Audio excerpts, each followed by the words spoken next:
Welcome to Miami, Florida. That's right, unrivaled arena, oceanside. As always, that's why you move out here, the beautiful weather. Not just that, the multitude of fight teams here in South Florida means great fights tonight inside the unrivaled arena for Gamebred as the tournament continues. Heavyweight and lightweight, $1 million on the line. Jimmy Smith alongside Brendan Schaub here greeting the hardest of the hardcores here joining us on the prelims. When you look at that money, sounds like a lot, $1 million, but what they have to pay in that cage, fighting bare knuckle. We saw it in the Dominican Republic, Brendan. You earned that money. These guys are earning that money. You're talking about bare knuckle MMA.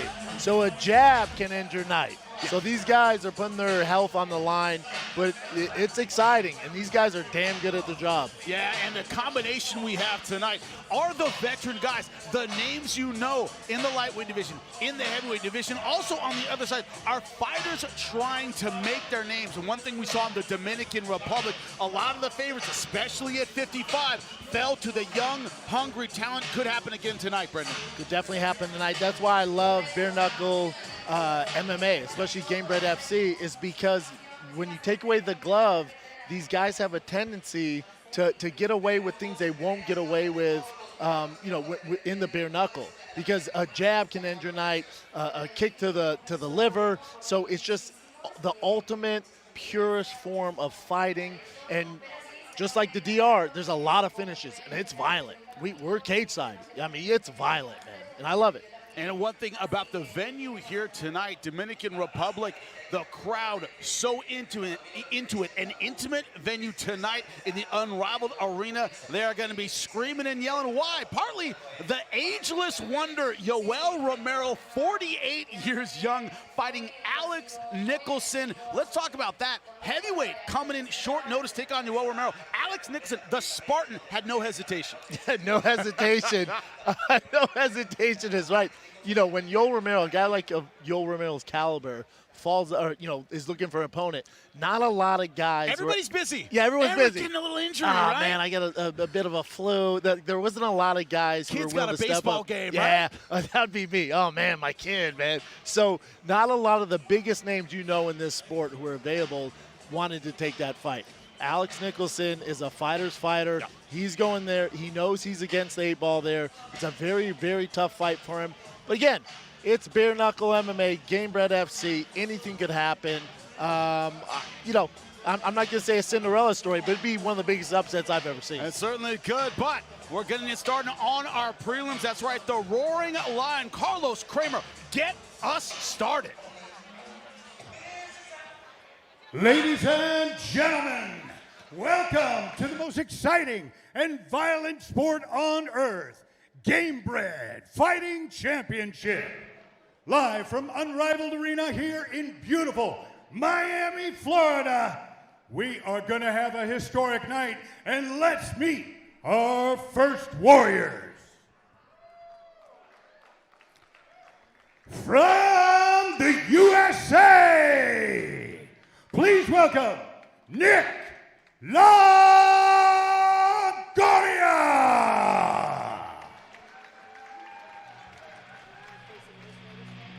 Nick Longoria coming out, making his debut. That's right, his pro debut, 0-0 starting out. And I'm telling you right now, that's what we know about him, making his pro debut. A lot of it, Brendan, as you know, the mental side as well as the physical right now. Yeah, I'm sure he took some amateur fights, but for your first pro fight to be in bare knuckle Gamebred FC, this kid has a pair of cojones on. You know, it's one thing to get in there, you got shin guards on, you got the 4-ounce gloves. It's another thing to make your pro debut in Gamebred. That's right, it's about overcoming the moments, not just your opponent this time out. Saw him at the weigh-ins, looked ready to go. Honestly, it's about seeing what you bring in to make your MMA debut bare knuckle. That is a commitment, my friend. Different level especially with someone who's inexperienced. Yeah. I told you this on the DR card. What I like to see, especially with these young guys, implement your grappling. The lights are hotter, the crowd's louder, the punches are faster, your adrenaline's going. Let's go ahead and take that X factor out of it Go ahead and try and grapple a little bit. Feel the cage. Take your time, young man. Yes. Take your time. Opening 4 or 5 fights, one thing you tell guys is stick to your strengths. Don't try to do everything at once. It's about, can these guys stay in their comfort zone in their pro debut? As Nick Longoria makes his way to the cage.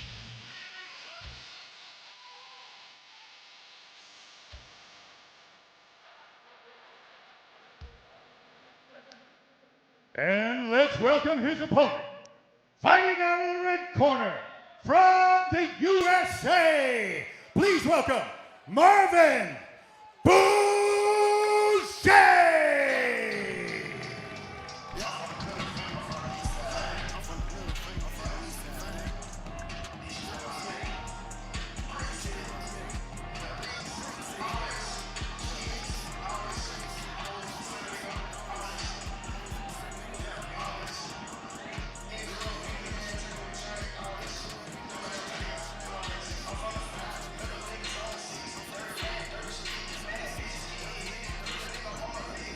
Marvin Beauge once again making his professional debut.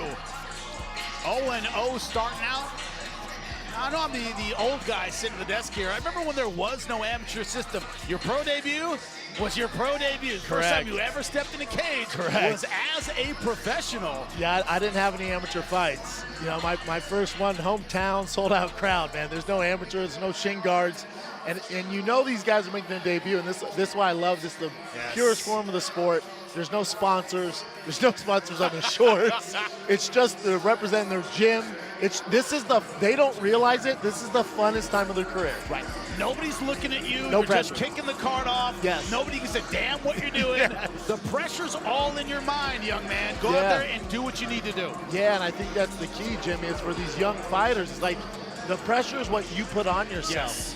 No one's expecting you to be Romero tonight. Just go out there, get the reps, get the experience, get the notch on your belt. Win or lose, you're going to be okay, man. Two pro debuters ready to kick things off here at Gamebred.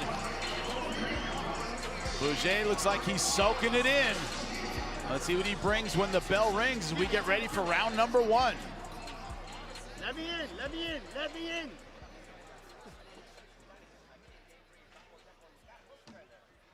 All right, ladies and gentlemen, our first bout of the evening. 3 5-minute rounds in the featherweight division. Introducing your first warrior. Fighting out of the blue corner. This man's a mixed martial artist making his MMA debut. He stands 5 feet, 11 inches tall and weighs already 145.3 pounds. Representing the USA, give it up for Nick Longoria!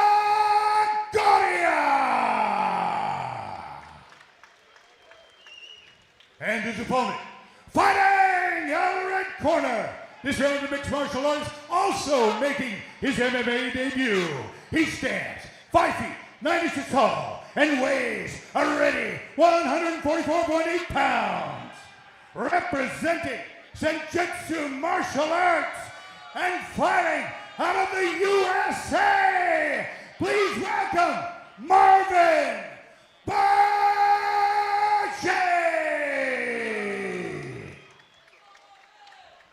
For referee instructions, Christopher Njokuani.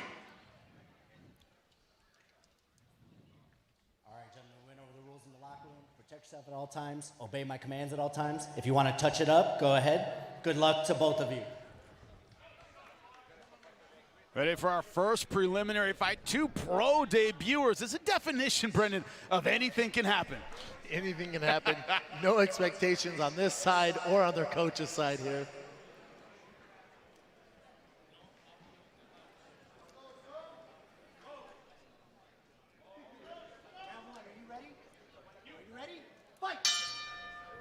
As we begin round number 1, Beauge on your right with the red wraps. Longoria in the blue. Oh, Longoria already overreacting to the strikes. Yeah, it's Going never for a the single leg early. It's never a good sign when your fighter welts like and kind of shuns a little bit on that, you know. But again, their debuters. He's finding out if it's for him. So far, it's not looking like it is. Beauge fight back. looking good. This is about to be stopped early. And it is pro debut 1-0 for Marvin's Beauge. And Longoria cut badly. Got our first bad cut of the night in fight number 1. That is a nasty one. I'll tell you what, that sets the tone for the rest of the card, because when you get in there, I had this happen in the UFC, and you start, you know, you enter the octagon or the cage. When you're making that circle to warm up and you feel warm blood on your feet, you're like, oh man, what am I doing? You know, one of the things people talk about all the time is when the main card starts and the mat is red. Man, the prelims were brutal. This is our first one, and this is what the brutality came from, Brendan. Yeah, and that's what you got to worry about a little bit. These fighters, you got to realize, because there's no gloves, it's going to be easier to cut guys. So, especially if you got a lot of veterans on the card, they got a lot of scar tissue. It's easier to open that up with these when there's no gloves on. Something you got to consider. And Beauge with the ground and pound. Beautiful job with the elbows, and the cut happened right before that point. Longoria, no choice but to cover up and try to minimize the damage, but a quick finish for Marvin's Beauge in his MMA debut. He moves to 1-0, 1 KO. That's a good start. It's a very good start. It's probably the best case scenario for him, but also as a young fighter, if I'm his coaching staff, I want to see him get some rounds in. He's not going to learn a lot from this. You know, he didn't learn much. He threw three punches and a kick, and then the night's over. So he didn't learn a ton from this, but he dealt with the nerves, got in there. That's what matters, is getting that first win. He seems like a grateful, happy man. Carlos, make it official. All right, ladies and gentlemen, what a way to start our historic night. This round comes to an end at 38 seconds of the very first round. Your winner by TKO due to strikes, out of the red corner, Marvin Beauge!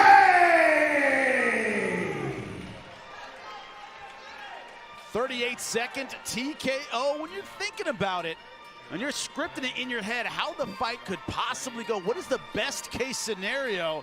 That's got to be it for your pro MMA debut. That would do it. That would check the box for an easy one. Beauge, a happy man. Starting out 1-0 as a pro, barely broke a sweat in his first fight. That's what happens when you get 2 pro debuters in there. You never know what you're going to get. That's what the best part.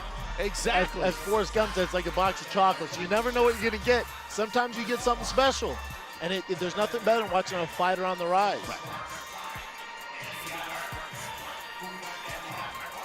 As we roll on tonight in the unrivaled arena to our next fight, look at the tail of the tape. Saul Almeida from Brazil, 20-14, Bellator veteran, also World Series of Fighting. His opponent, Paulo Machado, 36-38. They call Saul Almeida the Spider for a reason. 6'1", very long limbs.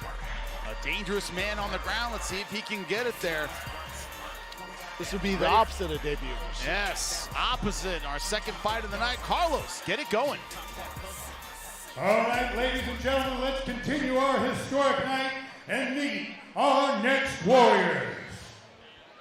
From Brazil, please welcome Paulo Zedonho Machado.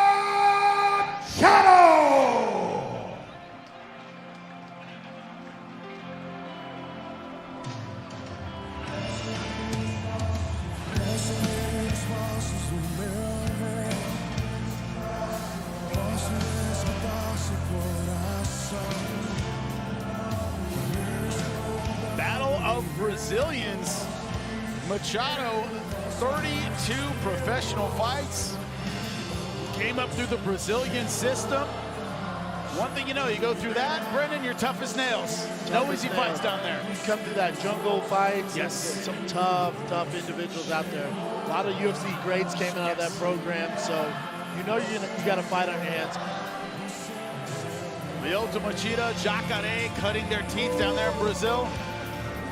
Paulo Machado trying to have a breakout performance here in the United States. Taking on another tough Brazilian, a guy with a lot of experience.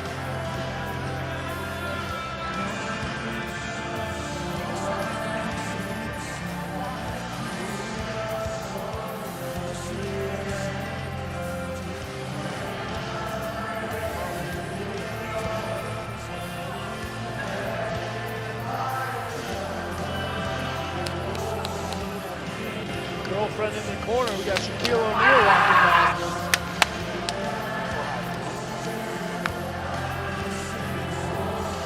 Last little fire up and encouragement, as you said, Brendan, the polar opposite of our first fight. Both these guys very experienced, very battle-tested.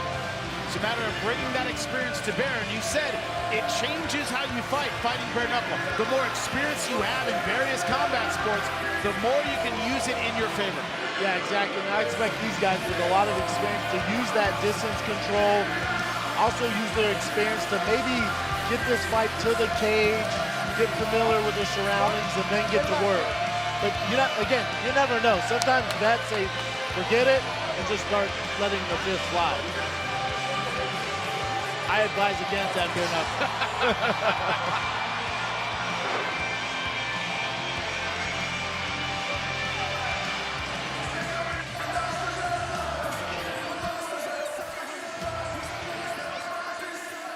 And let's welcome his opponent into the cage. From Brazil, please welcome Saul the Spider Almeida.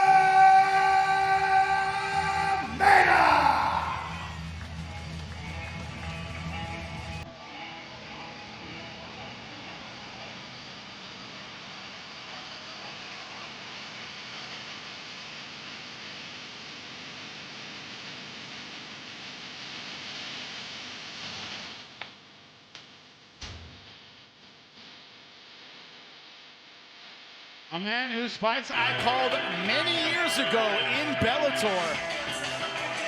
Lanky, aggressive, tricky on the ground, real speed on the outside, a lot of physical gifts.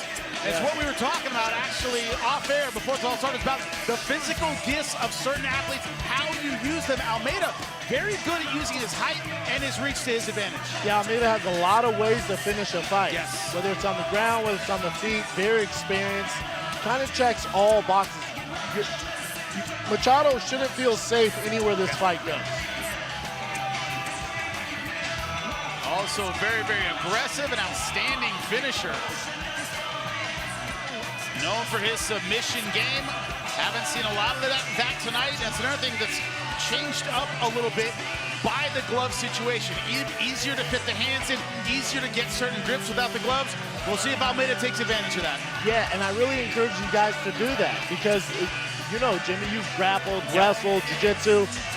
Not having gloves is such an advantage when it comes to the grappling, getting in on that single leg, get behind the knees, getting your opponent down, controlling the wrist. I would like to see more of it.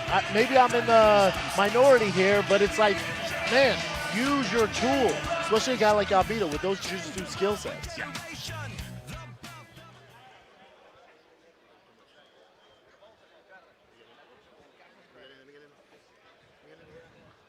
All right, ladies and gentlemen, our next bout is 3 5 rounds in the welterweight division. Introducing your first warrior. Fighting out of the blue corner. This man in mixed martial arts with a fresh record of 11 wins and 21 losses. He stands 61 inches tall and weighs a ready 170.3 pounds. Fighting and representing Fusion XL MMA and fighting out of Brazil. Give it up for Paulo Zendino Machado.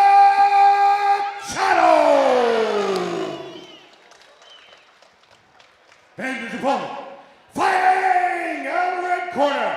This man is a mixed martial artist with a professional record of 20 wins and 14 losses. He stands 61 1 inch tall and weighs a ready 170.8 pounds.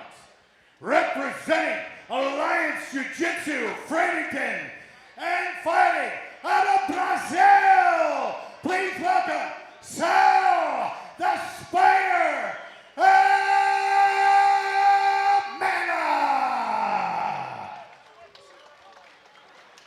For referee instructions, Marcos Perez. Okay, fighters, you went through the rules. I want a clean fight. Obey my command at all time. Those gloves if you want. Okay, go to your corners.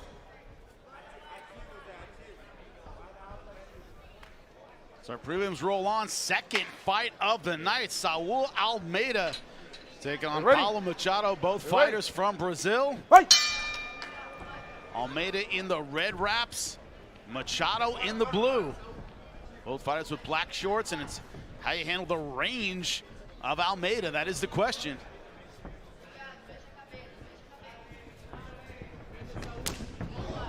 Hard kick from Machado there.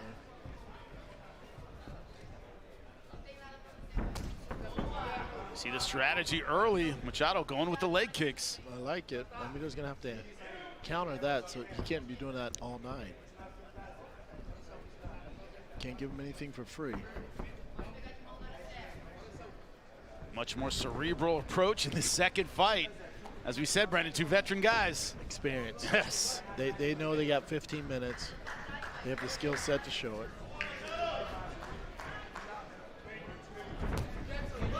Nice commitment once again to the leg kick. Good timing on it.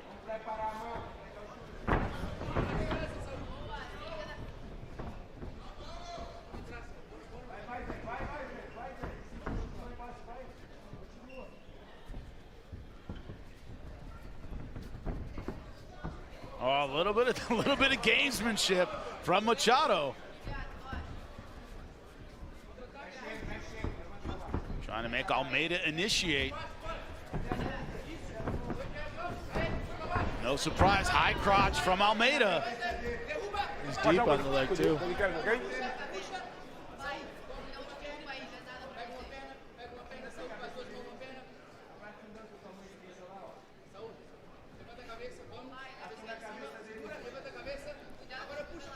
Nice heavy hips so far from Machado. Almeida still trying to pressure forward. Watch out with the back of the head, okay? Watch out with the back of the head.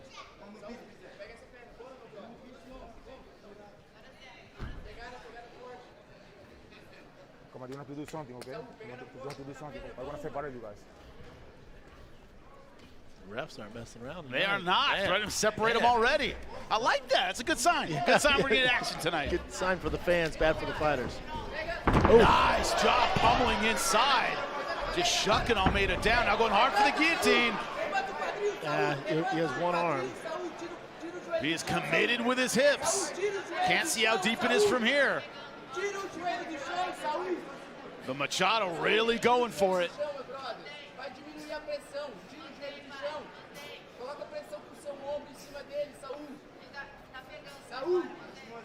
Guillotine's one of those submissions. If you don't get it early, it can cost you a lot of gas. Yep. And as a veteran, you should probably realize if he has this or not at this point. Yeah, it's not the kind of submission you get late. You also don't want to waste all your energy.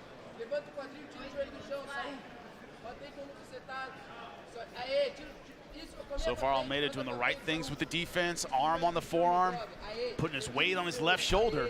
Boy, is he confident in that guillotine to jump it with one arm. Jiu-Jitsu, you don't have it when the guy's punching. But this is the risk. When you jump to guillotine, now you're on the bottom. You're winning the whole round. Now you're on the bottom. Bare knuckle, now you're getting punched in the face. Dustin Poirier always thought that was a risk worth taking. Yeah, he did. That's one his of those thing. Guy going for it. When in doubt, jump the gilly. If you're Dustin Poirier, you can kind of do that, though. You know, you got the skill set. Got a gas tank, too. Yeah. So we got to see, though, when this sequence finishes, how much Machado has left in the tank, because he expended a lot of gas for that guillotine. Yeah, he did. Almeida right now feels like he's safe. Head still caught in the guillotine, but it's not the kind of thing that's easy to readjust. No, especially with your back against the cage, it really has nowhere to go. Can't create room. not able to extend and finish. And Almeida now able to free himself, looking to step over and pass guard, halfway there. Should get his back here. And he does, one hook in. He has 40 seconds to work though. 40 seconds to work in what has been a very close round up to this point. It's kind of off to the side. You really don't want that. A little high in the ride. Yep. Machado able to peel him off. He should stand up. Ended up on top. Yeah, I think Almeida had to make up some ground in that last 40 seconds. Yep. Ends up on bottom.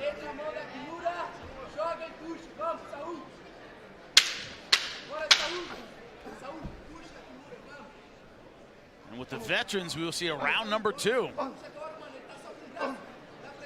The old chin dig. The old chin button, rarely used in our sport. Points for creativity. Machado, though, feeling good about that first round. Did land the leg kicks, did go for the guillotine, did try to finish the fight. Safe to say he's ahead after round 1. Yeah, I think so. And if you're Machado, you're feeling pretty good if you're in his corner. That was a good round for him.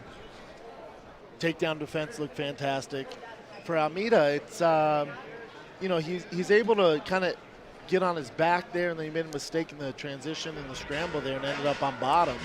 For Almeida, it would, you know, maybe a little more variety on the feet. Counter those leg kicks, let the hands go. I don't think he threw a single punch on the feet. And that high crotch was from way outside. Way outside. Yeah, Machado was able to see it, All defend right, corners well. out. Corners Machado out. still feeling good, showing that he has a ton of energy. Wait. Okay.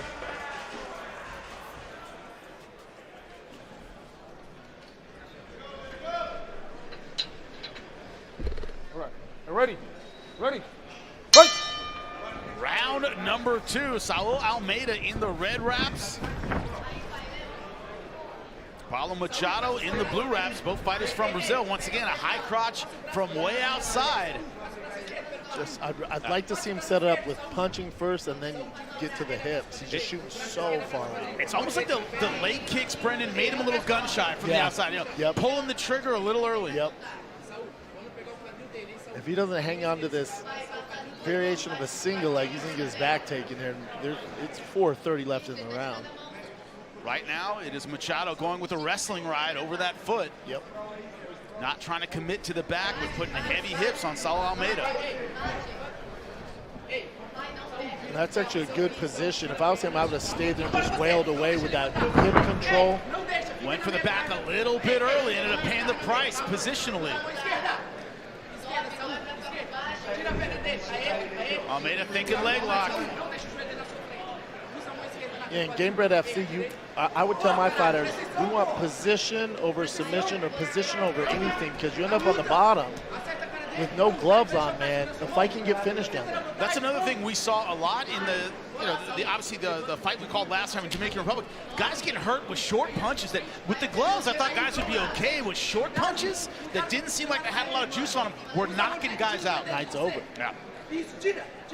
So you saw in our first fight, big cut as well, easy to open up. Yeah, so if you are going to transition to the back, you are going to transition to a guillotine, man, you better be pretty damn sure. Be ready to scramble. Don't sit on the bottom. Correct. Tonight. Get your rest on the feet. Get your rest when you're in a dominant position. Don't rest on bottom. And Machado right now in this Z-guard position. Almeida, though, with those long limbs, he can still do damage from here.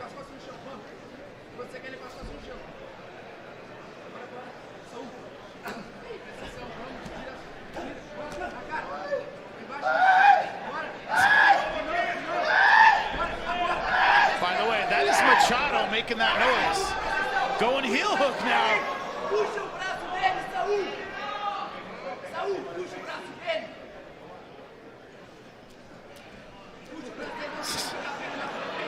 There is a comedy element to this fight, Brendan, I gotta say.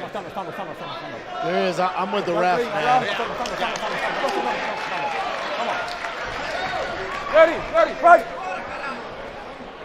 I know this rep from here in South Florida. He's repped Combate as well. He likes action. If you're goofing around, I'm going to stand you up. Yeah, this just isn't this place to do it. Right. Also, under the unified rules, if you scream, that's a verbal submission that can stop the fight. Yes, sir. That's a great point. Joe Warren, Marcos Galval, and Bellator. Yes, sir. Cost him a title. Screamed in a knee bar. Big John said, this is over. I don't think a lot of people realize that a scream or a yell equals Is tap. a verbal submission. Yes. Yep. In jiu-jitsu and MMA. Now, neither guy, one thing we haven't seen is a lot of engaging with the hands. They've been content to kick, but maybe the lack of gloves. A lot of people just not want to throw heavy punches.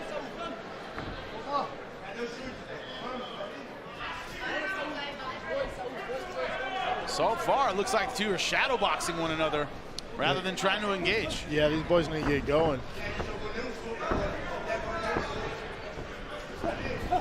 Machado's very, very slow down here. Stop, stop, stop! Come on, guys. Come on, Ref guys. is going to warn both of them. Guys, you are fighters, you are fighters.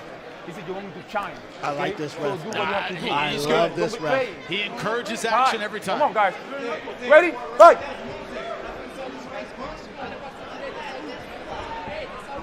Yeah, I'm with the ref, man. Cut the bullshit. Let's get to work, boys. Do this after the fight.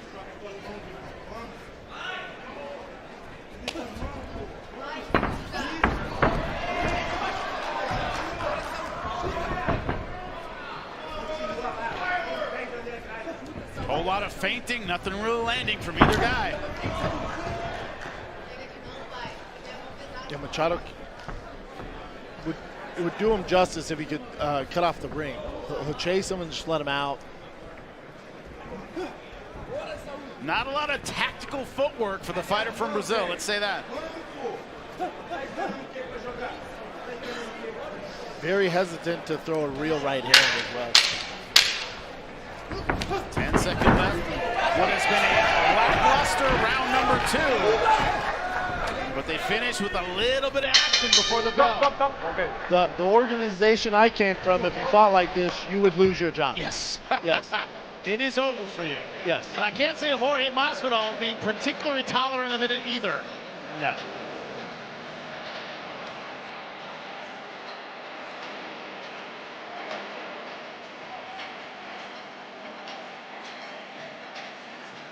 Yeah, I'm all about fun and games, but you gotta clock in. You gotta get to work. This isn't a time to mess around, be buddy. So you're just trying to keep everything on. This was the top position, ground and pound from Z-Guard in round 2. Heard the clowning around, you heard the laughing. Referee standing up, both fighters after this little exchange on the feet, on the ground with the feet. I'm sorry. Okay, corners up. If this fight ended right now, I would call it a draw. Yes. There's no winner. I think on the scorecards might have the same thing, 1 round apiece. We start round number 3. Ready? Come on, boys. Fight! For the ref to be very intolerant at this point in the fight. Already warned him in round number 2, both fighters, about inactivity. That's my favorite ref.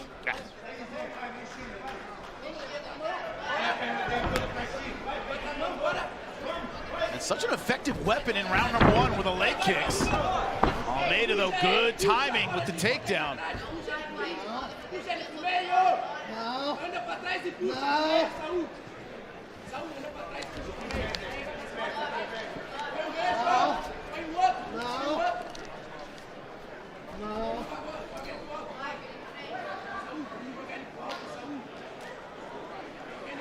Machado very vocal in this fight so far.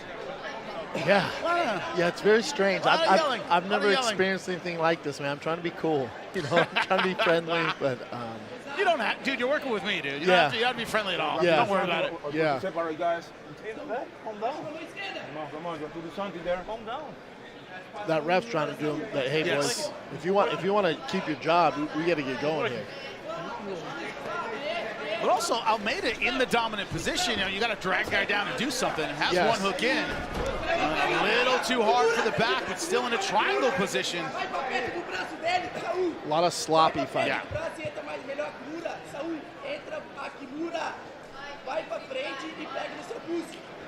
In a Kimura position as well.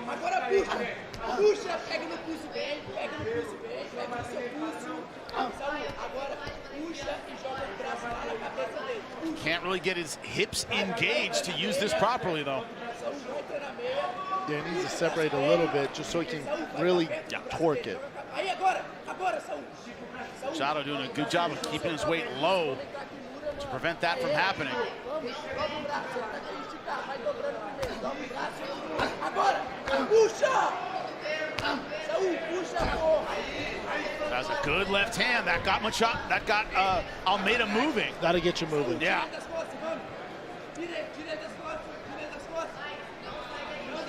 Now, neither fighter has settled down well when it comes to taking the back. Every time they've been a little bit high, a little bit ineffective with it. Yeah, these guys are going to go back home and watch this fight. They're going to be kicking themselves. Very sloppy. Transition, sloppy. When one of them, on both ends, they get the back, they're sitting really high, easy to knock off. Jump in a guillotine, one-arm guillotine in.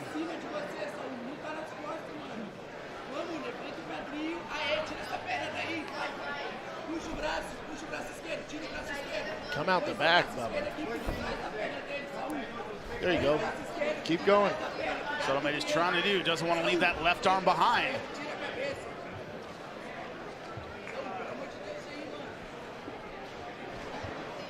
Still looks like Almeida's in a little bit of armbar Kimura danger. Can't really see from here. Yeah, trying to lock up the armbar.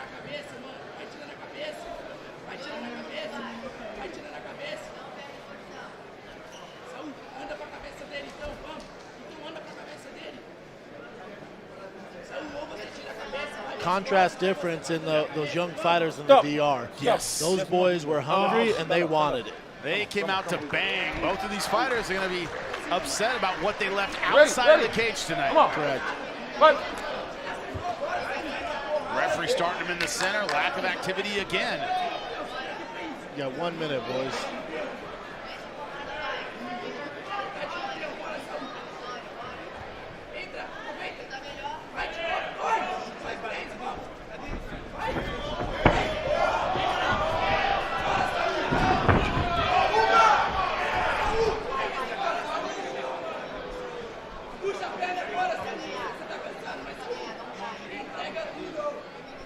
Almeida again with that diving single leg. We're at 35 seconds to get something done in round number 3. And for the audience watching, you hardcores watching, I promise you the main card will be better than this. I want to apologize on behalf of Gamebred FC. I promise you it will be better.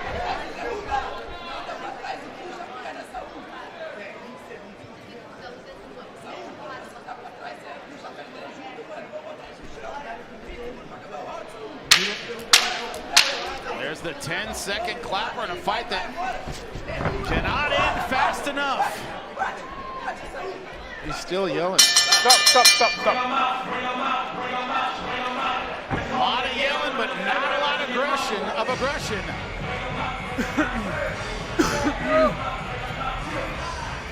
And there is Shaquille O'Neal. Always think of him as a Laker. That's just the way my brain is going to work. That's fair, even though we're in Miami. I'm not listening to you right now. Kobe Shaq. That's you know what I think of? Kobe Shaq. All That's day, what I brother. think Me about. too. Thank you. Me too. One of the greatest centers of all time. I'm curious of Shaq's thoughts on that fight. Probably not the best one to come early for. No, I think he's glad he supported early, but man, this fight, a distinct lack of activity is the best way to put it. You're a wordsmith. I tried. You're a wordsmith. I tried. A distinct lack of activity. You get that? Yeah. Some would say that fight would suck. Where I come from. Which is another way to put it. Yeah. You're smarter than me, Jimmy. Almeida trying to end with a flurry of short punches, but not a lot there. I guess you would give to Almeida with the takedowns. If I had to pick, I think they should call it a draw, and they should learn a lesson not to fight like that. That's what I would do, but I'm not the commission. I like your call about a spiked draw. We'll see if the judges go that way, but either way, it's one of those where both guys are going to think, if I had done a little bit more, maybe it could have been mine. And yeah, and you want to make yourself proud when you Yes. get in there. You know, no matter what, even if you go out on your shield, you can at least go home at night and you made yourself proud, you made your family proud. This one's going to be a tough one for these boys.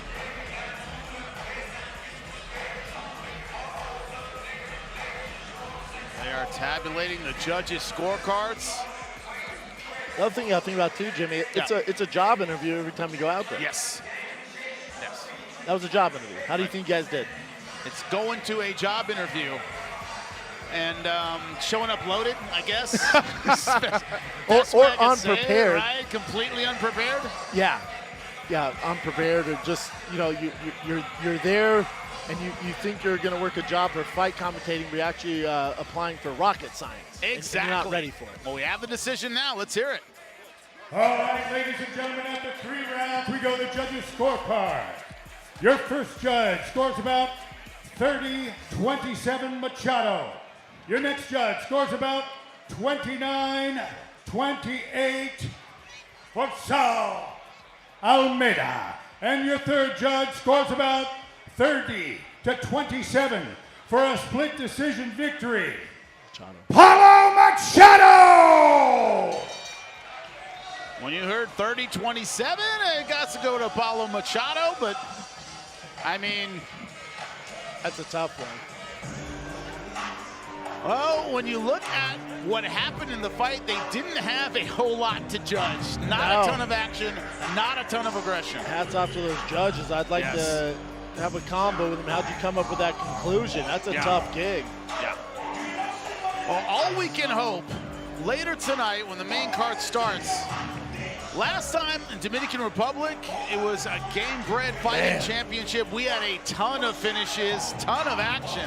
How good were some of those DR fighters? Unbelievable. Unreal, right? Yes, yes. My key takeaway Story of the night. Yeah. by far. Yeah. Those DR fighters, boy, did they bring it. Yeah. And it was just this DR wave, this momentum from the first fight of the night to the last. It was just this wave of talent, tenacity. They're prepared for the moment. They looked fantastic. And they looked outstandingly well-rounded. That's something surprising. The first DR fighter we saw threw a nice six-punch combination. I went, okay, yeah, boxing, DR, makes sense. Then his American opponent tried to take him down and got stuffed. And I went, okay, there's more than boxing here. Those boys been working. Those boys been working. My takeaway is like, oh, we got some talent here. We got a lot of talent here. And boy, were they game. Yes. Man, were they game. Yes. That was my biggest takeaway. Yes. The DR has some talent, man. There's some really, really good young crop of fighters. And they brought it, man. They made the night. They made our night. They made our job easy. They brought it. Gamebred Fighting Championship here, bare knuckle in Miami, Florida. From the unrivaled arena. How insane is this arena? It's Sorry to cut nuts. you off. How Yes. insane is this arena? Absolutely fantastic. Here's our main card.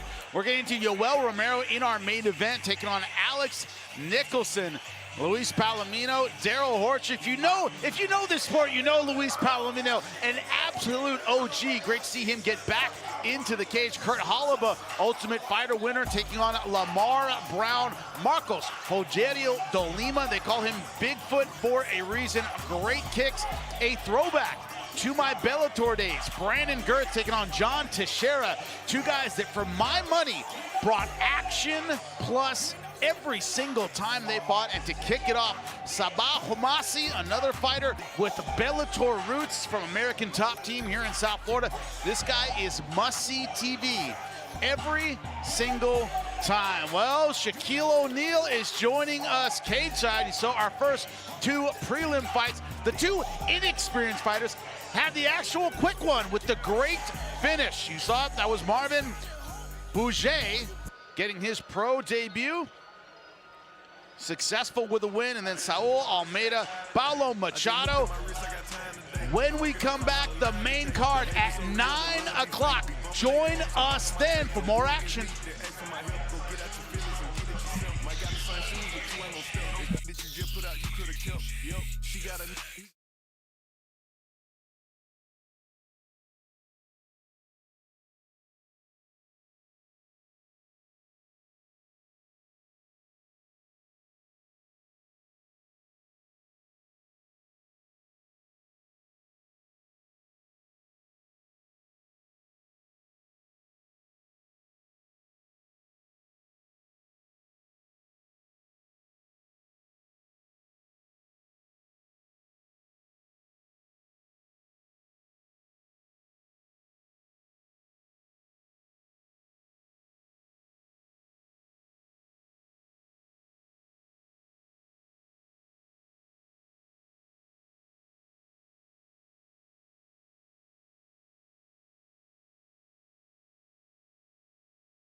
There's a reason people move to South Florida. The shoreline absolutely stunning. Well, that's where Gamebred Fighting Championships is coming to you from. That's right, beautiful Miami. The unrivaled arena is a host for a bare knuckle tournament with so much on the line and so many veterans wanting a second chance. Remember, for every veteran who's been there before, there's an up-and-comer who wants to get there for the first time, and this is their opportunity of a lifetime.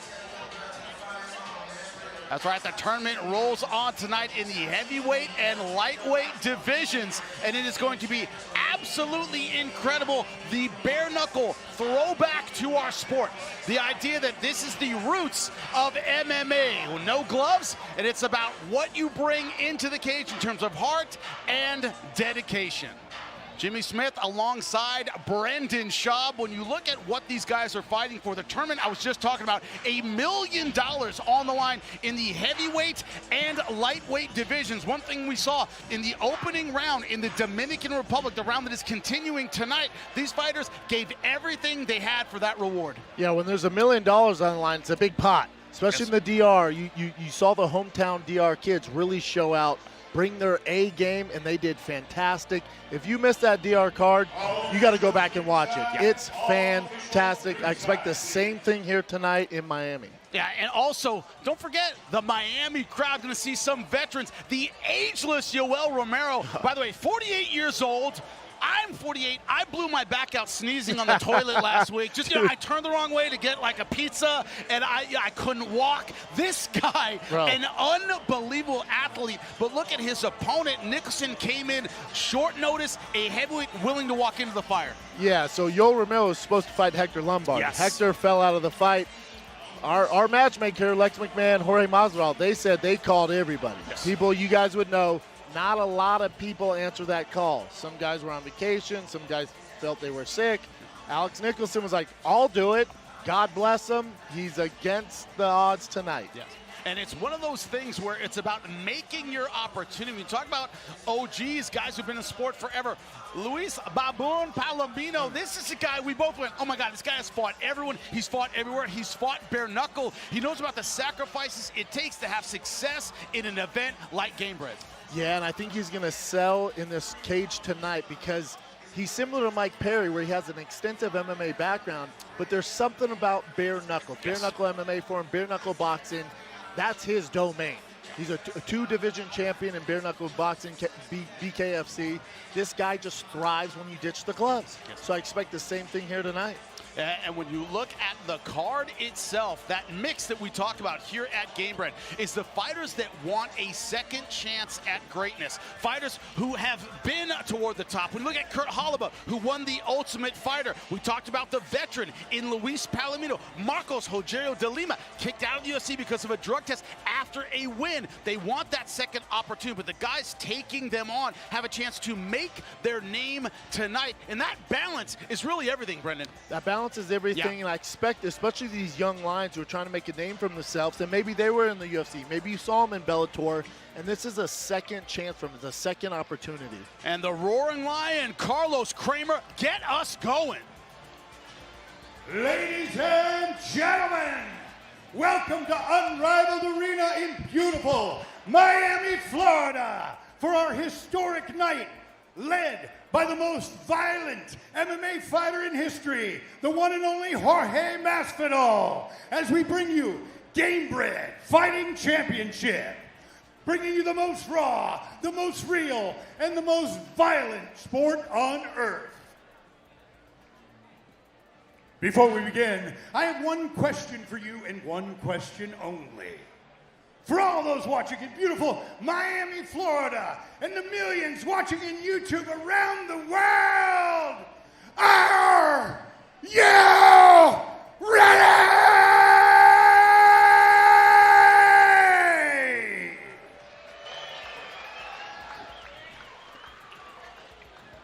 Let's meet our first warrior. From Brazil, please welcome Rafael Celestino.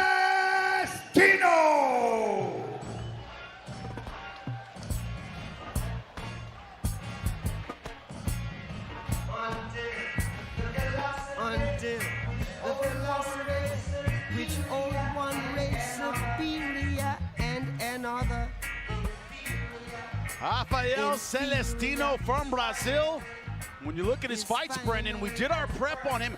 Positionally very strong, excellent jiu-jitsu, sits his hips down well, doesn't make a lot of mistakes.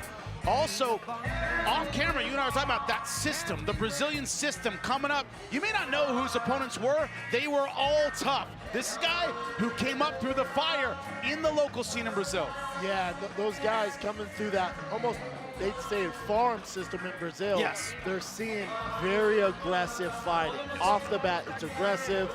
Clearly, jiu-jitsu is a staple down there. Yeah. So when these guys get to this point where they're fighting professionally at American level, you know they've seen it all. And they've been in with some game guys. And when they do get those positions, you'll see these guys really capitalize on it. So I'm interested to see how he adapts to the bare knuckle Gamebred FC rules, where he's going to get that position and really inflict a lot of damage and get it done. And what choice will he make? That's a big question. Celestino with that jiu-jitsu background.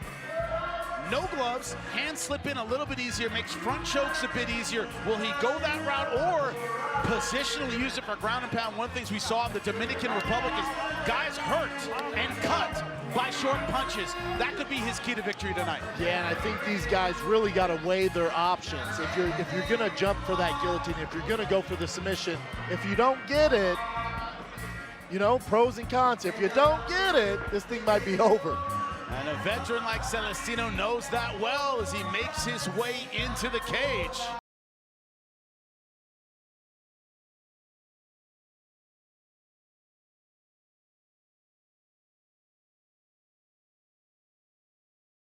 And let's welcome his opponent into the cage. Fighting out of the red corner from USA. Give it up for the sleek chic, Saba Homasi.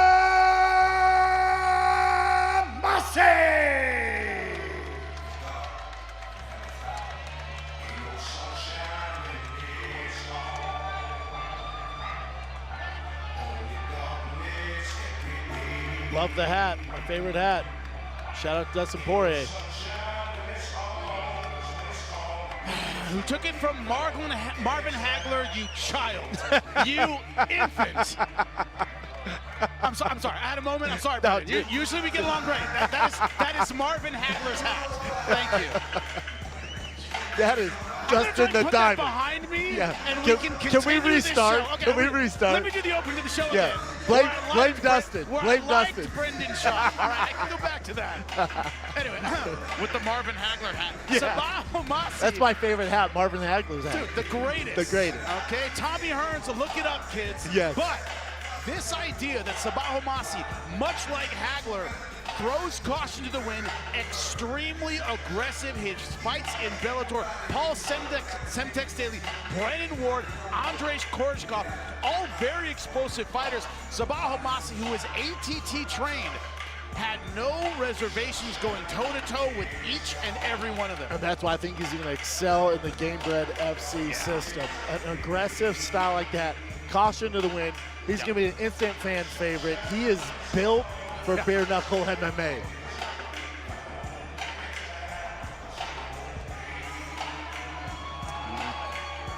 So we take a look at the tail of the tape. Sabah Homasi, 17-12 as a professional. Rafael Celestino, 14-6-1. Look at the age difference. 9 years older is Celestino, also 6'2". Slight reach advantage to Homasi. Our main card ready to go. Carlos, take it away. All right, ladies and gentlemen, our main card starts now. This first bout will be 3 5-minute rounds in the middleweight division. Introducing your first warrior. Fighting out of the blue corner.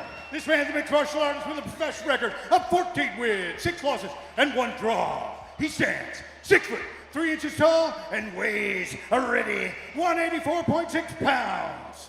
Representing Team Soldier and fighting out of Brazil, give it up for Rafael, the Universal Soldier, Celestino.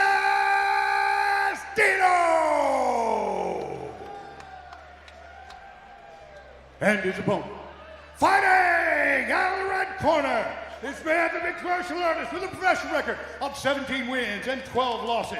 He stands 6 feet tall and weighs a ready 185.4 pounds. Representing American Top Team and the USA, give it up for Sama, the Sleek Sheik, Homasi.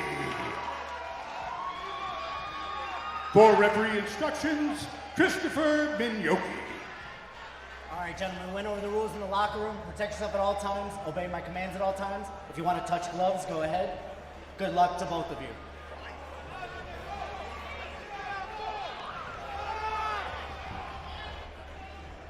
Sabah Homasi ready to make an impression here in Gamebred middleweight division. Okay, round one. Are you ready? Are you ready? Fight! Homasi in the red wraps, Celestino from Brazil in the blue wraps.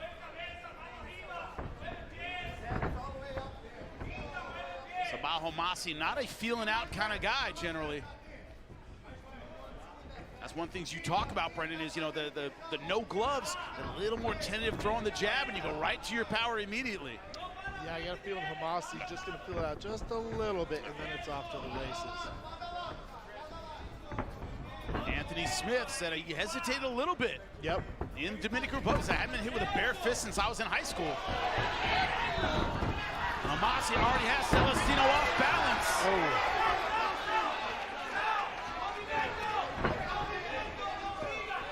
AC throws everything with power. No feeling out punches at all. Great leg kick there.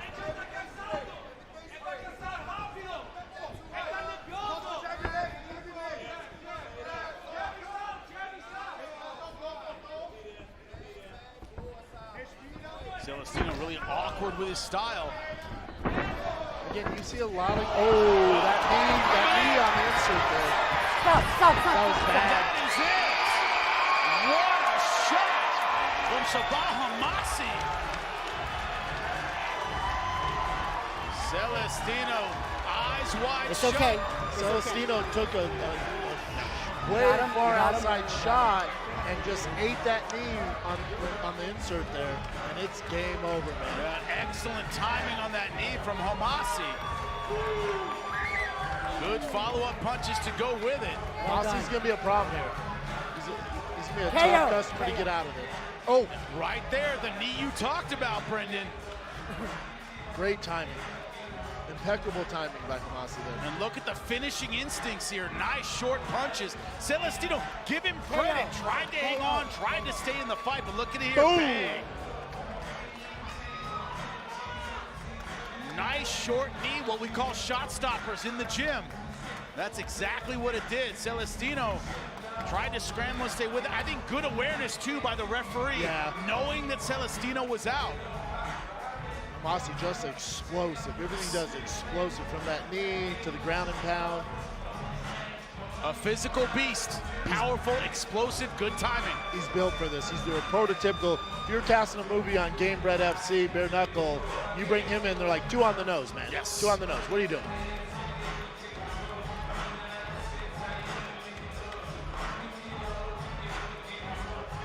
That is a dangerous man in the middleweight division. All right. Man. Thiago Alves, the pit Ready? bull. Oh, yeah, go ahead. Get ready. Mike gonna do Brown, the hand obviously raise. experienced coaches at ATT. Some MMA royalty there for Yes. the youngsters. My coach, Manny Suarez, talked about sparring with Thiago Alves, and I couldn't walk for like 2 days. He's His a leg problem. kicks took it all out of me. Legendary. Take a look at it one more time, right off the takedown. Here it is, Brendan. Boom. Bang. Great timing. Hammer fist right to the side of the head, beautifully targeted. Bink.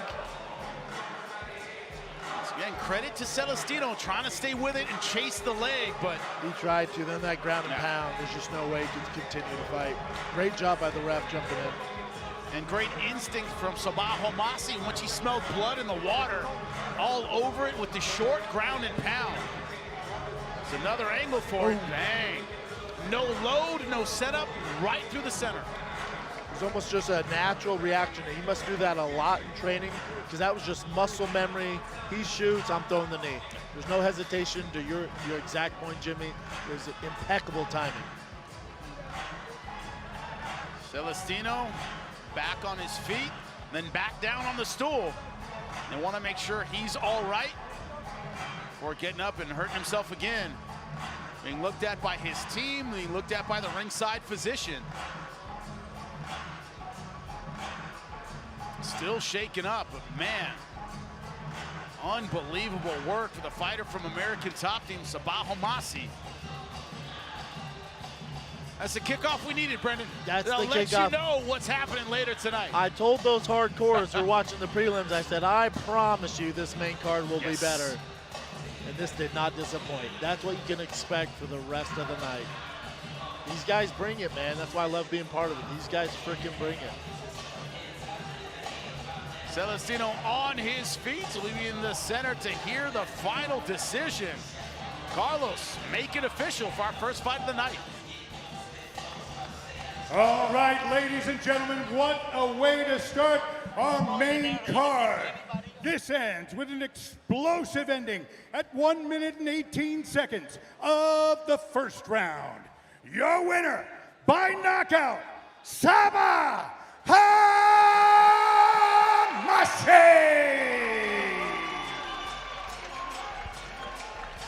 Homasi getting it done by knockout in the first round. Get ready for action. Now is not the time to get your popcorn. These fights are coming fast and furious. We were just talking about in between fights, when we were in the Dominican Republic, you turned around and the next fight was on. It was fight after fight. Man, I'm telling you, it was just exciting fight. Next thing I know, the main events, I'm like, what? Yes. It was such a good night, man. It was outstanding. Look forward to the same. The veterans, the ones looking for that second opportunity. Rami Ahmed, definitely one of those. Let's find out about him.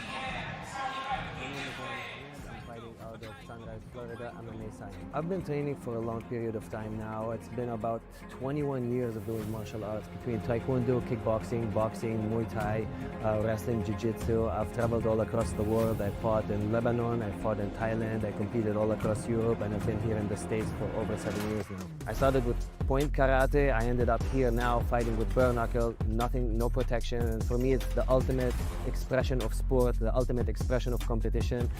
Like I said, I'm not afraid from the pain. I'm here to deliver the best looking performance, and I'm here to knock people out. I'm here to show people that I'm the best fighter there is. The closest to gladiators it could be, it's the bare knuckle MMA fighting. What I know about my opponent, he's a veteran of the sport. He's been around for a long time. He has a very good record. He's fought in PFL. He has experience of big AFC. He has experience in bare knuckle MMA. So he's a striker who's not afraid to fight, the lefty. I've done my engineering research on him, and I've dissected every part of his game. I think it's going to be an entertaining fight for the crowd for sure, because it's two guys who love to fight, who are not afraid, who are not going to back down. And I'm excited to showcase 20 years of work and 20 years of desire to fight and the passion for the sport against a tough opponent like that. I see the fight ending with a knockout. Zach likes to throw, I like to punch, I like to strike. I have 80% of my fights were knockouts in the first round, and I don't see that's going to be any different. Everybody I fought, I dropped. Everybody I fought, I hit. And that was with gloves. So with no gloves, I don't think he has a chance. Zach, I hope you're ready. I hope you're trained. Let's fucking do it, man. It's gonna be a showtime. It's gonna be a big fight. We're gonna come in, and I'm coming in hot. All right, ladies and gentlemen, it's time to meet our next warriors. Fighting out of the blue corner, from the USA, give it up for Zach, the Juice, Juusola!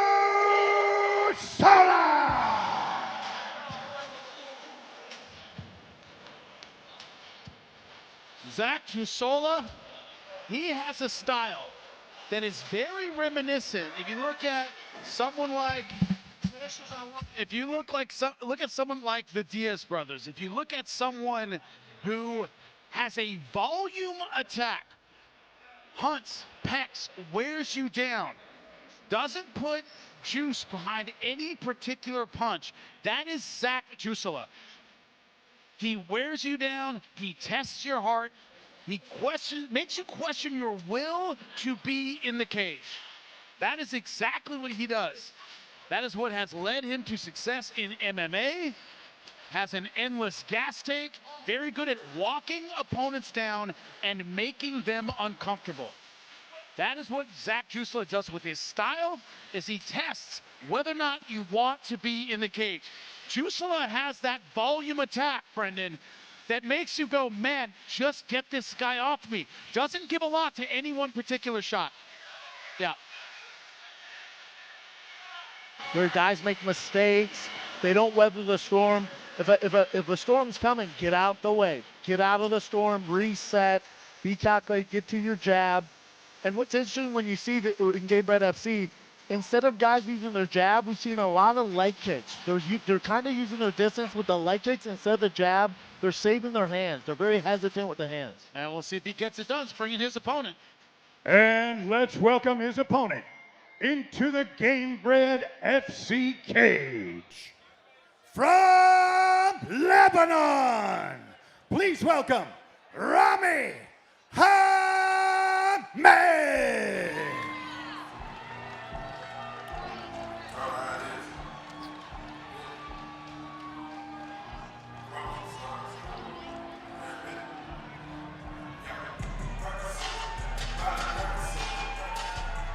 Rami Ahmed, you saw the video about him and his past experience. Brendan, you said it.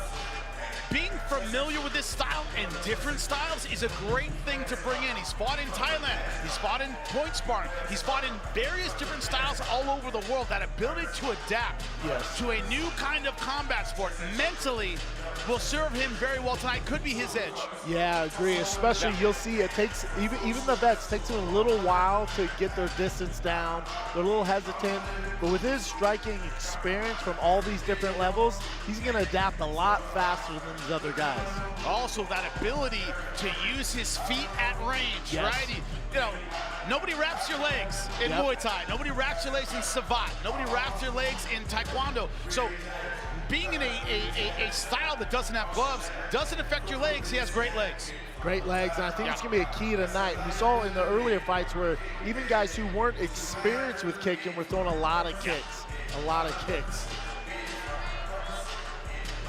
Last time out, he lost for the first time in 7 fights. He was on a 6-fight win streak. In that fight, he was uncharacteristically passive, kind of played the outside. This guy who won on Dana White's Contender Series didn't get a contract, looking for the opportunity tonight in Gamebred. Let's look at the tail of the tape. 14-4 versus 15-9. Ahmed, 3 years younger than the opponent. Both guys tall for 170 at 6'1", but a serious reach advantage for Juusola. Can he use it with the fists? That's what we need to find out. Carlos, get it going. Second fight on the way. All right, ladies and gentlemen, this next battle is 3 5-minute rounds in the welterweight division. Introducing your first warrior. Fighting out of the blue corner, this man's a mixed martial artist with a professional record of 15 wins and 9 losses. He stands 6 feet, 1 inch tall, and weighs a ready 170.8 pounds. Representing Extreme Couture and fighting out of the USA, give it up for Zach the Juice Juusola! And his opponent, fighting out of the red corner. This man's a mixed martial artist with a professional record of 14 wins and 4 losses. He stands 6 feet, 1 inch tall, and weighs a ready 170.6 pounds. Representing MMA science and fighting out of Lebanon, give it up for Rami Ahmed!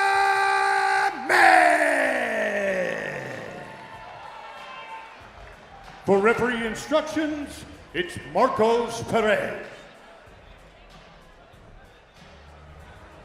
Okay, guys, okay. You know the rules. I want a clean fight. Obey my commands. Don't shoot off who you want. Okay, not the corner.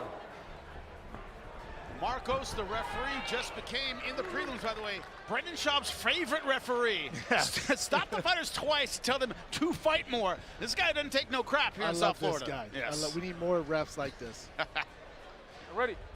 Ready? This could be a good one. And will be round number 1. Hamed in the red wraps, Juusola in the blue wraps.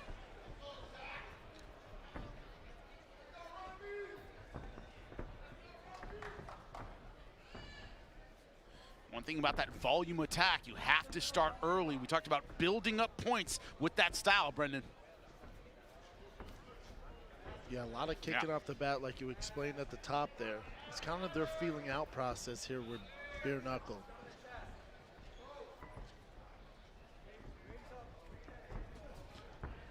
Hamed coming out with very, very low hands. He's comfortable staying at distance, relying on his ability to read punches coming.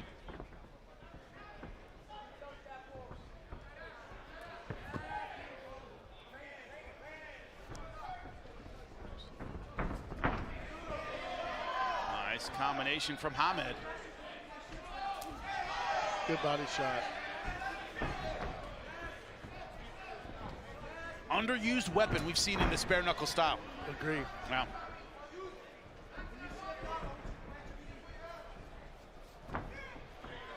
See, Juusola trying to bring that physical pressure, trying to walk Hamed down a bit. And Hamed doing a very good job circling, getting out of the storm. Because if you sit there, that onslaught's going to come. That storm's coming. So don't even give an opportunity to get started. Circle, which he's doing a great job of. Any good coach will tell you, circling and firing back is not running. If you're countering well, which right now, Rami Hamed doing very, very well. He's not just circling, he's setting up his strikes. And one thing we're seeing, nice jab. That was a jab. Another thing we saw in the DR, guys getting hurt. Oh, it's a jab. That thing hurts with no glove on. That thing hurts, and one thing we talked about too in those DR fights is guys aren't sitting on their punches. They're throwing 1 or 2 shots. Rami's kind of sitting there in the pocket and then getting out. Landing, then getting out. Circling out. He's doing a great job. Yeah, good footwork so far for the fighter from Lebanon. There is some blood under the right eye of Juusola. I assume damage from that jab.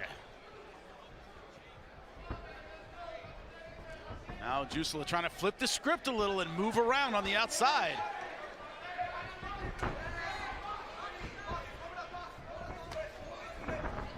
Rami has gone a little away from the leg kicks. I'd like to see more leg kicks, a little more body shots. Don't get crazy head hunting here. Because he's had some success there, so a lot of guys fall in love with that and keep going to that well. Yeah. He sees the blood in the eye, and he's eyeing in on that. But dude, do what got you to that point. Yeah. Keep going to the body, keep going to the legs, mixing it up. Don't become predictable. As I said, his last fight, a loss. Rami Hamed just kind of angled on the outside, lost the decision, wasn't active enough. I think he learned a lesson from that fight because he is counterpunching very, very effectively tonight. Yeah, I like the punches and bunches. Circling out. Not staying there for the counter, not staying there for the onslaught. Great footwork, light on his feet. Again, I'd like a little more work to the lower half of the body out of Rami.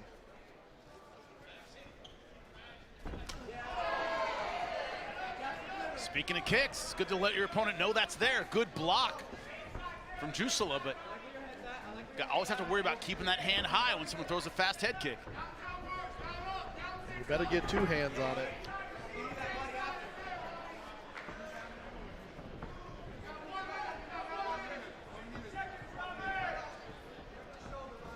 Like the footwork from Rami Hamed so far, under a minute left to go in round 1. Yeah, you just hope Rami can keep this up if you're a Rami fan for 2 more rounds. It's a lot of energy, a lot of movement. Because if he slows down, that storm's coming. Whether it's the first round or the 3rd round.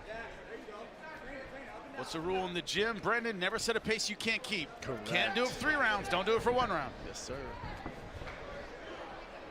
You've had a lot of coaches yell that at you, right? Yeah, you know Oh, what I'm talking yeah. about.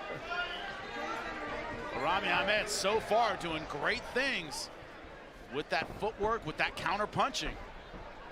He's done a great job slowing Zach down, slowing the onslaught down, making him fight his fight. You can tell Zach's a little more hesitant now.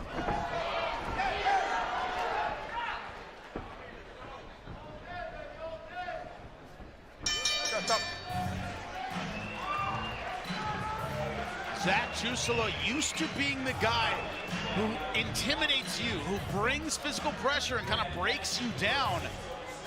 But it was Hamed in that first round counter-punching very well, making Juusola doubt himself coming forward. A lot of punches there. Great timing on the jab. I got you. Okay.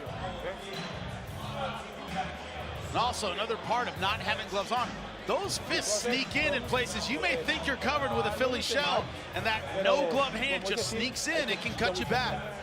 100%, not to mention the guy landing the punch has to worry about breaking his hands. So it's kind of, you know, for both of them. Okay, corners out. Risk versus reward, ladies and gentlemen. Corners out. But Rami's with a good team. I would assume they've prepared to keep up that footwork for 3 rounds because he slows down and you're fighting a different fight, which you don't want to get into. Didn't see him slow down at all in round number 1. Wait.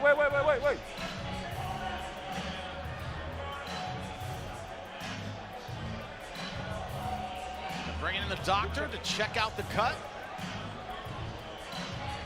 He says it's all good.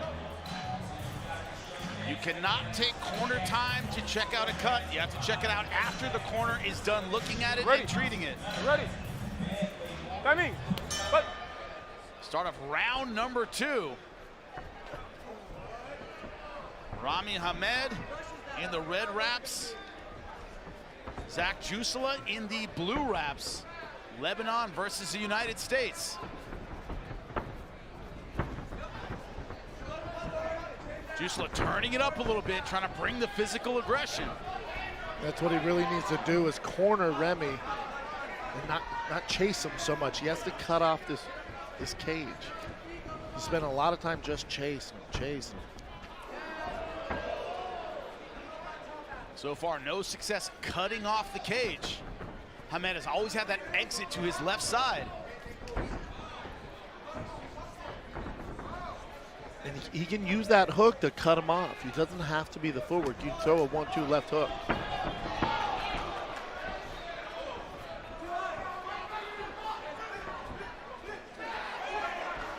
Ripping body shot with the right hand. Another good right. Man, the left side of Juusola's face is an absolute mess. Another good right hand. He's trying to shame Hamed into stopping. That is not going to happen. Yep, circle out, get off the cage.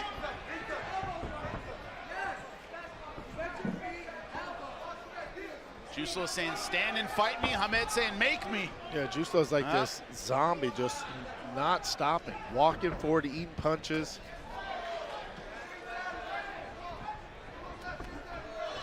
Good body shot there. Man, nice sharp combinations. Oh, Good right hand over the top. Juusola's hurt. Stop. That is it. What a performance from Rami Hamed. amazing performance by Rami Hamed. Wow. Amazing performance. Footwork was there. Combinations were there. Never let him get his back to the cage so he can unleash the fury. It wasn't just the checkmate, it was how he set up his pieces with the movement, the angles, the combinations. Great stuff.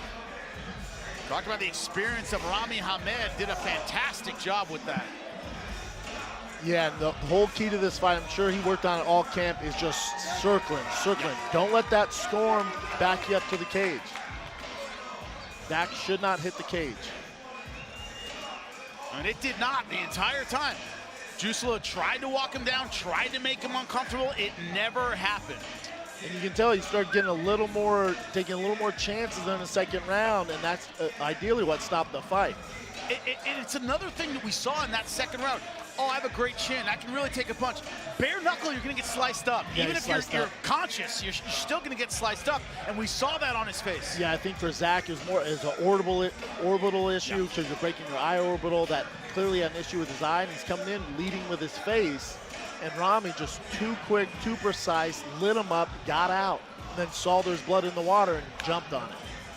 What we're seeing tonight with all these veteran fighters is great finishing instincts. Veterans know how to close the show. Rami Hamed looking absolutely fantastic tonight. Beautiful stuff. That is a dangerous welterweight.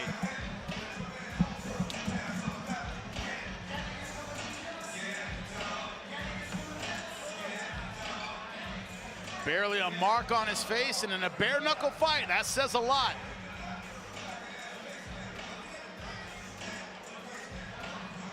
Zach Juusola tried to make it a fight. Carlos, make it official.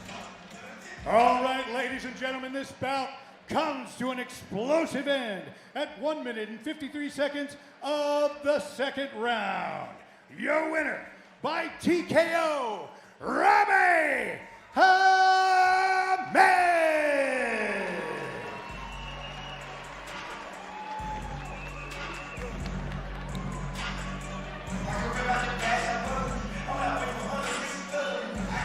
What's up, brother? I'm here with Rami Hamed. You look fantastic tonight, my man. How's it feel being here, your first Gamebred FC fight? How'd you feel tonight?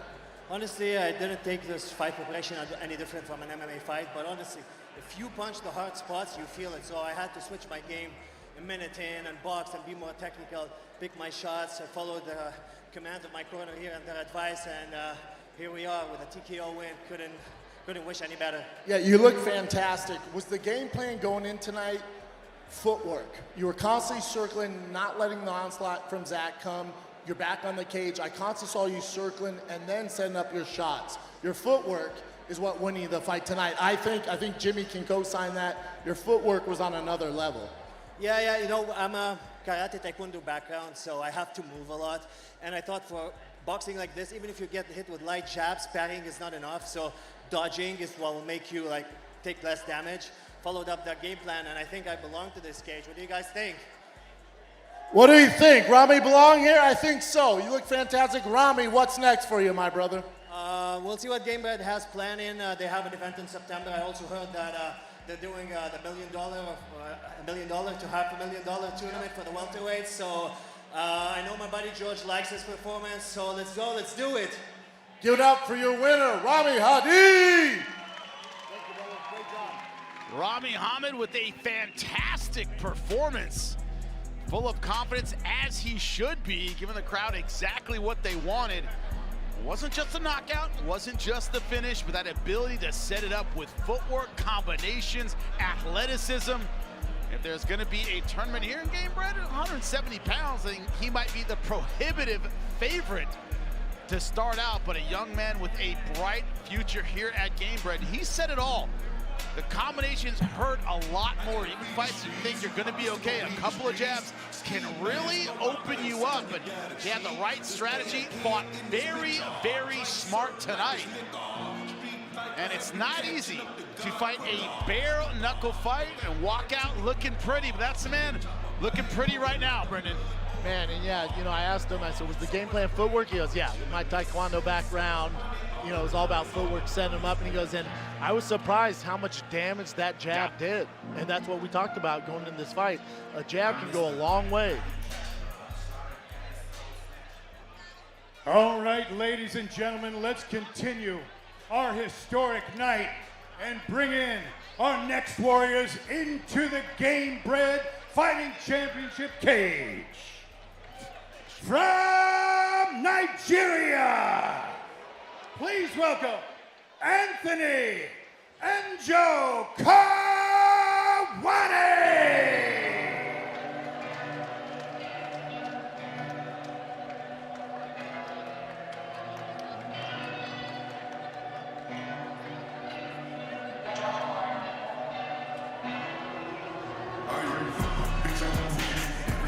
From a fighting family, I was fortunate enough to call his brother's fights Chidi and Njokuani in Bellator.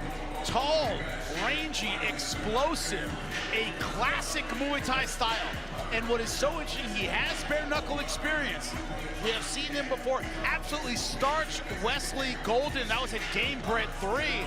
This guy who brings that classic Muay Thai to Gamebred. It's gonna be interesting to see how it translates tonight. But tall, accurate, explosive, good combinations. On the feet, he has it all. Yeah, he checks all the boxes. Yeah. There's so much talent in Njokuani. There's so much talent there.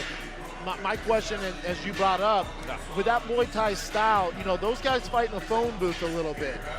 How's that work here where there's no gloves on? Can you take the same shots? Can you set up the same combinations? So I think for Njokuani, it's going to be blending that style, being smart, and still using your footwork in and out, gauging the distance.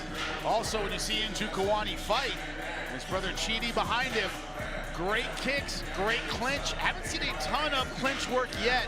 Elbows and knees from these positions. We'll see if he brings that to the game, but every option on the table when he steps into the cage. Yeah, long, athletic. He's a problem. Explosive, he has it all.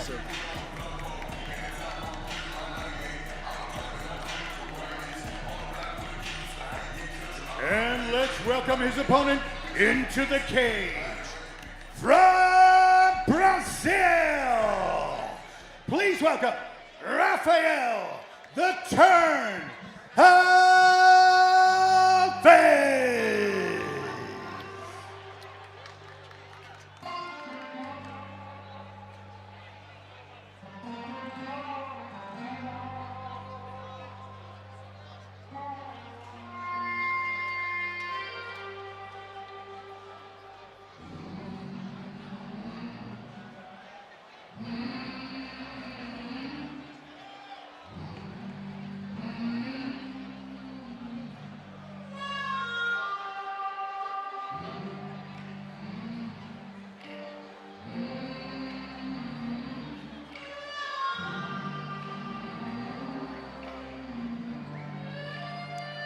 As he makes his way to the cage, Rafael Alves came up through the Contender Series. A big win against another great kickboxer in Mark Diakasi. That was in the UFC. Shocked him with an explosive knee and then got a guillotine finish. Deadly on the ground. Good transitions, explosive, athletic. Almost everything Njokuani brings on the feet. He mixes up an MMA on the ground. His jiu-jitsu, very, very explosive. And I would assume he wants to get it there. That's his best chances to win. So you got a conflicting styles here. Who's gonna enforce their will and get it done? Whether it's Njokuani on the feet, if it's Alves on the ground, who's gonna get it done tonight?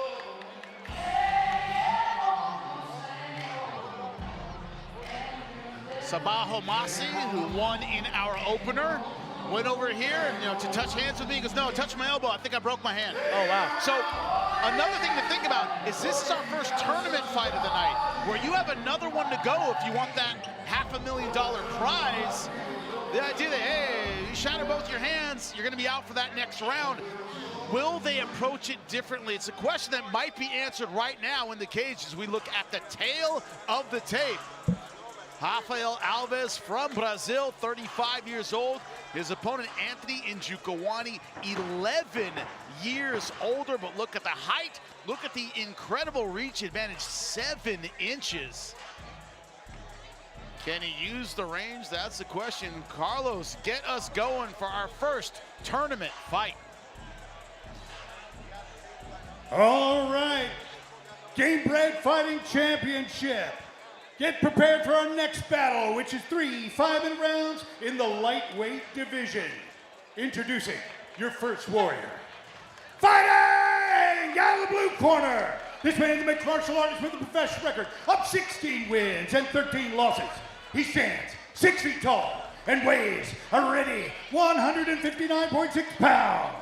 Representing Njokuani Muay Thai and fighting out of Nigeria, give it up for Anthony Njokuani.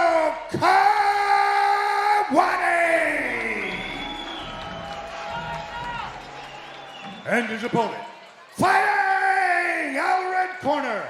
This man's a mixed martial artist with a professional record of 21 wins and 12 losses. He stands 5 feet, 7 inches tall and weighs a ready 159.4 pounds. Representing Goat Shed Gym and fighting out of Brazil. Give it up for Rafael, the Turn Alves.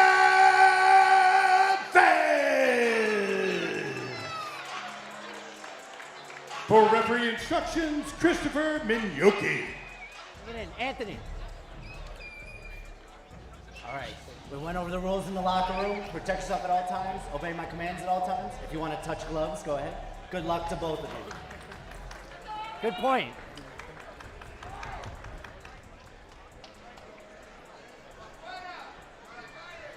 Touch knuckles if you're ready. Well, they did touch hands. That's close enough. But you wonder about who will control the style. Brendan, it's about who controls the range, controls the style. Not an easy thing to do against Njokuani as we begin round number 1. And this is what traditional Muay Thai looks like. Oh. Very tall with the stance is Njokuani. Alves going right in for the takedown. Wow.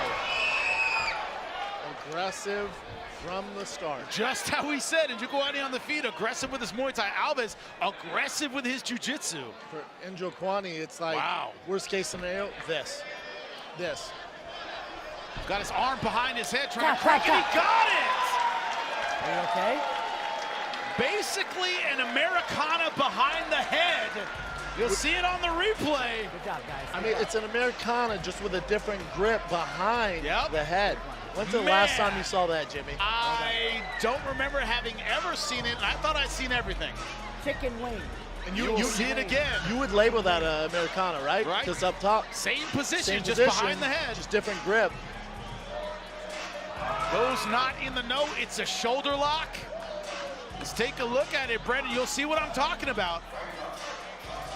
I mean, he's all over him from the jump. Rafael Alves just looked fantastic. Isolating the wrist, but you'll see he gets it behind the head. And does he get... See, it's behind the head, just like that. I'm trying to see his grip on that. That is It's insane. a key lock behind the head, yeah. Americana key lock, yeah. You heard the referee. And he's cranking on that.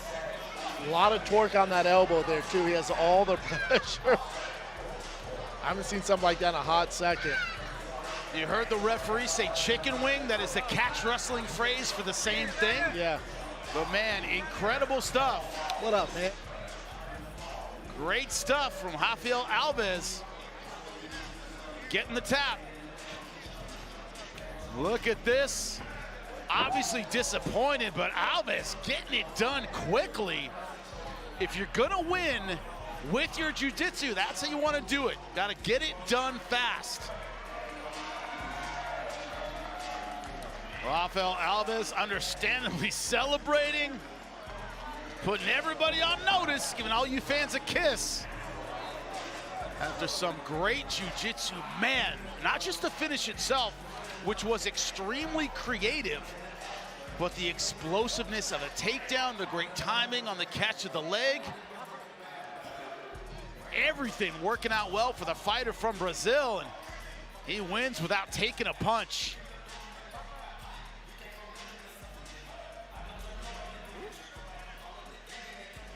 Jiu-jitsu on display. Carlos, make it official. All right, ladies and gentlemen, another explosive ending inside the Gamebred Fighting Championship cage. This comes to an end at 31 seconds of the first round. Your winner by submission at chicken wing. Give it up for Rafael Alves.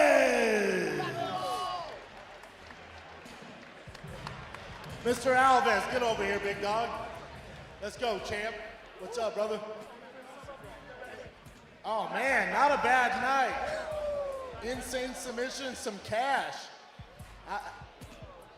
Let's put that cash safe somewhere. How'd you feel tonight? So I feel very happy for that opportunity. Thank you, Masvidal. Wow, big show, man. I feel very happy for that moment.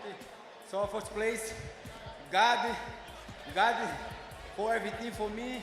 This is my team, Beauge, Isaac, Trish, Mango, my wife is here, so I feel very happy.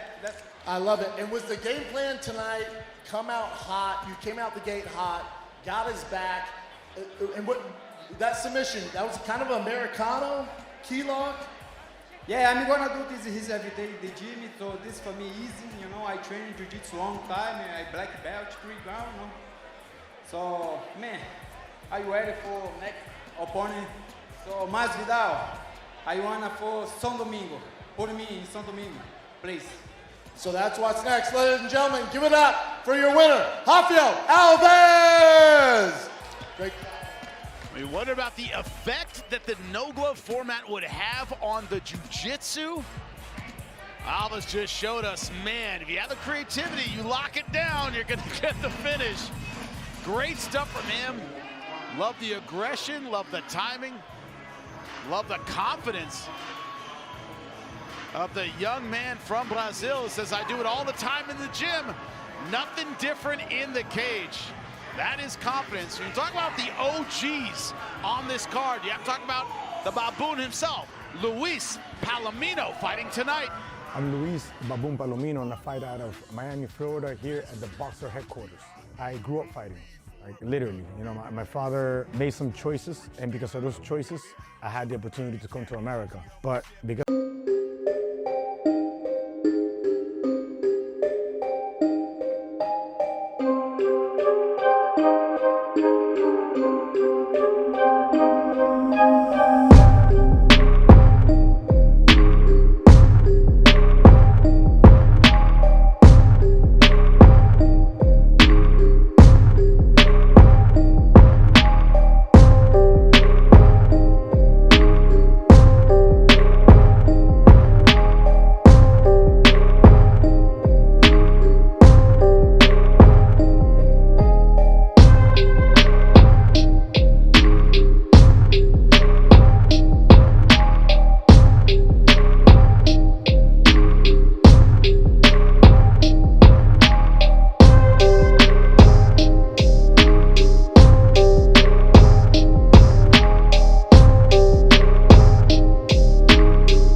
one of the difficulties with veterans at the elite level, spend a lot of time at the elite level, they lose their passion for it.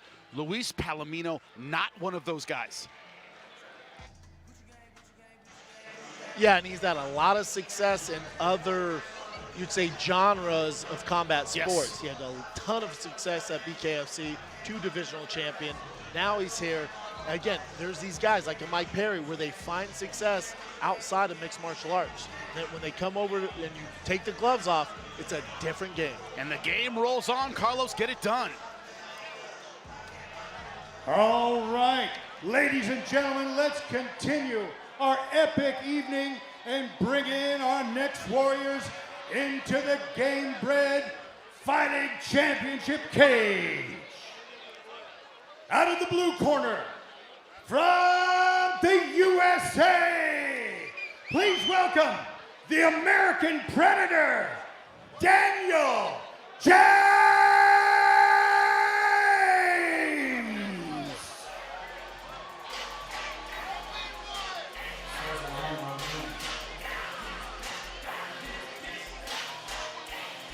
Daniel James, the Bellator veteran.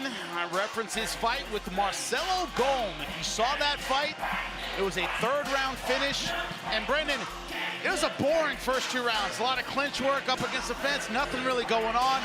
Started round 3, he looked like he was shot out of a cannon. Went out there, dropped Golem, finished him on the ground. That's that kind of gear shift kind of ability he has. A deceptive athlete, deceptive power, deceptive speed. Yeah, and sometimes guys are slow starters, and the coaches are, come on, man, come, you got it, you can do this. And then by that 3rd round, he's like, you know what, I can. It just took him 10 minutes. Right. You know what? I think I agree with you. But one thing about the format of this this bare knuckle format is you can't afford to start slow, maybe get cut and have a fight ender or something big happen. The punches are simply too devastating, especially in the heavyweight division. Agree, especially if you want to move on in the next phase of the tournament. You don't want to be in there for a crazy long time, because the more you're in there, the more likelihood you are to break a hand, break a foot. So in and out's the key, especially at heavyweight. These are big boys. Oh, big boys, and I'm sitting next to a big boy right now. It takes one to know one. These guys are absolute giants. Yeah, big recognizes big, my man.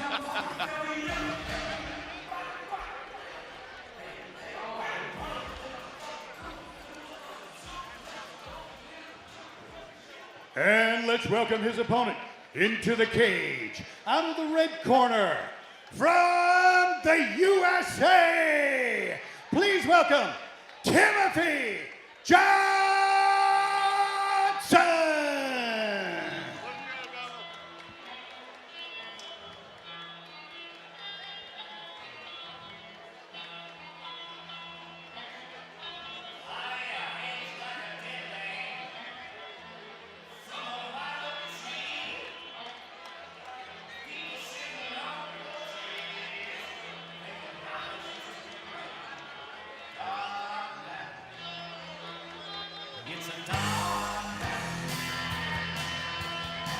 Quite a throwback to Bellator veterans fighting in Gamebred. Tim Johnson fought Fedor Emelianenko, split fights with Czech Congo, fought Alexander Volkanovski as well. He's fought some serious talent in his MMA career.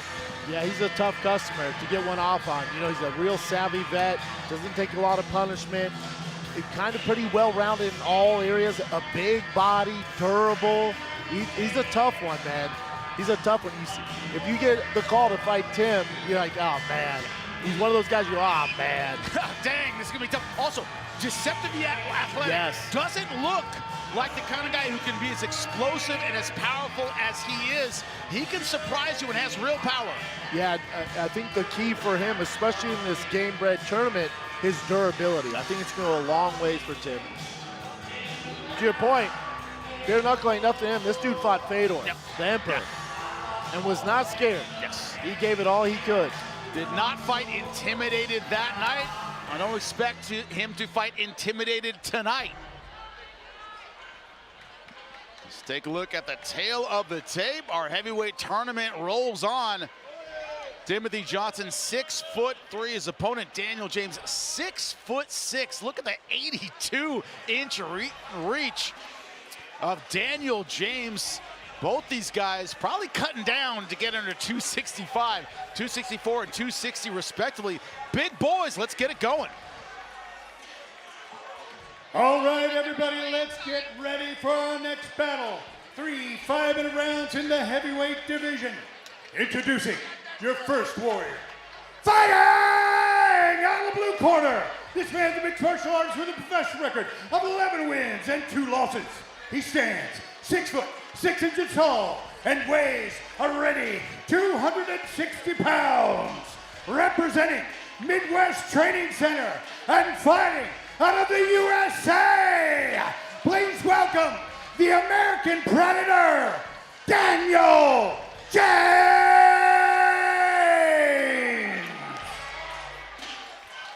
And his opponent, fighting out of the red corner. This man's a mixed martial artist with a professional record of 11 wins and 5 losses. He stands 6 foot 3 inches tall and weighs a ready 264.8 pounds. Representing Academy of Combat Arts and Mark 4 and fighting out of the USA. Give it up for Timothy Johnson. For referee instructions, Marcos Perez. My fave. The fighter, you know the rules. Follow my command at all time. Keep a clean fight, okay? Those who glove you want. Go to your corners. Marcos Pereira, a referee, loves action. I don't think it's going to be that needed in this fight. Both these guys can be very, very aggressive. What can the heavyweights do tonight? About to find out. Ready, ready, fight! We're underway, round number 1. Timothy Johnson in the red wraps. Daniel James in the blue wraps.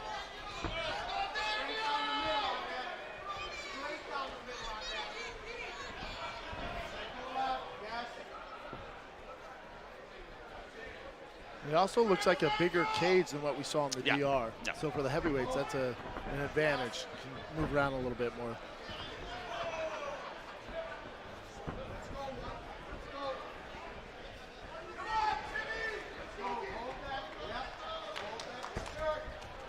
Oof. Nice leg kick set up for Timothy Johnson.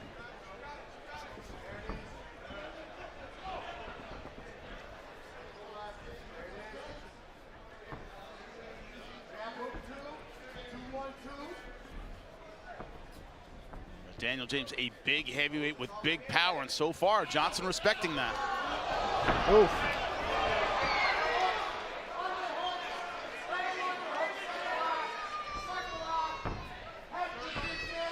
And this is a slow start we talked about earlier.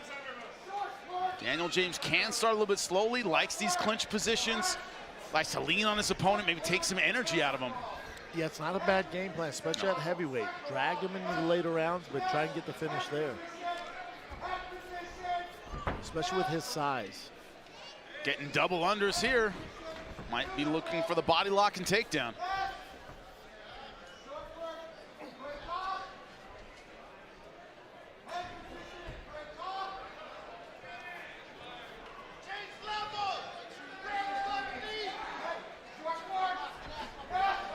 Nice knee on the inside from James.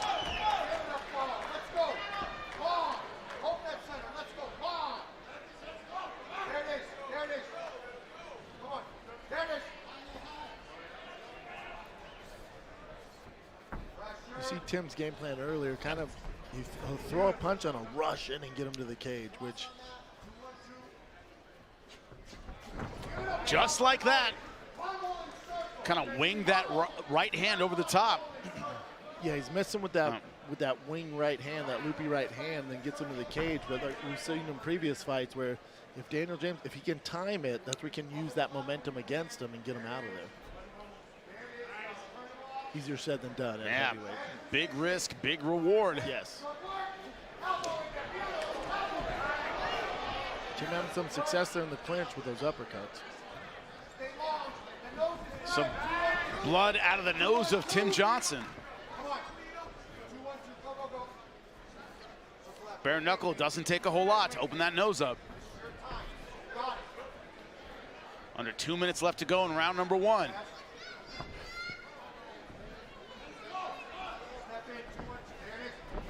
I'd like a little more feints out of James. And start to set things up. Instead of he's reacting, he's letting the fight come to him instead of imposing his will.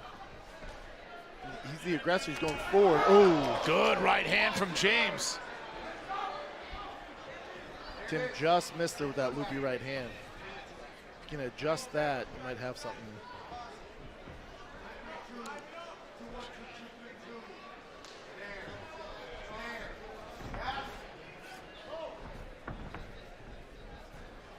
Tim's not giving much on those feints either.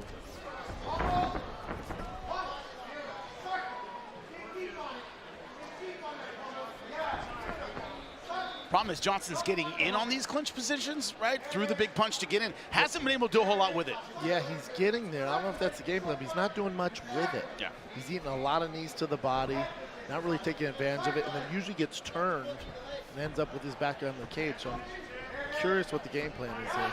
With his size, Johnson probably used to being the bigger heavyweight, Yes. but Daniel James, man, he's a giant. 1 minute. If he touches your jab, you hook cross around. 30 seconds left in round number 1.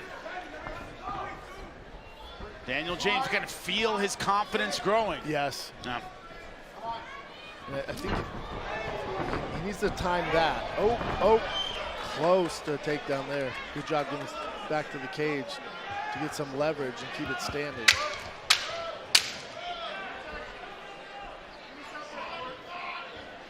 So far, good first round for Daniel James. Okay, stop. And cage side, the champ, Bubba Jenkins with the champ, Amanda Nunes. That's right. I'm here with a legend, Amanda Nunes. How are you enjoying the fights here in Miami? How I don't, you know, like fight is my life, so I always like to go to the local shows to support them, to like be there. This is good for me too, you know, I get in the fighting life style, that's I love it. This is good for you, like you said, it's your life. Speaking of someone's been fighting all their life, we got Yoel Morero versus Alex Nicholson in the finals. Who do you have for the championship, for the finals tonight? Who do you got, Yoel, 49-year-old Yoel, or Alex Nicholson? Man, I think this fight's gonna be crazy, but I'm gonna pick Yoel Romero. I think it's gonna be a knockout. I don't see this fight going distance, and Yoel Romero for sure. That's a good pick, I'm pretty sure. What do you got to say about Jorge Masvidal bringing all these people here in Miami to the Gamebred Championship? How do you feel about him putting his own promotion on? Yeah, this is amazing, you know. Jorge is my friend, I like Jorge a lot. I feel like he gives opportunity for all those fighters around in Florida and have hope, you know, in one day fighting the big promotion. So in the UFC, whatever they want to go, but like do these events, like always give the opportunity for somebody that's have hope, you know. And I always come and support it because I think this is a great idea, and I have to support it because the fans love you, my man. We're going to let them get back to the fights. Thank you so much for the interview. Back to you, Jimmy. That's right, Bubba Jenkins, NCAA champion. Getting a chance to talk to the GOAT. Yeah, she is definitely supporting tonight, and we're seeing the action in this second round. Timothy Johnson trying to step it up a little bit. Yeah, he just needs to capitalize when he does get Daniels back on the cage. You got to take advantage of it. He keeps getting there, but you got to do something. Also holding up Daniel James, a big heavyweight. Man, that costs a lot of energy.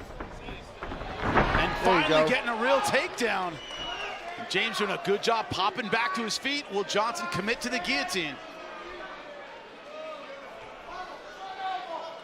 Daniel James just too strong, just kind of bullied his way up there.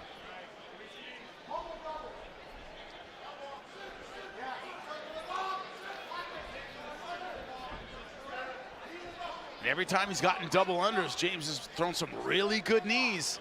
Easier to do when you're the taller guy.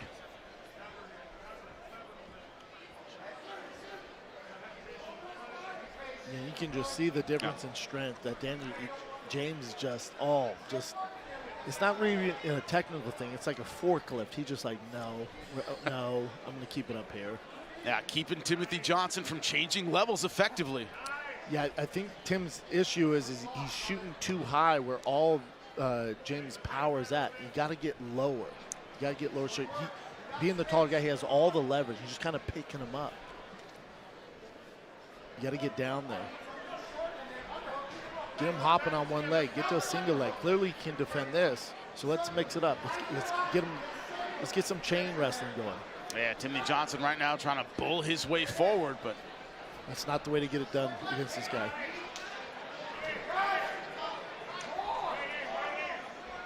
Good head position. Nice short punches from Daniel James made Timothy Johnson switch sides with his head.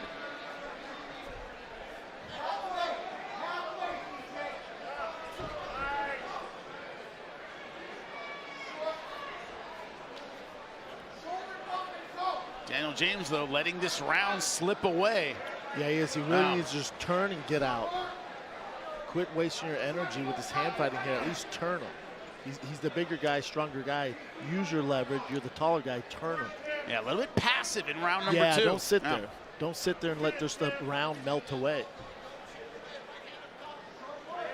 Because although it's not exciting, you're losing the round. So I'm sure Tim's fine to sit here.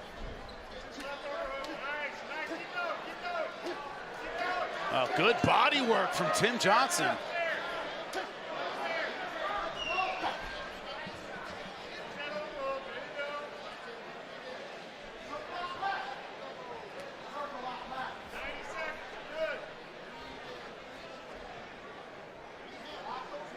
.90 seconds left, under 90 seconds in round number 2.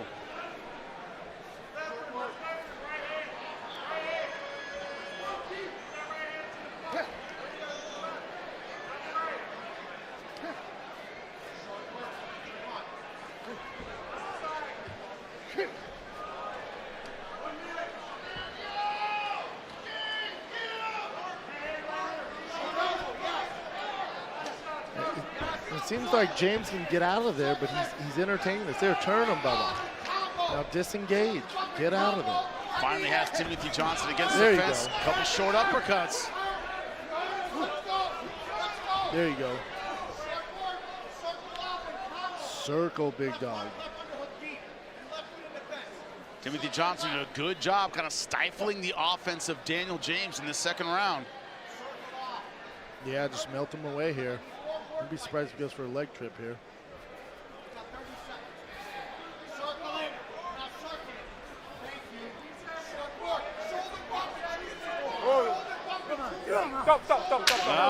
Warning for a low blow.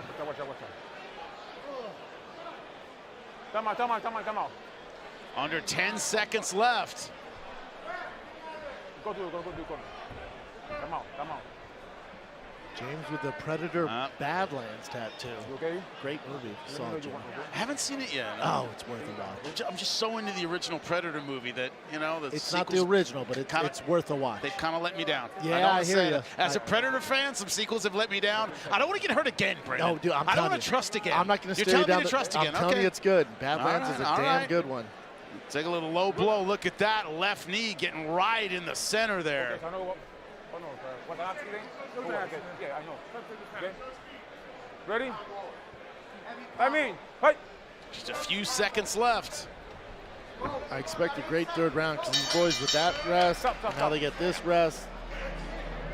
Basically a 2-minute rest for heavyweights. That's an eternity. Forever. That's an eternity. Forever. That's fantastic. Expect them to come out like Lance Armstrong. And here's the body shot. That's a totally legitimate knee. Good stuff to the body. Then the punches that followed up behind it. Good work from Timothy Johnson. His best work of round 2. Agreed. Probably the biggest moment in that round. That close body work. Daniel James kind of accepting it. Didn't seem to bother him. He's a bigger, sturdier guy here.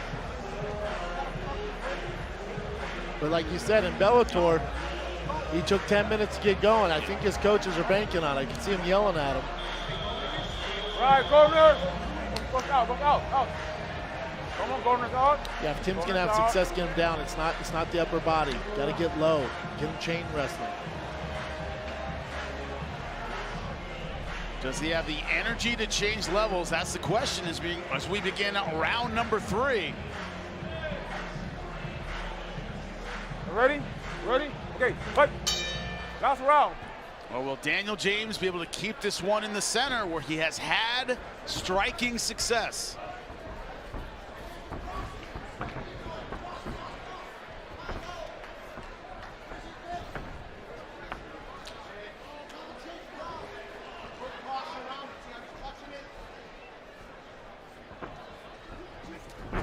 Oh, good right hand counter. Good counter. Now be first, big dog. Not this. There you go, turn him. And more active. He's listening to you, Brendan. Yeah. Get inside and turning him.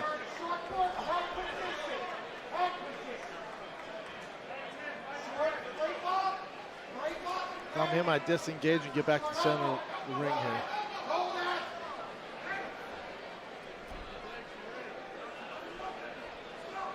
Maybe no damage inflicted here. Disengage, get back to the center.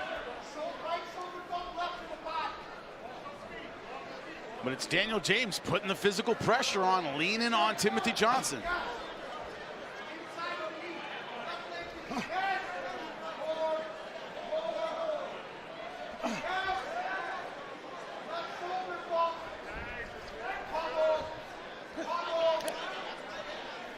Stayed in that position a little too long. Johnson able to get the underhooks and turn him again. His coaches are begging him to circle out. I agree. Got that underhook, turn into it, disengage, big dog. Because he often wins the underhook battle on both sides. Like here, why stay there? Why go back? Oh, left hook, and it's over! What a shot! Daniel James finding the chin with a beautiful left hook. That's heavyweights. Man! Similar to what you said in Bellator. He's a slow starter. Some would say the slowest. And then he goes, you know what? I want to get out of here. Clink. Ends it with a beautiful shot to the chin. Dropped Timothy Johnson like a sack of potatoes. Man.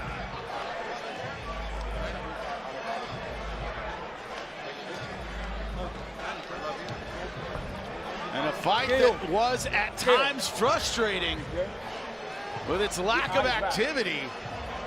Daniel James winning with an exclamation point in round 3.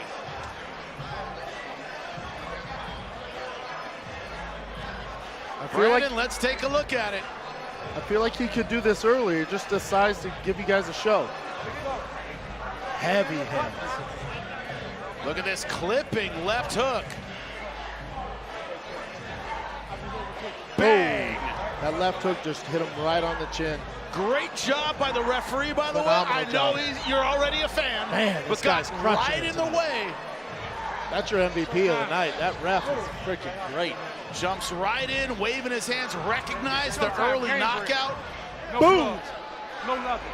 No deal, okay? American Predator. He ain't got the dreads no more. This is my first time seeing him. I didn't know who that guy was. Game time. And you see the crowd reaction. That is heavyweight bare knuckle, Brendan. It just takes one.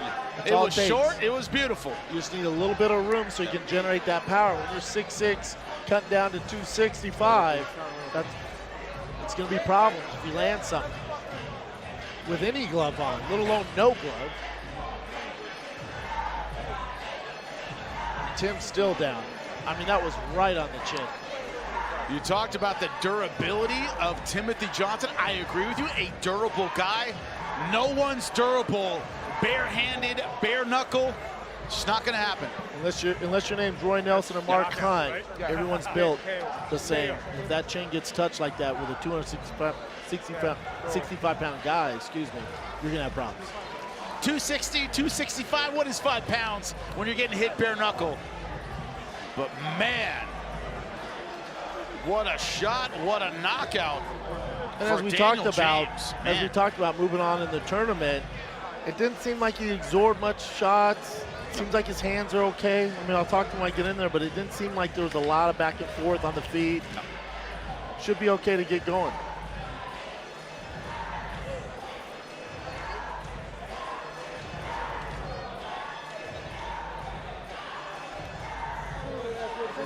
Good sportsmanship at the end of this one. Remember, $500,000 on the line. That's what the winner of the heavyweight tournament gets. Can't say that Daniel James not definitely in the hunt.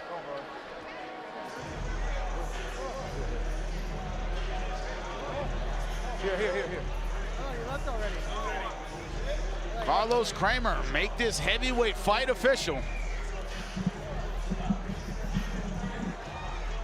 All right, Gamebred Fighting Championship on fire tonight.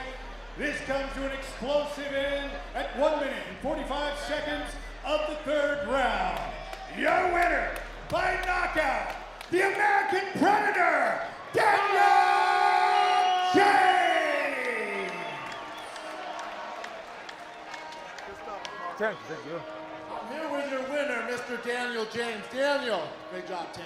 Daniel, how do you feel tonight? I feel great, man. I feel really great, really great. You took 10 minutes. You were messing around for about 10 minutes, and you said, you know what, I want to get out of here. You landed that big shot. What was the game plan coming in? Because Tim was rushing you. You spent a lot of time against the cage, but as soon as you got enough room to create some damage, you got it done. I work a lot. I just work hard my back against the wall.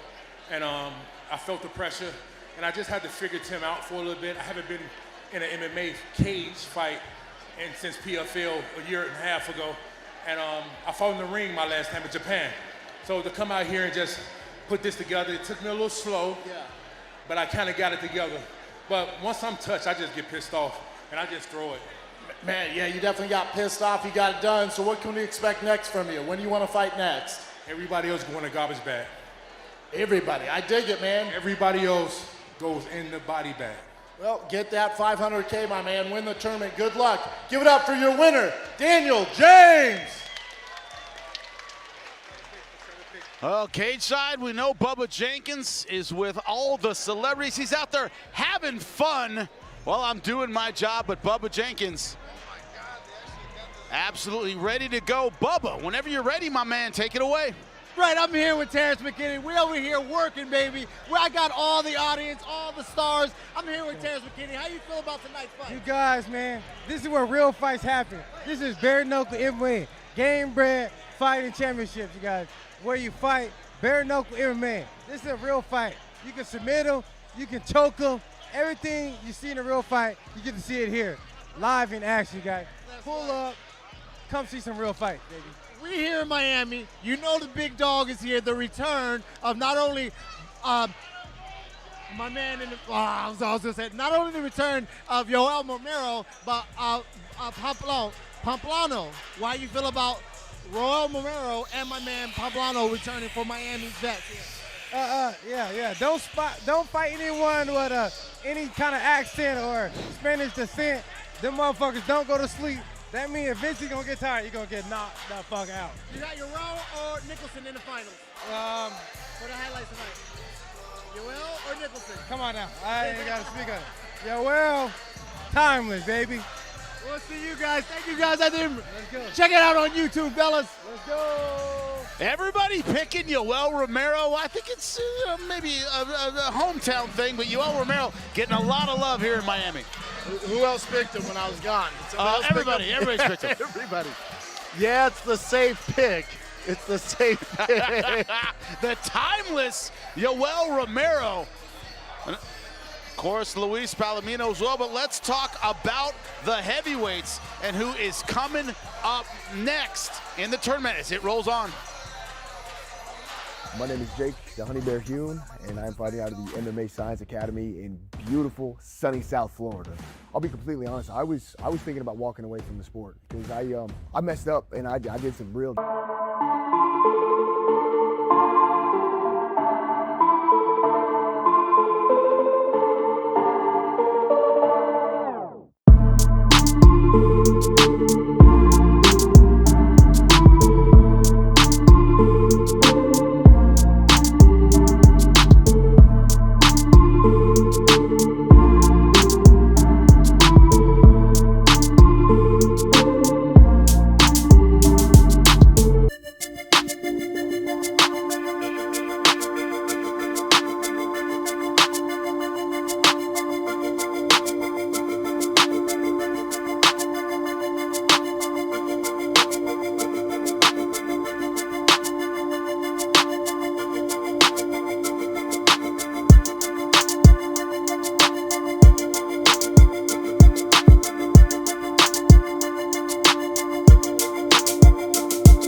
One of us is going to walk out, the other one probably ain't.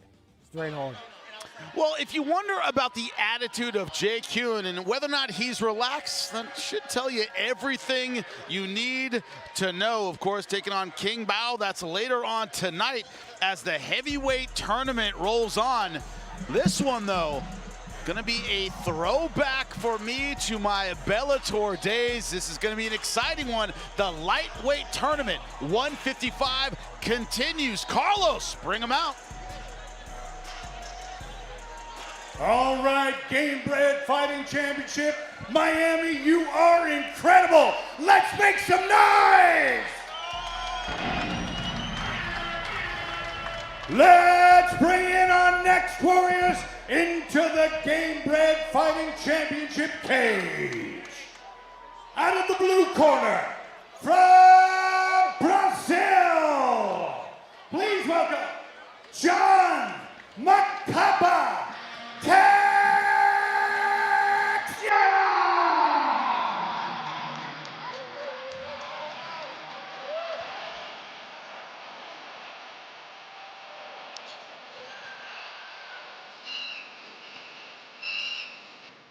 Macapa is the town he is from. His name is John Teixeira from Brazil. In Bellator, fought AJ McKee, Pat Curran, Daniel Weichel, all the big names at 155.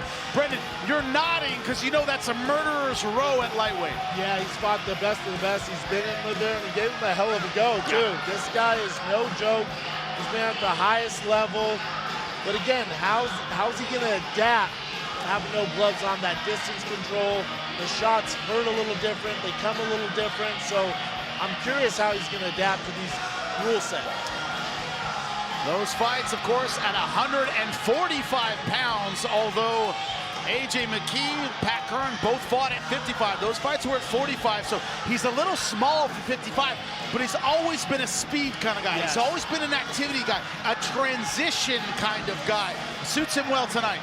Suits him well. I think speed's the game here. We've seen it tonight. We saw in the last fight, the heavyweights.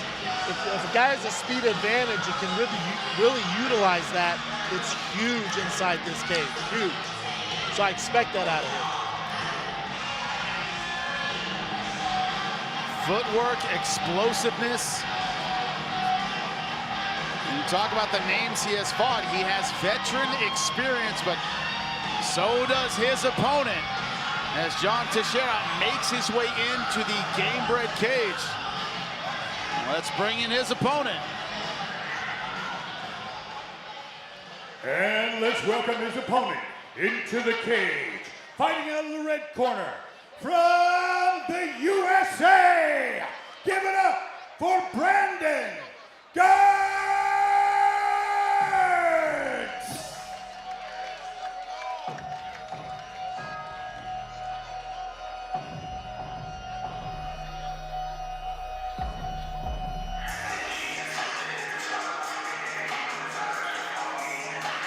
This is a man I remember walking into the Bellator cage with his pit bull, making the walk with him. That's the mentality of this guy. Always about heart, effort, discipline, gives it 1,000%, even when he's outgunned, even when the other guy is more talented, even when the other guy is bigger. Brandon Girtz doesn't know when to quit, and bare knuckle experience to boot. Yeah, to your point, he's a dog. Yeah. And with the bare knuckle experience, he's going to have a lot of advantages in this fight. And as you said, this guy is game. This guy is ready to go. He's game. He's not new to bare knuckle, even though he's new to bare knuckle MMA, not bare knuckle, boxing is what he has experience in. So, again, having his experience, having his record, having just that gameness goes a long ways tonight. He sees this fight as a second opportunity, a new lease on life.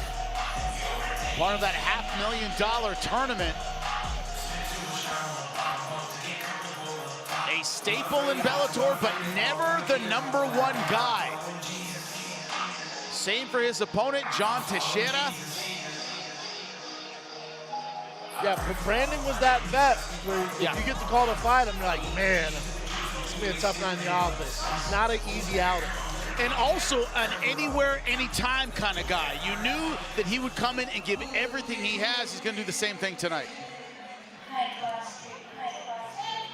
Bit more natural of a 55er. Bit larger of a frame. Let's take a look at the tail of the tape. Both guys 5'7". Brandon Girtz, just a slight reach advantage. Girtz, 41 years old, John Teixeira, 39. Maybe their last chance at big money in the sport. Can they make the most of it? To end the suspense, Carlos Kramer, get us started. All right, ladies and gentlemen, let's continue our historic night and meet our next warriors. Ready for battle in 3.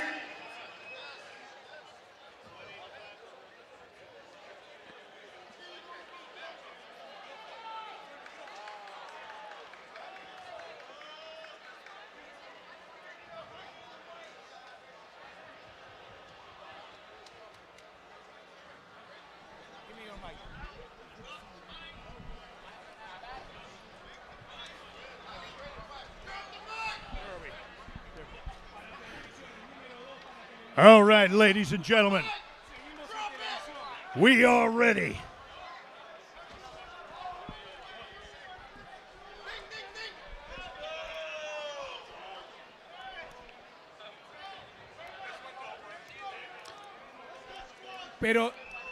I'll be back in a moment. A couple of technical difficulties as we're ready to start. Brandon Girtz taking on John Teixeira. 155 pounds, the tournament rolling on. Both these guys veterans, both had experience in Bellator, never fought there. Brandon Girtz right now pacing around like a wild animal. And it could be about who gets the early advantage. Both these guys are veterans.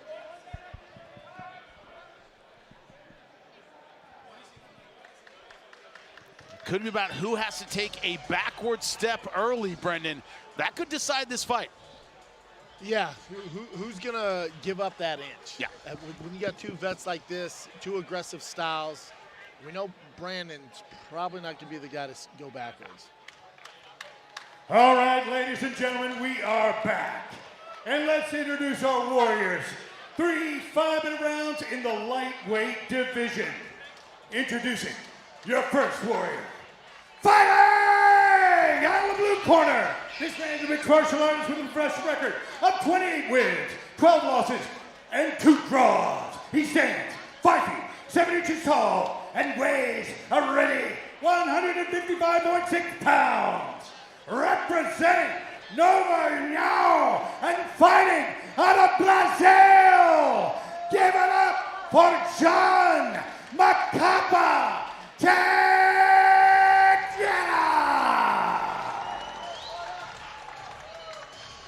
And his opponent, fighting out of the red corner. This man is a mixed martial arts with a professional record of 16 wins, 7 losses, and 1 draw. He stands 5 feet, 7 inches tall, and weighs a ready 155.5 pounds.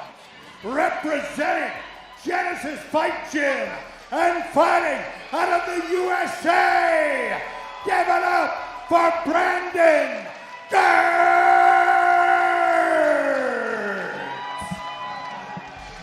For referee instructions, Christopher Njokuani. We went over the rules in the locker room. Protect yourself at all times. Obey my commands at all times. If you want to touch gloves, go ahead.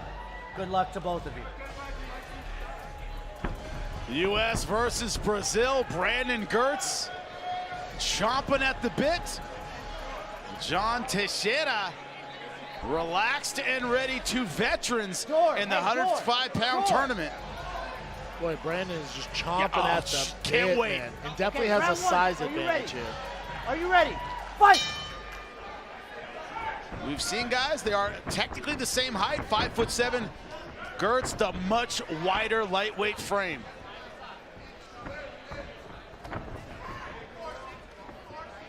He's almost throwing a backhand there with his jab. Ooh, good body shot. And no surprise, Brandon Girtz going right at Teixeira with heavy punches. Jeez. Teixeira now waving him on. There he got blood out of Brandon's eye there. It looks at the top of his head a little bit. Could be on the head. What a shot from Brandon Girtz. But the blood starting to pour into his right eye. Brandon's getting clipped on these exchanges, though. Certainly is.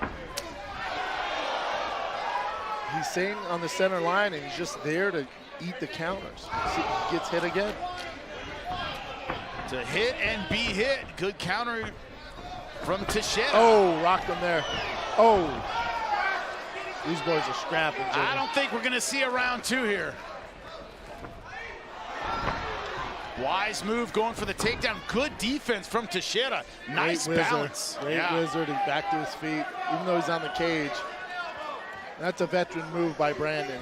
He's kind of getting eaten up in the exchange there, trying to slow it down a little bit. Just all power.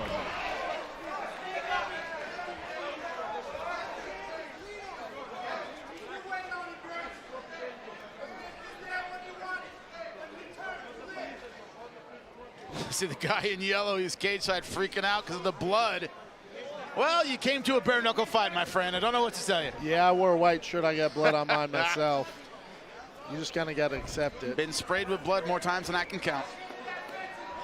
Brandon Girtz right now. But that sense of urgency, maybe because of the blood and because of the cut, Girtz really pushing hard for the takedown. Yeah. Exuding a lot of energy here for this takedown.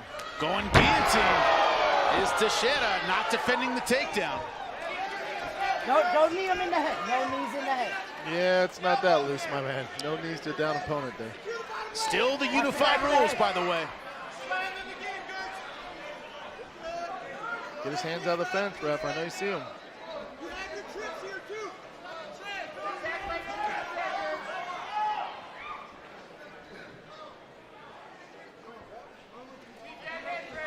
It's hard to tell if Teixeira's bleeding or if it's Brandon's blood. Yeah, bad cut. Looks like on the hairline on the right side for Brandon Girtz. This should be interesting. Gotta wonder about his vision at this point. Yeah, so Brandon's coming in there pretty reckless, and he's actually losing the exchanges during this. Oh. There's so much power from Brandon in those exchanges.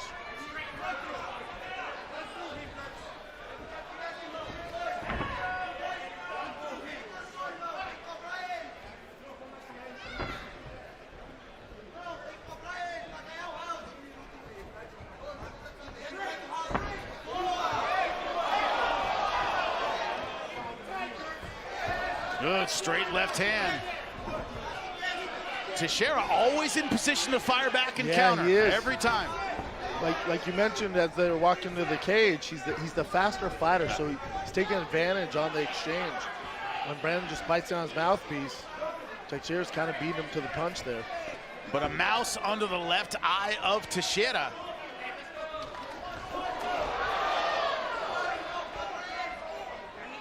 Man, minute left in round number 1 of what has been an extremely exciting fight.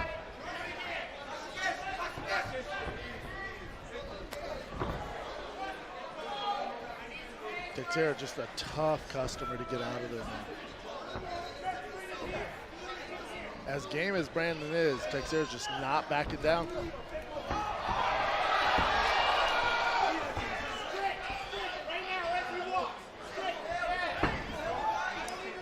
I'd like to see straighter punches from Brandon in those exchanges. He might have more success. Powerful but wide, taking a lot of risks to land that knockout punch. And Teixeira, so far, taking advantage.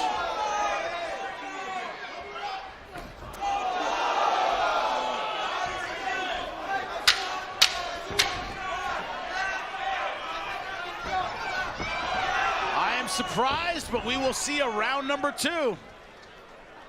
Hi. Oof. Those boys are scrapping. Wow.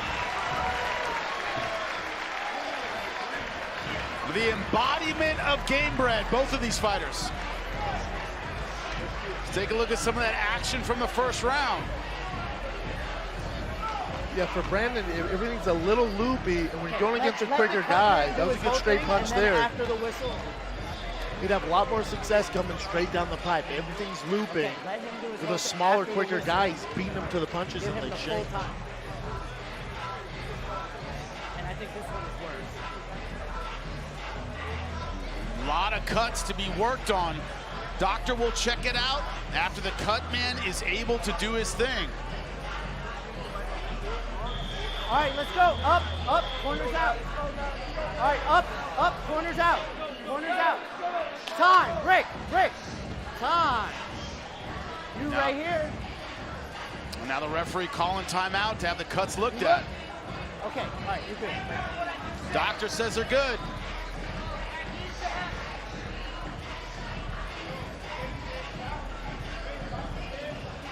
Round 2, are you ready? Are you ready? Fight! Round number 2, John Teixeira, Brandon Girtz. Teixeira in the black trunks with the blue wraps. Brandon Girtz in the white trunk with the red wraps. Man, what a wizard from Teixeira. And that's a veteran calculated move. Most guys would jump that guillotine. He used the thread of the guillotine to get back to his feet and just applies pressure. Girtz just pawed at his eye a little bit. Might have been complaining about a poke. I did not see one.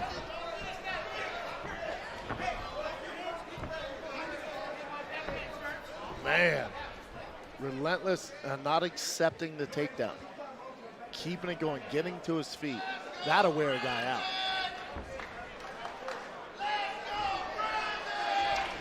Phenomenal takedown defense.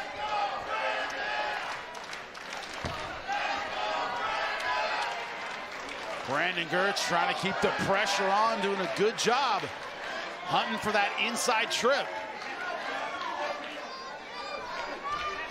No surprise, this has become a battle of wills. Exactly what you expected from these two fighters.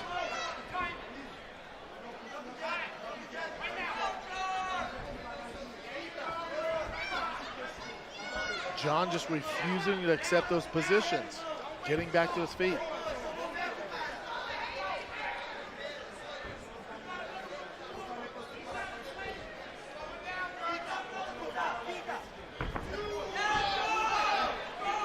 Girtz breathing very heavily, hands very low.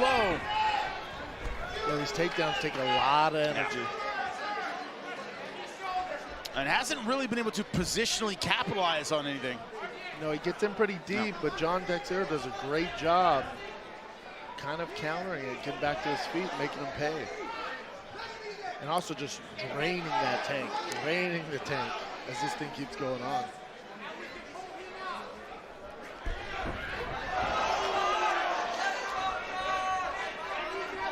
As much as Girtz was winging his shots in round number 1, it's more of the same in round number 2 with fatigue on top of it. Yep. Yeah, I really wish he'd straighten those punches out. Easier said than done when you're this tired. That was a good left from Girtz, but Teixeira wearing it well.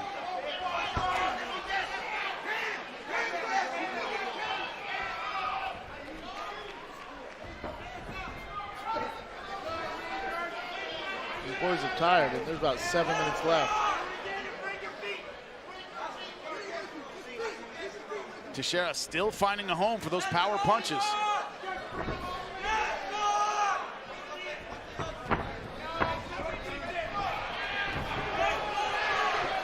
Watch the heads. Watch the head. Fight. Surprised we haven't seen more clashes of heads with these two guys as they're Agreed. coming forward. Often in opposite stances.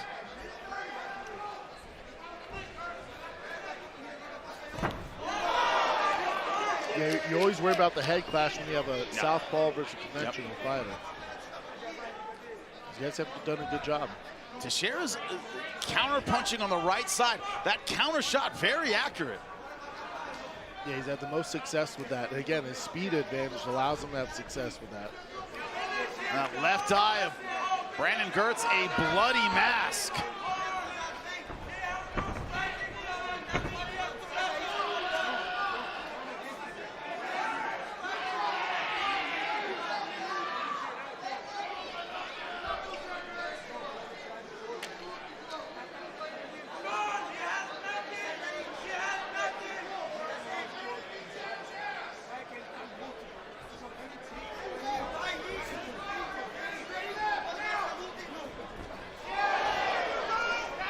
Brazilian doing a good job stalking forward. That was a good left, and Girtz has landed a few of them, but not a lot of sting on them in round 2. Oh. Hasn't been able to really stop Teixeira in his tracks with any of those strikes. No, Teixeira just keeps coming forward, applying pressure. Doesn't have maybe the same knockout power, but the speed and just applying the pressure, keeping him on his heels. He's wearing Girtz out. Oh, he wobbled there, no? Looks like Teixeira briefly staggered. Bubba Jenkins is cage side yet again. What you got for us, champ? Man, I'm cage. We got Perp in the building. How you feeling tonight in Miami watching Gamebred's fight? Ooh.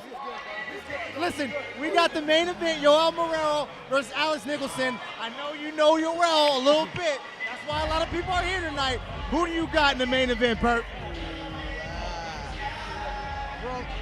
Romero's a fucking dog, man. That man's built different.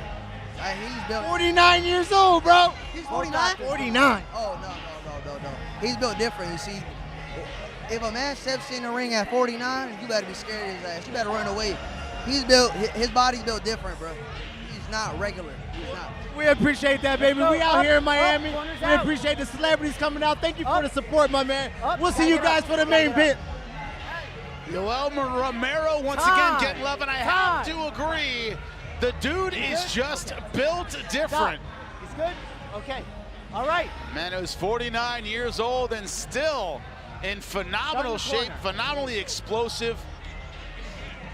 That is our main event tonight. That's in the heavyweight division, but remember the other tournament, 155. Final round. Are you ready? John Teixeira, Brandon Girtz ready for a round 3. What does Brandon Girtz have left in the tank? He comes out throwing big punches to start round 3. Oh! These boys are strapping. Man, those chop and counter punches from Teixeira just on point again. His takedown defense, brother. Yeah, man. And like we said, neither guy's given an inch. I would be amazed right now if Brandon Girtz can see a thing. Cuts over both of his eyes. What a right hand.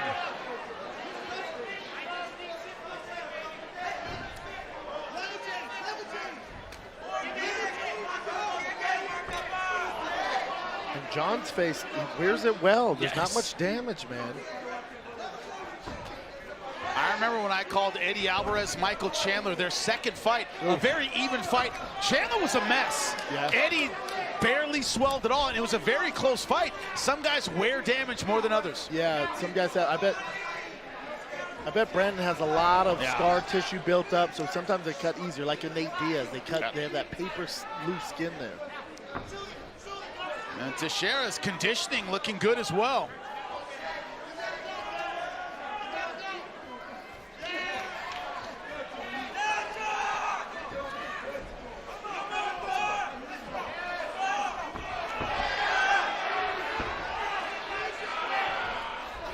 And this is what Girtz needs, the kinds of punches that can back Teixeira up. Don't crash.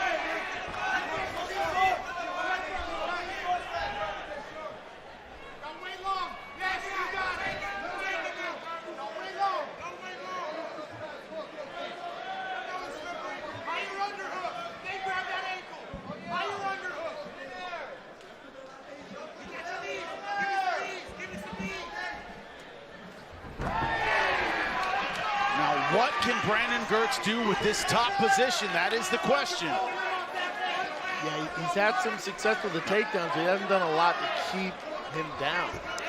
Well, Teixeira's very explosive. He's had good balance, been good at popping back to his feet. Really good at getting back to his feet. Yeah, I love when a fighter refuses to accept the position, gets back to the feet, because you're just making your opponent work. There he goes, back to his feet. It's exhausting if you're on the offense on that. Big expenditure for the takedown and no reward when it comes to positional damage.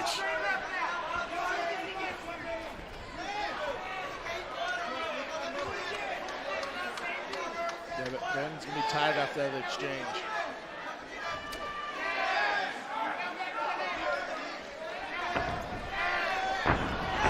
Oh, what a shot from Teixeira again. Oh, was thinking guillotine for a moment. I know, I thought he had it, but he went, you know what? Nah. Veteran move. Now, watch this. Refuses to stay down.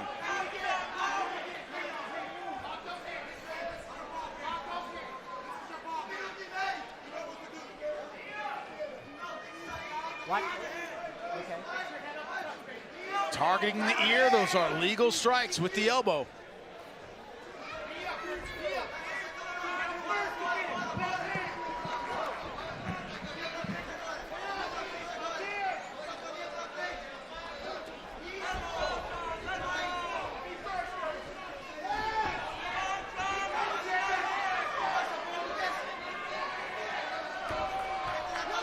I don't know what Teixeira's face is made of, but he is barely cut as he goes for the takedown. You probably get the mount here.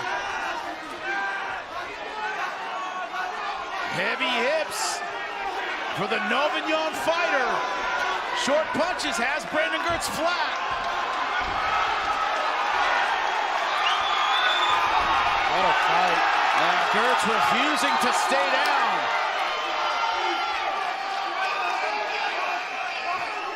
The fans here in Miami are rising to their feet. An appreciation of these two fighters as the seconds tick down.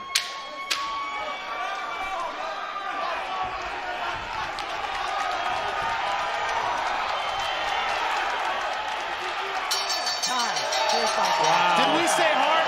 Wow. Did we say guts?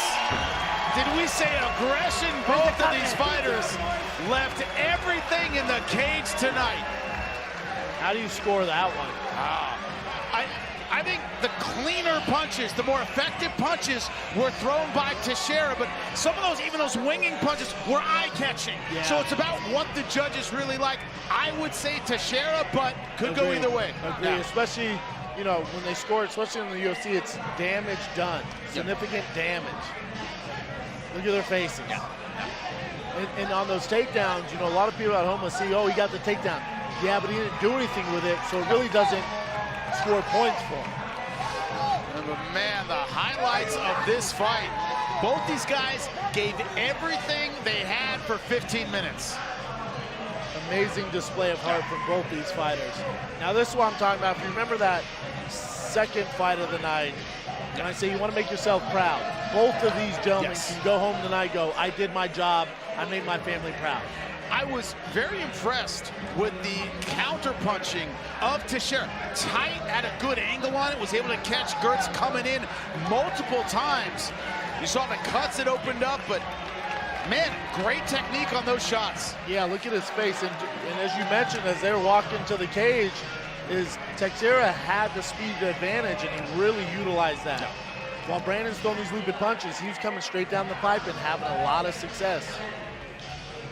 And his takedown defense, man. Really exemplary. I don't think people at home know how hard that is to do.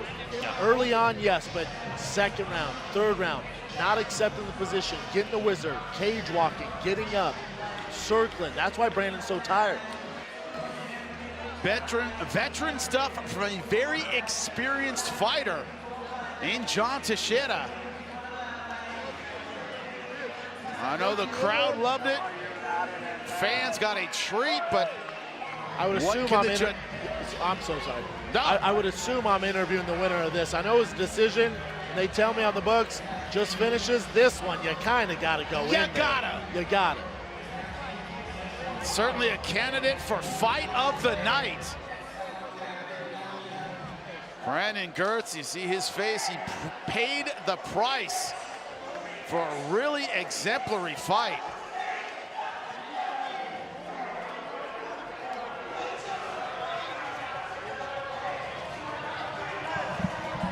John Teixeira waiting for the decision. That man's face is made of something different. Ate some big punches, still looking pretty good. Brandon Girtz, man, he knows he was in a fight tonight. These guys do not know how to have a boring fight. Lex McMahon, Jorge Masvidal, the two promoters that brought us this event, have to be happy with what they just saw.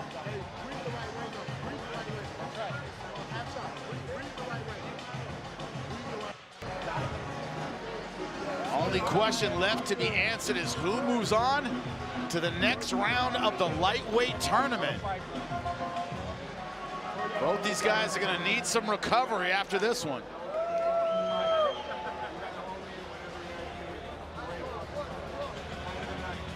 It looks like we have the scorecards tallied. So much suspense. Carlos Kramer, get in there and end it. All right, ladies and gentlemen, let's give both of these gladiators a huge round of applause. What a fight, ladies and gentlemen. After 3 rounds, we go to the judges' scorecard. Your first judge scores about 29-28, Girtz. Your next judge scores about 29-28, Teixeira. And your third judge scores about 29-28 for your winner by split decision, Brandon Girtz!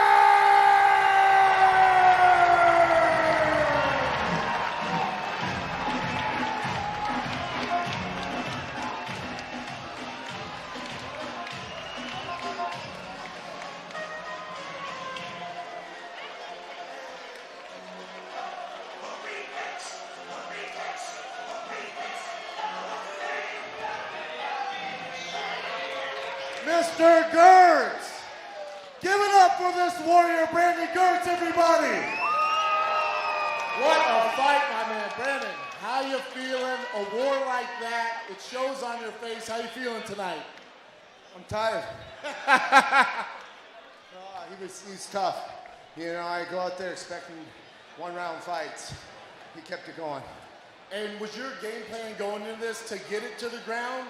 You were exchanging on the feet, and then you had some great takedowns. His takedown defense was impeccable. It was a lot. It was really good, man. If I was going to go for the takedown, it should have been smooth, but it wasn't. That's my fight of the year so far in Gamebred. That was an amazing fight. What can we expect next from you? I'm going all the way up this tournament. Get that $500,000, my man. Ladies and gentlemen, give it up for your fight of the night, Brandon Girtz. Great job, brother. Plenty of action left to go. I reiterate, fight of the night so far. Some great veterans left, some tournament fights left to go. It's gonna be hard to top this one, however. Brandon Girtz, John Teixeira, an absolute war. My question is, how is Brandon Girtz? Gonna need some medical attention for sure. For the cuts, that guy threw everything he had with both hands.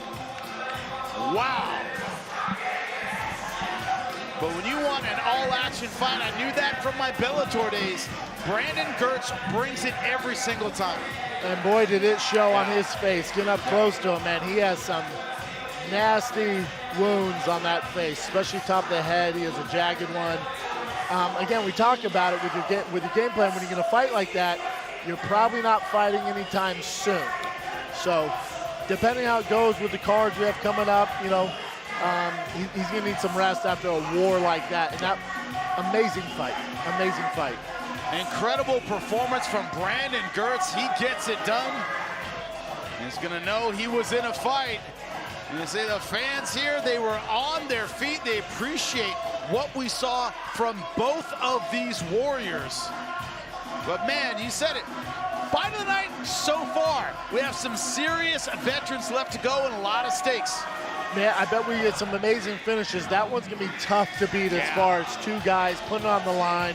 Nobody took an inch backwards. That's why we do it, man. That's why we do it, Jimmy. That's right. More to come.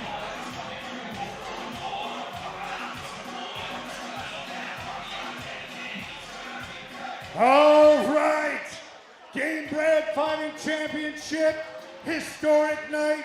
We're gonna keep it going and let the fire burn, Miami. Let's call out our next two warriors. Before I do, I want to introduce our Gamebred FC's biggest fan. That's right, the greatest center in NBA history, the one and only Shaquille O'Neal! That's what we fucking want.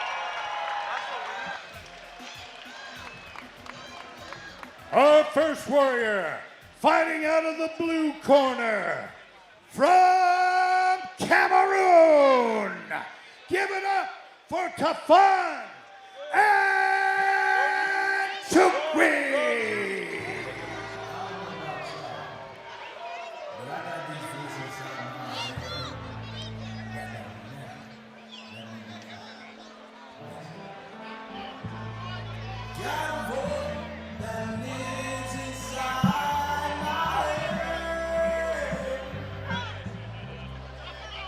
A theme tonight. Brendan, you and I were discussing it off camera. Tafan and Njokuani, a light heavyweight, won Dana White's Contender Series in his 4th professional fight. All of his fights, his losses, all of them in the UFC. Lost to Carlos Ulberg, who's the current champion in the UFC in the light heavyweight division. A lot. Very soon in his career. You talked about that. Happened to you too. The learning curve. Very, very steep. This is a second lease on his career. Yeah, and people write those guys off. You know, they get to the UFC, it's the big show. They go, say, 0-3, but he fought tough opponents. You mentioned Ulberg. People are like, oh, he can't do it. Or it was just too much too soon. So you reset, you get your team around you, you get some smart matchups, you take fights like this, you know, and you grow. You grow. It's okay if you weren't ready at that time. You know, an MMA career is a marathon, not a sprint. And these guys want to sprint to a title shot, and maybe you're not ready. And somebody needs to tell you that, like Jimmy. Yes, I do what I can, Brendan. 7-4, all 4 of those losses in the UFC. So maybe, as you said, a little too much too soon, but plenty of time to right the ship. Very talented fighter. Let's bring in his opponent.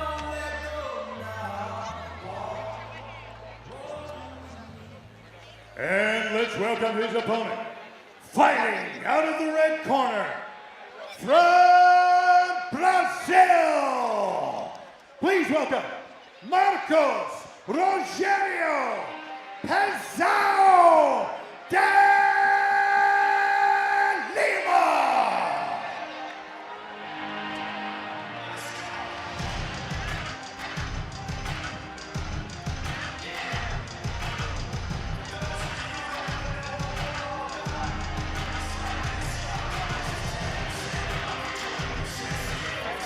Big dude. That's right. By the way, in case you're not up on your Portuguese, owl means big. Pezão means Bigfoot, right? This is a big heavyweight, as we said about Njokuani. He's a light heavyweight. He has a light heavyweight frame. Now, he can put heavyweight mass on there. He's got a light heavyweight frame. Pezão, look at his back. That is a heavyweight back, my friend. He's a big heavyweight. Also, the nickname Pezão. Big kicks, loves the leg kicks, fought guys like Andre Arlovski, Big Ben Rothwell, beat both of them. Was kicked out of the UFC after failing a drug test, but had won his last fight in the UFC. So has that physical ability to really do damage in the heavyweight division. Yeah, and to your point, you're talking about a natural heavyweight. Yes. This guy couldn't fight 205. He was probably 205 at 8 years old. If he cut his leg off. If he cut his leg off, 205 is not in the cards for him. You're talking about a big, explosive, massive dude who has heavy leg kicks, which, if you watch enough Gamebred, that's an asset. That's an asset. That's your feeling out. That's your jab here for these guys. You're just as likely to break your hand throwing a jab as a right hand, so use your kick as your jab is a great strategy. The way I try to describe it to people is you can put monster tires on a Civic.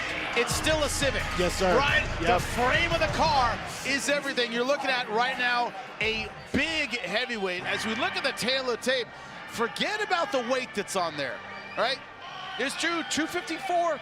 I'm sorry, 263, 264. Oh, Njokuani's heavyweight. No, that is mass on a different frame. Now, not that he can't generate power with it, but I'm telling you, Marcos Rogerio de Lima, every bit 263.4. Look at the height, 1 inch advantage, similar reach. Njokuani 46 to De Lima's 40.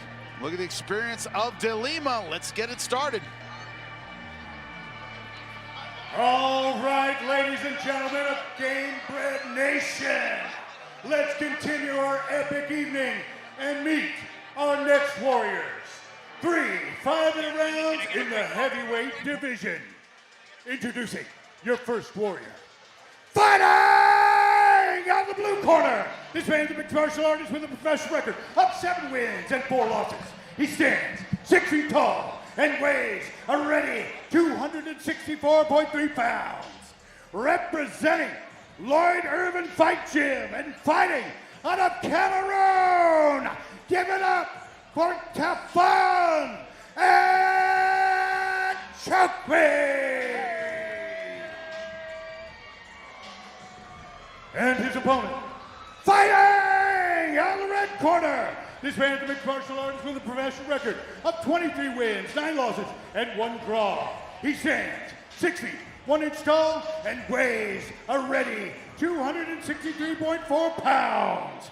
Representing American Top Team and fighting out of Brazil. Give it up for Marcos Rogerio de Lima.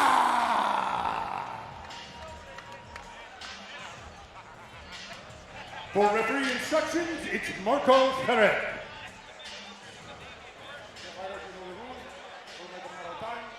Clean fight, coach Glover, you won. Okay, go to your corner.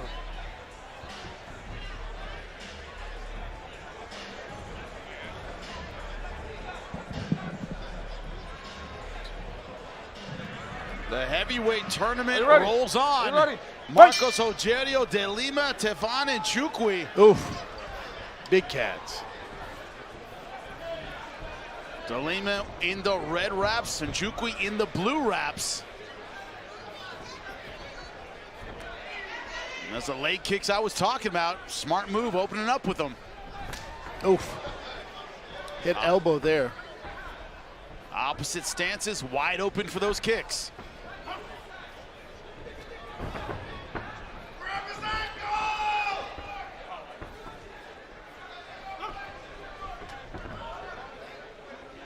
Man, he is quick with the kicks for a heavyweight. Yo, that mass, that foot is coming, man. Oof. Njokuani wisely keeping those hands very, very high. And he has the legs to take these kicks.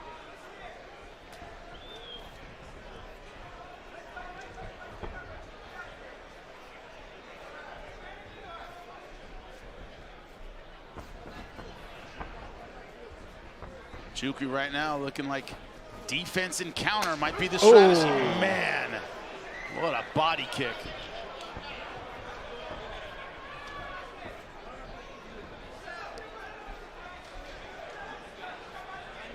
Njokuani doing a good job.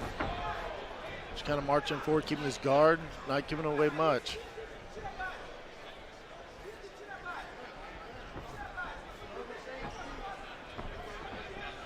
One thing about De Lima, surprisingly light on his feet for such a big guy. Does move very well. Yeah, very well, very athletic. Nice leg kick. That one counted.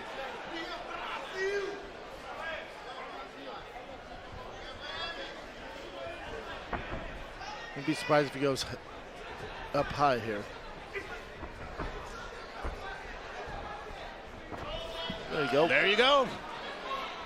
Good call. And Njokuani, though, keeping those hands glued high.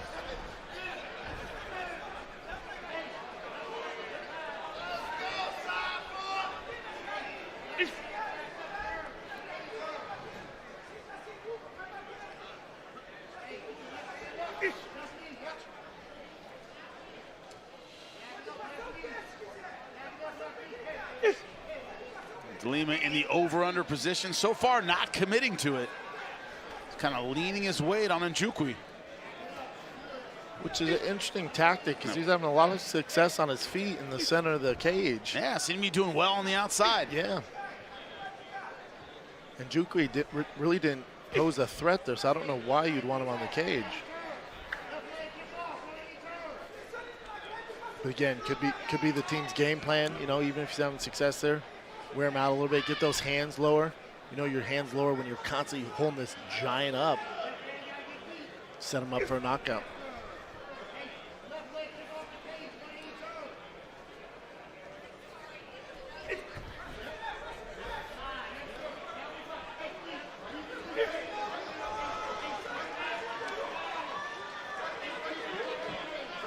I would assume Njokuani would have a little more leverage here being the smaller fighter. Good job getting double unders now.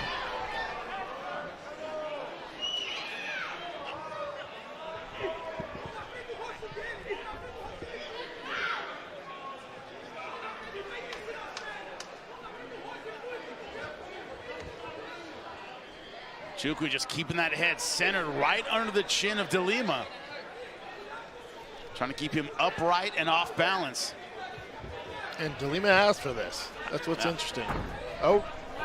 Brief attempt at a trip, now going guillotine.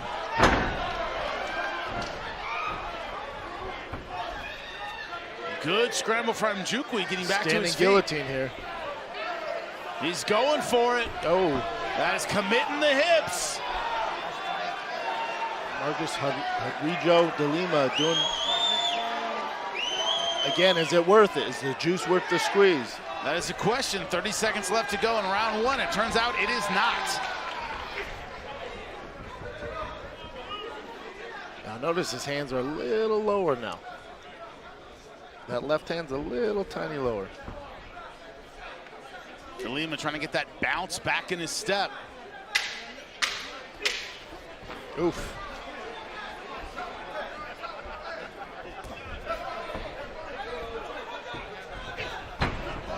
Stop. And Bubba Jenkins, cage side, was one of the greatest centers of all time.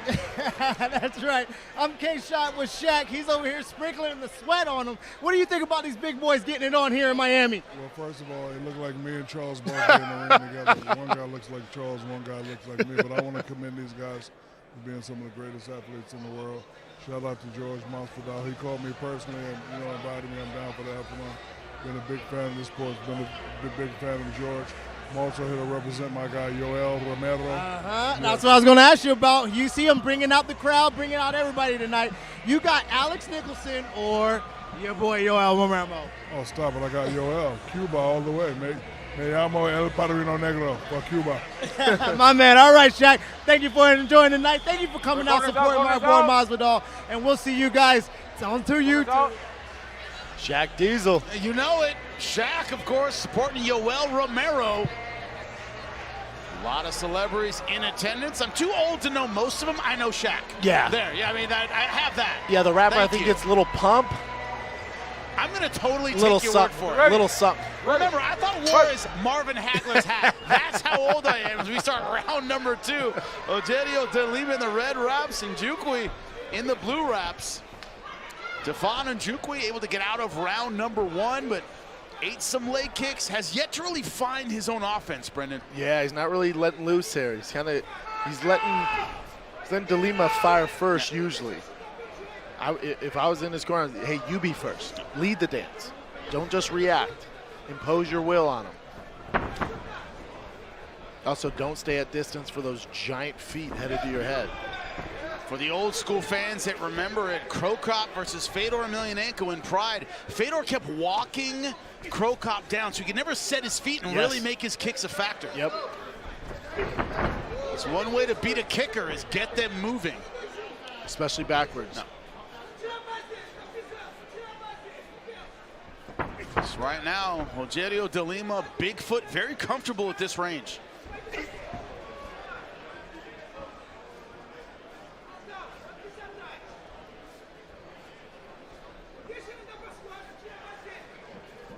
Yeah, if I'm De Lima, this is where you want to keep it. You don't want to engage and get him against the fence. Keep it here.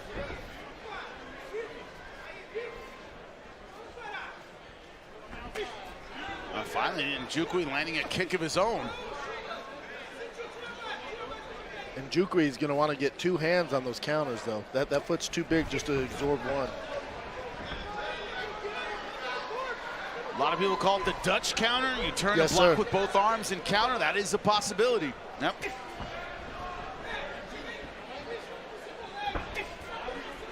I don't know if you ever trained in Holland, but it sucks. I have I'm not. telling you right now, it sucks. I bet. I did, and man, they know their kickboxing. Yeah, the guy who has to worry if he's blocking those big kicks, especially with a heavy leg like this, with one arm, he usually breaks that It can forearm. snap. Yeah. Like a dry twig. Njokuani being a bit busier in this round, too. Still, I would tell him go first. Don't wait on him. But so far, not really willing to initiate with his hands. You see in that defensive posture, hands very high. There goes De Lima, once again initiating the clinch. Yeah, too high.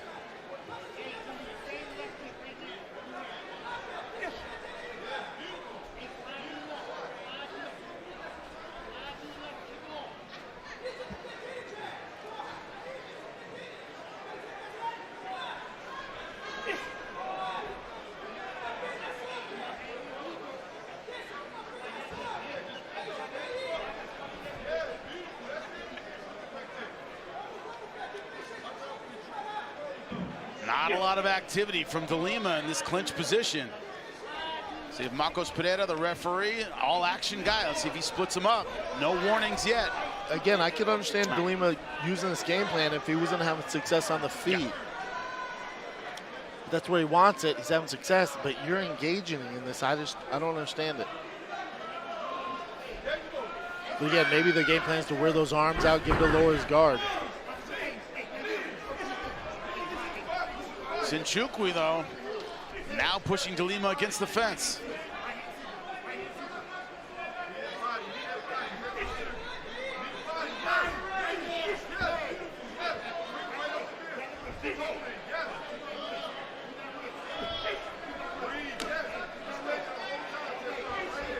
That's why I'm talking about accepting the position. De Lima accepting his back on the cage.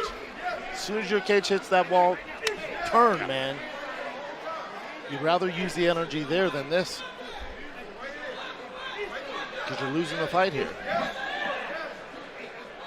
Njokuani doing well with those short knees.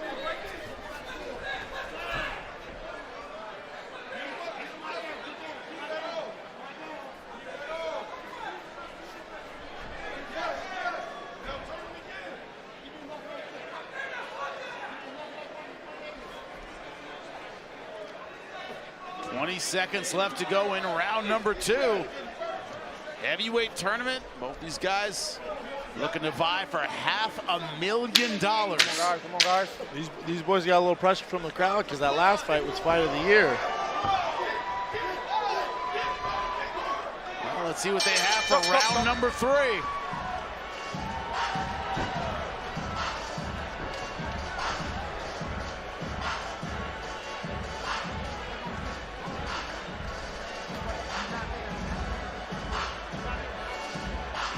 Well, that was a round that it seemed as though Pazal was having success, as you pointed out, in the center. They get to the fence, he gets reversed, eats some knees. It's like he gave away the position that was working for him. I know, almost gave away the round. Yeah, could have, maybe. Yeah, spending that much time with your back against the cage, especially to end the round with your back against the cage. When you're having success in the middle of the damn cage. We're seeing a lot tonight with these heavyweights. Everything's high. When they exchange and go for their takedowns, everything's high. Big guys are good up high. They're so strong. It's tough to get. You gotta get low, man. You gotta get behind those knees. Their entries, all of them are high, and so they're running to the cage. It drives me nuts. And no one really committing to that level change that is so vital at the elite level. Correct. Last round, you're ready. Last round, you're ready. Hey. Well, let's see as the gas for round number 3. Stefano Njokuani versus Marcos Rogerio de Lima.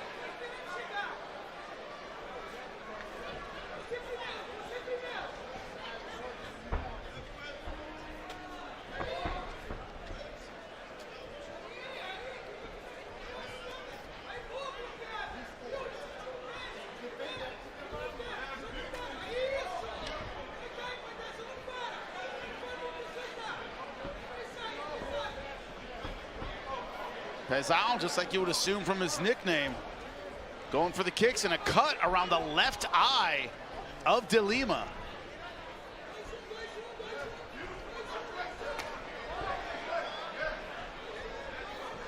Chewy, he needs to get more active on the feet.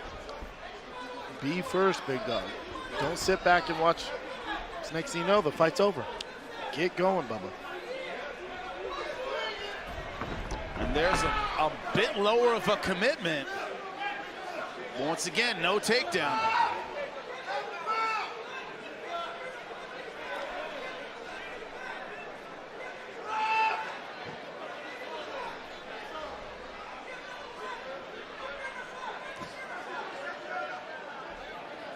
Again, for a big guy, a lot of energy wasted here.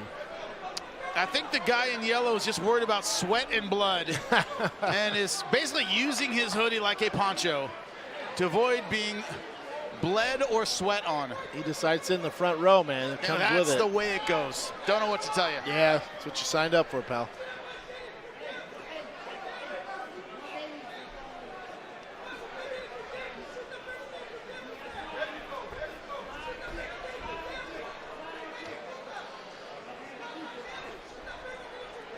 And all De Lima has done here is kind of just put weight on Njokuani. He hasn't committed to the takedown, hasn't used a lot of clinch work, but man. Again, doesn't make a lot of sense when you're having success in the middle of that cage. And that's your forte.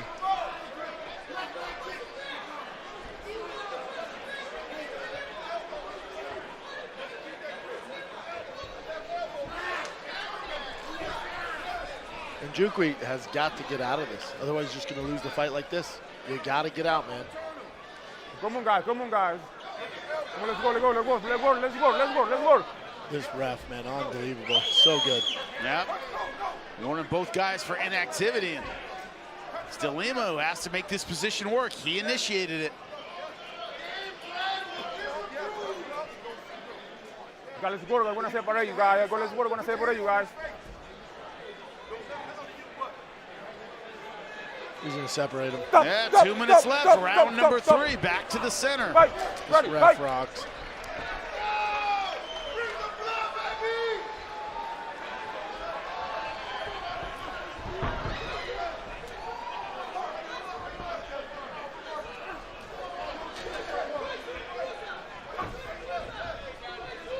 Njokuani, you gotta throw more than one, man. Now circle, big dog, get out. Get out. A diving takedown from De Lima and ended up exactly where he doesn't want to be, which is against the fence.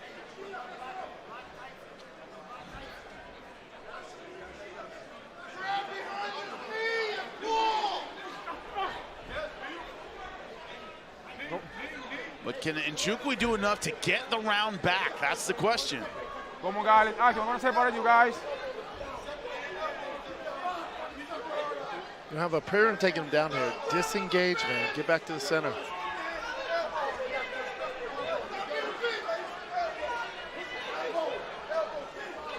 That initial element of surprise with a takedown, that's gone. Now you got fans booing.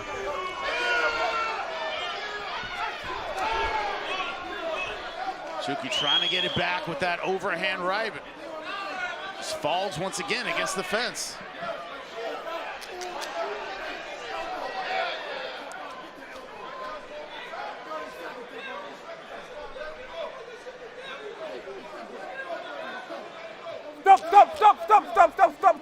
Stop. Ready, fight. 20 seconds left to go. A round and a fight that may be up for grabs.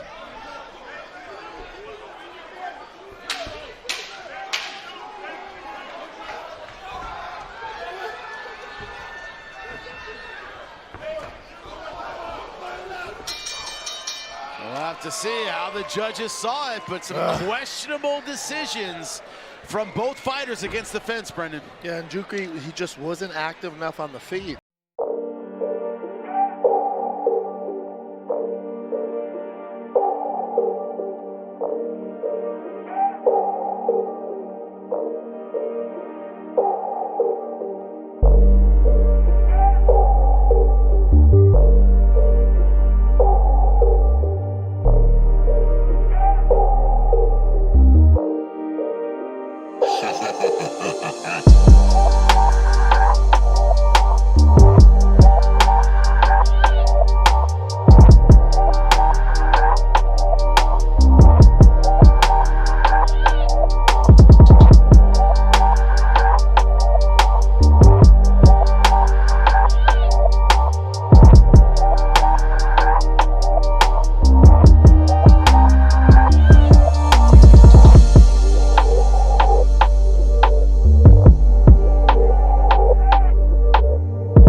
third judge scores the bout 29-28 for your winner by split decision, Top 5 Njokuani!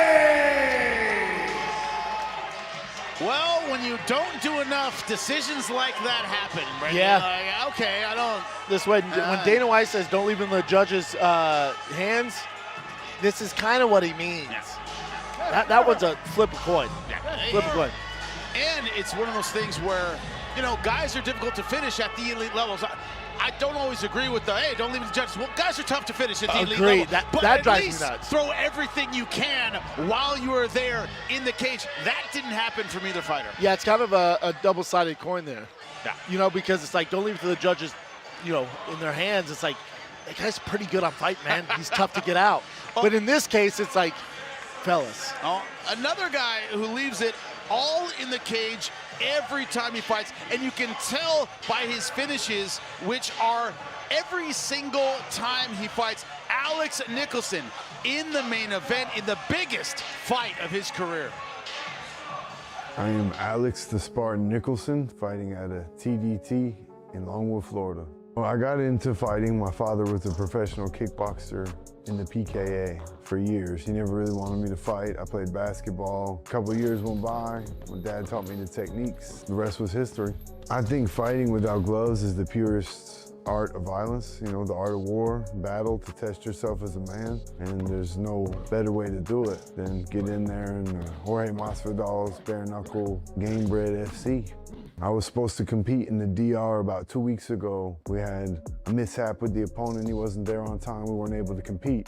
And I knew that Hector and Yoel were fighting, and that got scrapped. I got a call for a fight May 1st, and I'm fighting a legend, Yoel Romero. I've been watching him since I was a young man and watching the sport, and he's a legend. I respect him, but I know the game. So all that goes out the window the night that we step in that ring. I gotta kill or be killed, and I'm going for his head, you know? All respect, all love. Perfect world, I knock Yoel Romero out. Go home, day after is my birthday, I get some carrot cake with my little boy. It's huge, competing in Miami, in my home state of Florida. It's a blessing, and Yoel Romero, no better opponent to stand up there and trade blows with. My whole career has led me to this moment. I truly believe that, because not many men would be willing to go in there and do what I'm doing. And I'm really confident that I'm gonna take this man out. He's a legend. He's been doing this a long time. He's a tricky guy, very powerful guy, but that's what's gonna make me more dangerous. Whenever I'm supposed to lose, I win. He's got nothing to prove. He's proved it. I'm still trying to make my name. I got a family to feed. It's my time. Yoel Romero, May 1st, Miami. You're a legend, but I'm gonna take your legacy. See you soon, boy. All right, ladies and gentlemen, let's continue our historic night and meet our next warriors. Out of the blue corner, from the USA, please welcome Lamar Downtown Brown.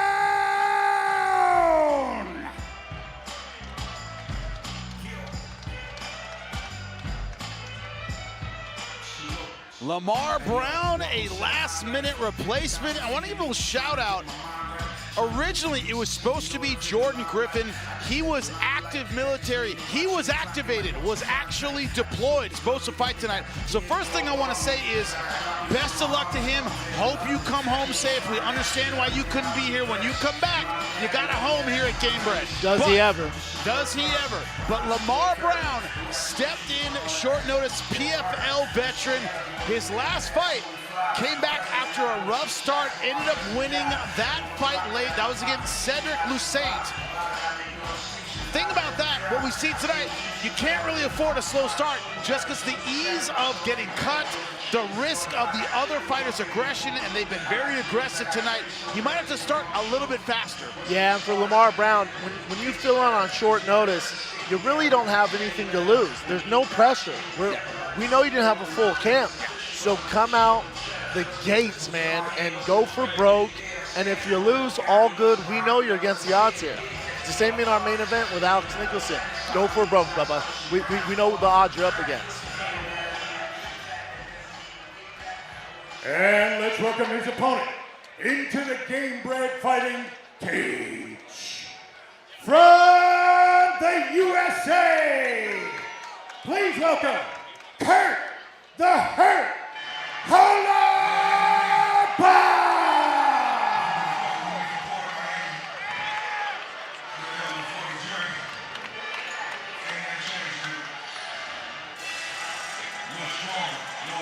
Oh, here's the little man walking him out.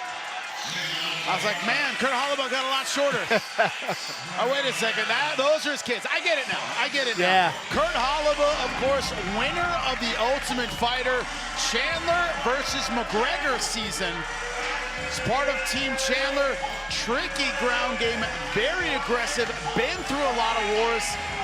This is a tough guy to fight under any circumstances, especially late notice. Very tough fight. Yes. Very tough fight, short notice. Yeah, Kurt's a tough one. A tough call to get to take on short notice. And his son comes up to me before the last fight and goes, hey, my dad's going to win. I'm going to walk out with him. I said, good luck, bud. Good luck, little dude.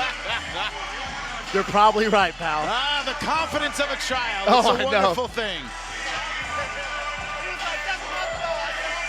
But he brings real skills. You see the belt tattooed on the back of his neck.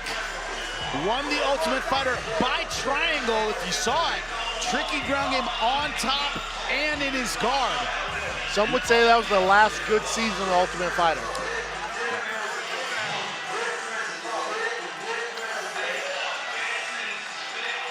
Yeah, Kurt's a very skilled guy, especially when he gets to the ground. You're going to have some problems. Yeah, battle tested as well. As we look at the tail of the tape, Kurt Holaba, 21-10.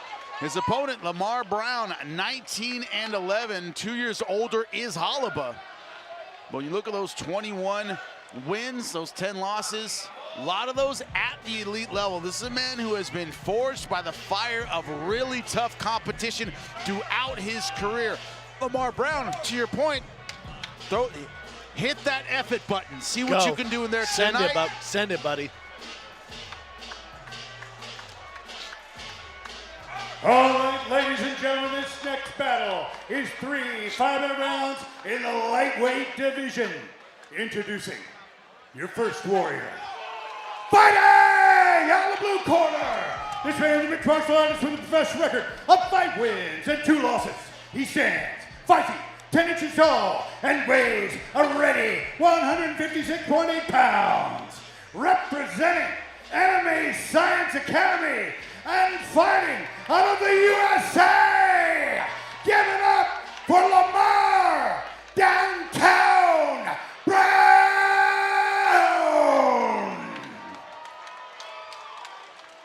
And his opponent, fighting out of the red corner. This man is a mixed martial artist with a professional record of 21 wins and 10 losses. He stands 5 feet, 11 inches tall, and weighs a ready 155 pounds. Representing Gracie United, Team Holaba, and fighting out of the USA. Give it up for Kurt the Hurt Holaba.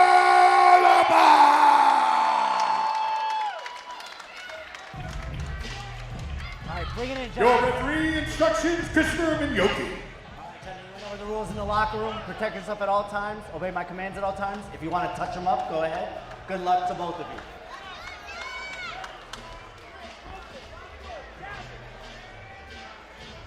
If I'm Kurt and I'm fighting a short notice guy, I take him down early.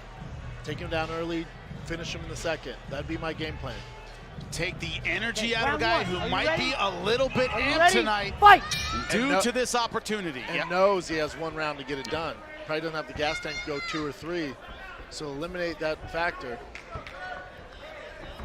Kevin Rooney, longtime coach of Mike Tyson, about the Buster Douglas fight. He said if Mike weren't in shape, go out there, throw everything you got in the first couple rounds, get him out of there. Don't allow it to be a long fight. Holaba getting the takedown quickly. Smart. We can only say veteran so many times. Holaba's a veteran. Yes.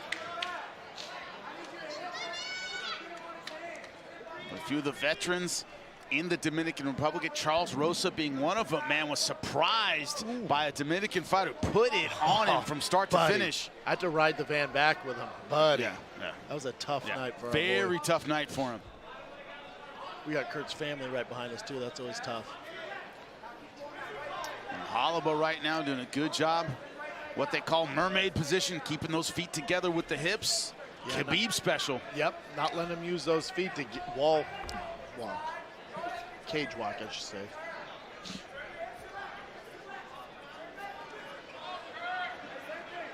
Veteran stuff, though, from Holoba, keeping the pressure on, negating the hips. And Kurt's trying to pass that wrist, which he almost did there. He let it go. Trying to pass that wrist to the other one, and he's going to melt him down. So far, no panic from Lamar Brown. Keeping his cool, looking for his opportunities. A lot of guys, you know, in their first big fight, they just make that mental mistake early. Lamar Brown, so far, keeping his back on the fence, looking for his chance to pop back to his feet.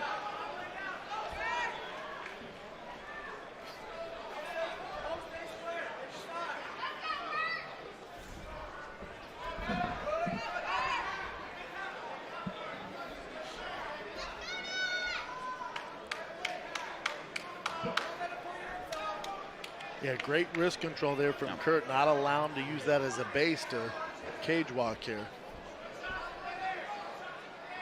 A lot of viewers at home are probably like, ah, come on, Kurt, what are you doing? He's actually being pretty strategic here. Not letting him form the base to get up to his feet. Old man jiu-jitsu is all about hip pressure. That's what Holoba's bringing now.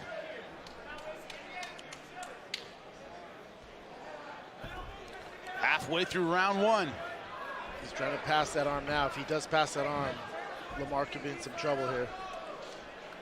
I wouldn't mind him disengaging here with the wrist control and let loose on the head there a little bit and then coming back down.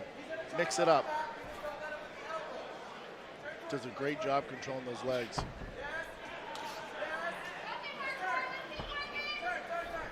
Now Holoba getting aggressive. One hook in, make that two. Yeah, it's 2 minutes. It's exactly where you don't want to be against Kurt Holoba. Talk about that finishing ability on the ground.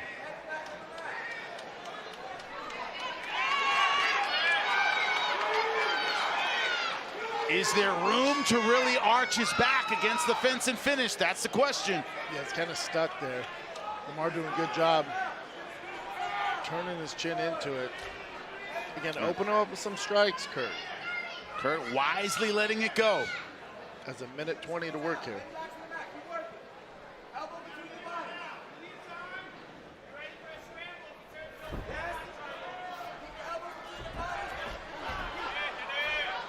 No.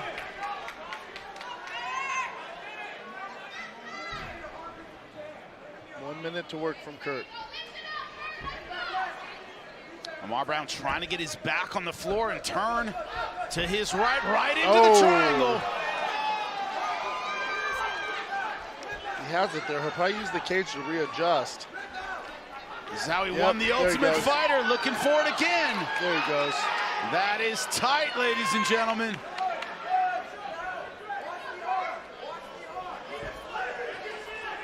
Now switching to the armbar.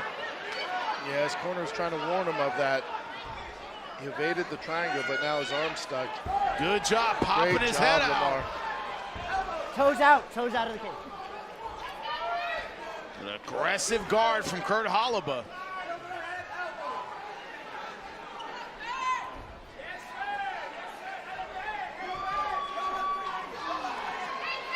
Omoplata to finish the round.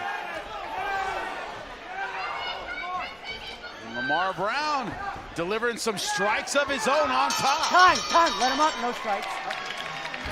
Yeah, it's usually not a bad answer to jiu-jitsu. Lamar's fired up. What do you hear on the feet all the time? Make them miss, make them pay. Same concept in jiu-jitsu. Can't let somebody hunt for your arm or your neck for free. You pop out, make him pay with some short strikes. Make him pay. Turn that white belt into purple belt real quick. Yeah, Bubba Jenkins, cage side yet again. Who you got for me, champ? I got another celebrity. We got my man Aiden Ross in the building. How you enjoying these Miami fights put on by my boy Masvidal? Hey man, Shout out to Jorge. So far, it's been excellent. I'm enjoying it. The blood, the sweat, I'm not getting used to it. I'm like leaving it in my seat a little bit. I don't want to get sick, or I don't want that shit landing on me, but it's crazy, man. It's a great energy, great atmosphere. I fuck with the fights, too. It's great. You got one of the best seats in the house sitting next to Shaq. Great atmosphere, but we're all know what we're here for. The main event, Romero versus Alex Nicholson. Who you got, my man? I'm going to go Romero on this one. I think he gets it done. Hopefully a knockout. Is it 5 rounds if it's in the main event? It won't be 5 rounds tonight. Hey, man, I got Romero knockout. Let's go. Let's do it. What round? It doesn't really matter. You got Romero throughout the fights tonight. Round 2, let's go. Round 2, there you go. I appreciate the interview, my man. You get back to your seat and enjoy these fights. Back to you guys. Great stuff, Bubba. And yeah, he's a little worried about the blood and sweat. I get that. And by the way, fighters are tested here in Florida, so it's pretty safe. Just throwing that out there. I don't want to get sick. Well, fighters are in good shape, and Holliba diving in for the takedown. But you see the energy Brown got at the end of round 2. Like, all right, got out of this. I landed some punches. Survived. Yep. Kurt on his back. Like, that's a big moment for him. He had great defense. Was able to turn around at the end of the round there. Good job by Holliba getting it back where he wants it.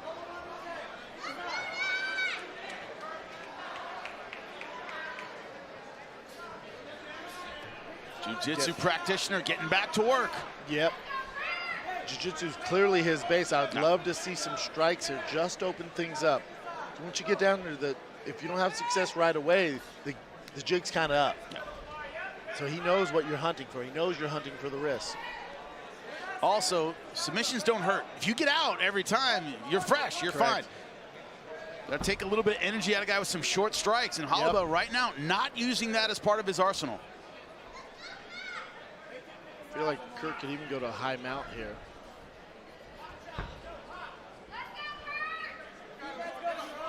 A couple short shoulder strikes. For Kurt, even to turn him to get him off the cage, so you have more room to work. Let's work. We need action or position, both fighters. Referee getting on him. Throw some punches here, Kurt. Gotta soften him up. There you go. Yeah, short left hands from Kurt Holliba. Still heavy with the hips, so Brown doesn't have anywhere to go to escape. Front choke position here. Gotta be smart with this. And I don't want to overcommit. Oh, going for it now, thinking guillotine. Can't see from here how deep it is. Oh, that looks tight. He's got it! Guillotine finish, round number 2. Just the way you called it, cooking for a round, go hard in round number 2, exactly what he did. Great game plan. Let's go. Family's right behind us, pump, pump. That is the cheering you are hearing. Kurt Holliba got the win, didn't take a lot of damage, able to make it kind of his fight. That's what you want in a tournament setting. Yeah, especially in a tournament setting. He goes out pretty unscathed, got it done. And now just attacking his child viciously in the center of the cage. You can do that after you win a fight. You can do that. You know, slam him a little bit, little ground and pound. His kid called it, said my dad's gonna win, I'm gonna walk out with him. Nailed it. Probably won some money. Yeah. Right? On the playground. Yeah, he's gonna be the king of the playground come Monday. You guys see my dad? Some kids are gonna owe him money. Here is the guillotine, sunk it in. Good job with the left leg, putting pressure on. You're just a threat of submission. In the first round, this round, just constant threat, constant threatening. Yeah. And again, he opened it up with the strikes, and then he was able to adjust to it. Beautiful stuff from Kurt Holliba. The win he wanted and needed to get back on track. His jiu-jitsu was the key to his success. Got to give respect to Lamar Brown taking this fight short notice. Didn't have anything for the veteran tonight.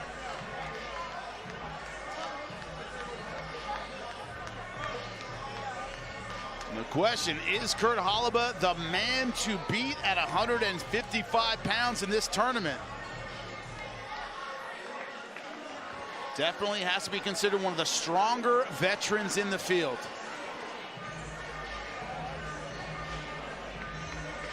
We set it up to Carlos Kramer to make it official. All right, ladies and gentlemen, another epic battle in our Gamebred Fighting Championship cage. This comes to an end at 2 minutes and 12 seconds of round number 2. Your winner by guillotine, Kurt the Hurt Holaba!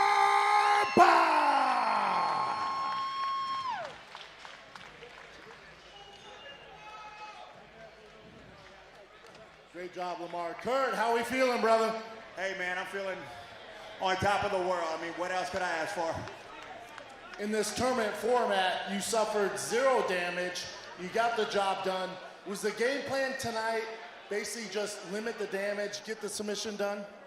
100%, man. If I came out here and fight like I normally fight, the Brandon Girtz fight wouldn't have looked as good. Yeah, I hear you. So what's next for you, pal? Keep moving up in the tournament, win that $500,000? Absolutely, man. I want to be a $500,000, you know what I'm saying? Respect to my opponent. A lot of people don't know. He took the fight Wednesday to fight me. So listen, I'm a 10-fight UFC vet. I'm the season 31 Ultimate Fighter winner, Team Chandler, baby. So look, Gamebred, I need to be promoted, baby. Well, I love it. Your son called it before he walked out. He came up to me and goes, I'm going to walk out with my dad. He's going to win. So this little dude called it. Give it up for your winner, Kurt Holaba! The Holaba family very, very happy, as they should be. Little man getting his due. Holaba said it. I'm the Ultimate Fighter, UFC veteran. I have the knowledge, I have the skills, I have the experience to walk away with that $500,000. And after tonight, very hard to argue with that. He looked absolutely fantastic.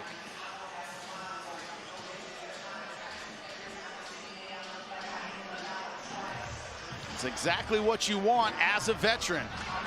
Get out there, undamaged, do your thing, make it about the ground fight. Unscathed. Yes. Yeah, for tournament format, he has the style to do a lot of damage, especially with his experience. As he celebrates with his family, we roll on here at Gamebred.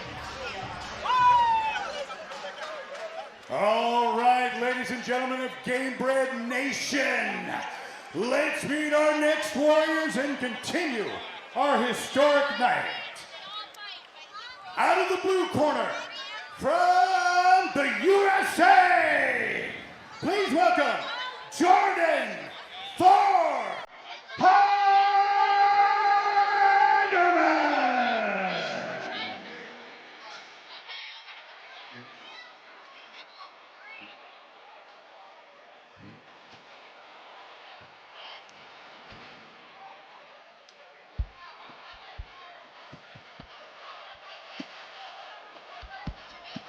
Jordan Heiderman, PFL and Ultimate Fighter alum. 6 fights in a row. This man has not seen a round 2. Wow. Incredibly aggressive. Only losses of his career were his last 2 fights. Lost both of those on the ground very, very quickly, but explosive, very aggressive on the feet. And you see when you come in aggressive, I mean, you got to be smart, you got to be calculated, but usually the aggressive fighter, if they are smart, throwing straight punches, they get the job done in here.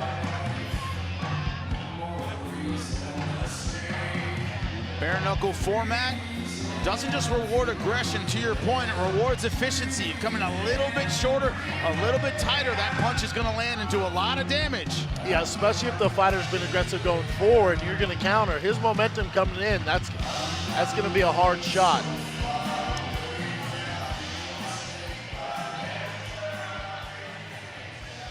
And let's welcome his opponent, fighting out of the red corner, from Brazil, please welcome Ronnie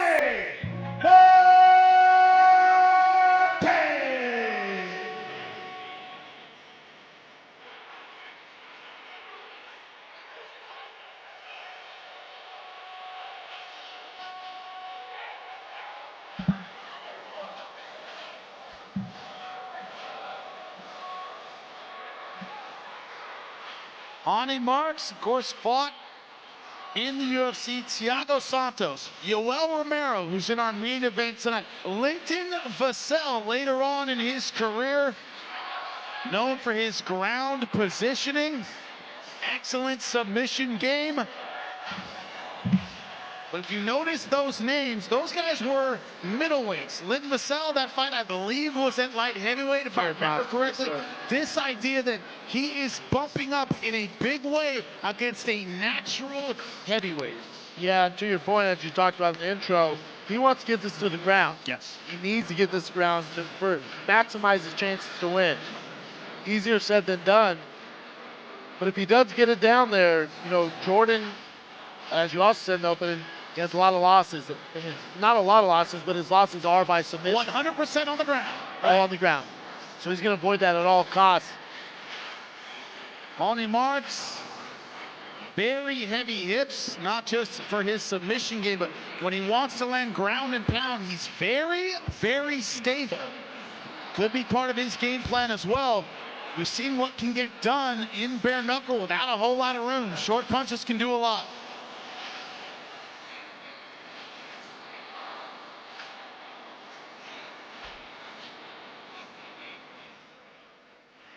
Take a look at the tail of the tape for this tournament heavyweight fight.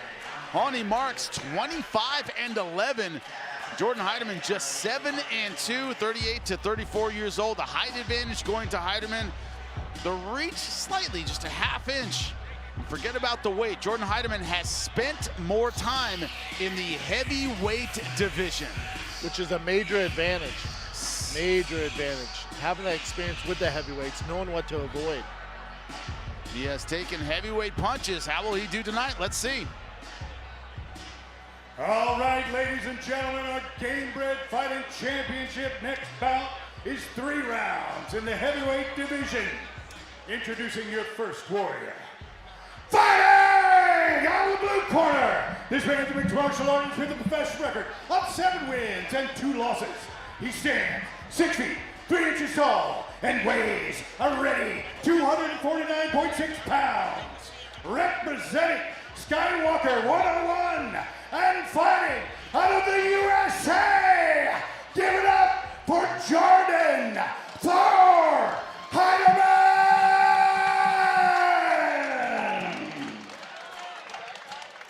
And his opponent, fighting out of the red corner.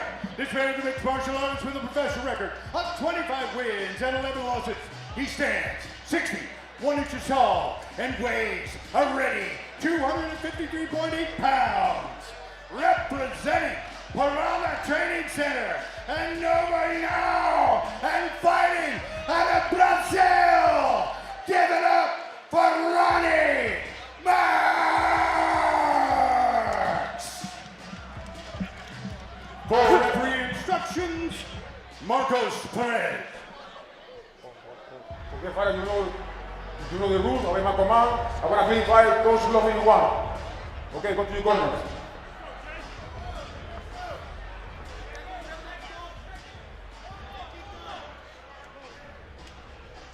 This is a matter of how fast can Ronnie get it to the ground. Exactly. Does not want to take punches from a very energetic Jordan Heidemann. Are you ready? Are you ready? Fight! It looks like he cannot wait to get out to the center. Round number 1. Heidemann, the American with the blue wraps. Hune Marks, the Brazilian with the red wraps. You tell exactly what Heidemann wants to do right away.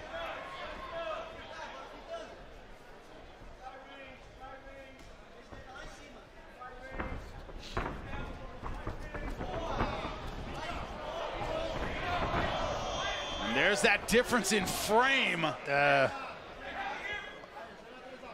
you're playing his game. Hune Marks going for that deep half guard position. I'm sure he has a nasty half guard game. It's not where you want to be if you're Heidemann. Heidemann has to be very careful from here. Very careful, otherwise you're gonna get reversed here.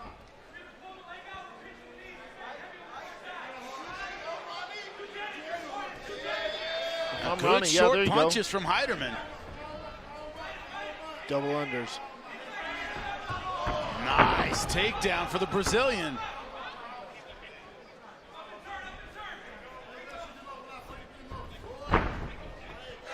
Trying for the switch. Not where you want to be if you're Heidemann. Problem, he gets caught halfway. There's an arm triangle there and can give up his back. Yep.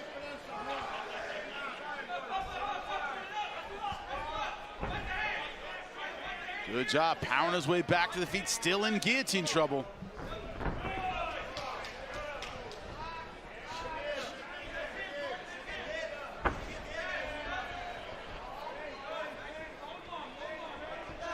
Looks like some blood around the eyes of Heidemann. Looks like the left side right now.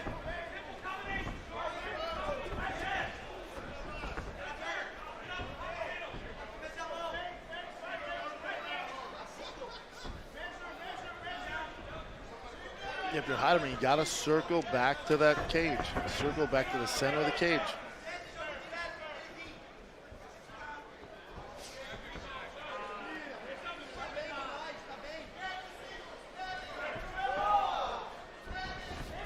Oh, good right hand from Hune Marks.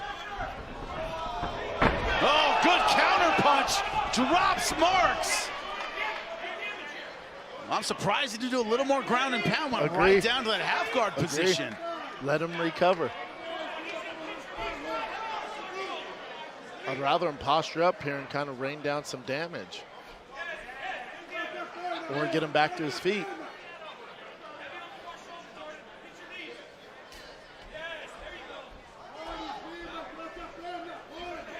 The old cover the mouth technique. Go, go. Tito Ortiz was the pioneer. A lot of people did it after him. Heidemann, good short punches, short elbows.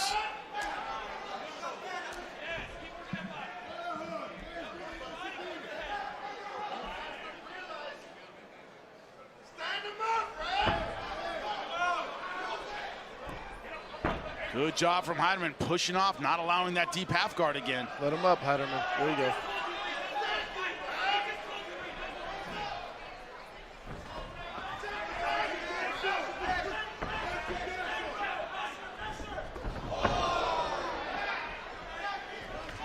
Circle out, Heidemann. Knee, but look at that. Marks trying to make this an inside battle.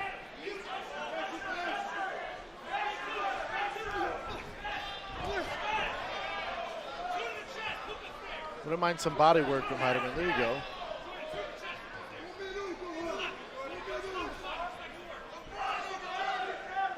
Now, Heidemann already looking very fatigued.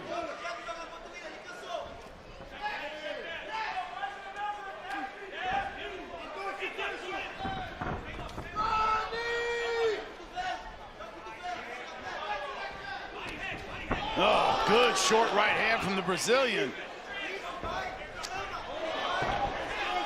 But Heidemann landing back.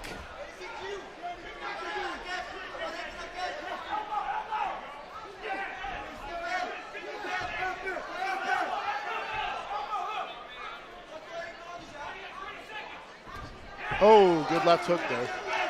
Stopped Marks in his tracks. Well, Marks wore that one. You could see it on his face.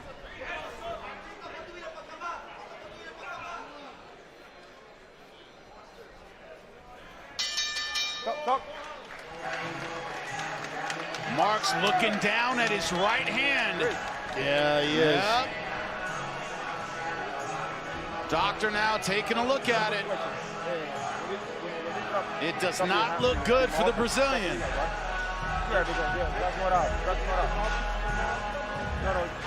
Doctor can't look at it until they're done taking a look at his cuts. I mean, it's really up to the fighter if they want to continue, right? I mean, if the doctor sees that it's compromised, remember they don't have gloves on. So it's easy to see if there's a problem with the bone. With gloves, they kind of have to take your word for it.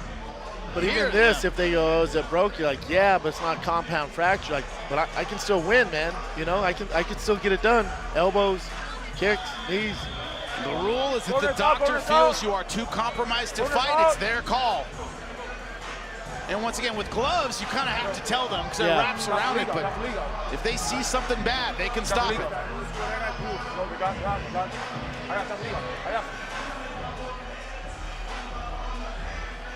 Okay? That's legal, okay? Ready? Looks like Hune Marks will continue with what is perhaps a compromised right hand. We'll see.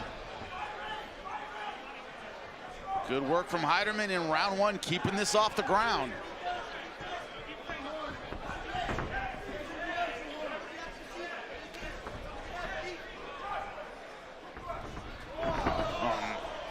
Nice left-right combination. Yeah, Ronnie's just a little quicker on the exchange. Jordan, if he's going to engage in that distance, he has to be smart. He's just sitting there. Also, not really using his range advantage, not keeping the jab out there. Not at all. Get him up.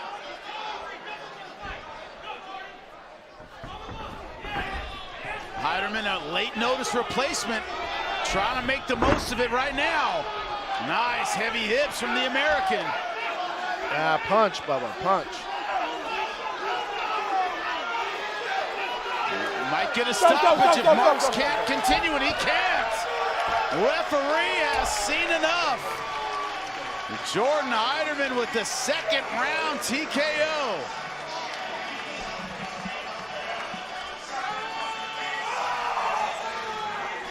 Got it done on the ground with strikes. It was a poorly advised takedown attempt from Hune Marks. Shooting for the double leg from the outside. Good job by Heiderman, taking advantage of it. I also think Ronnie's hands were compromised. You can tell he's kind of like, man, there's not much I can do here.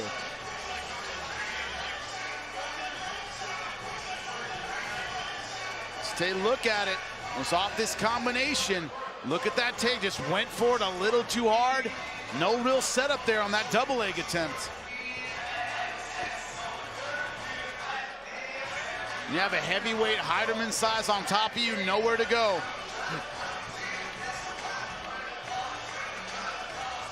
But I think you're right. That takedown kind of smacked of desperation. Like he knew, I don't know if I can throw this right hand.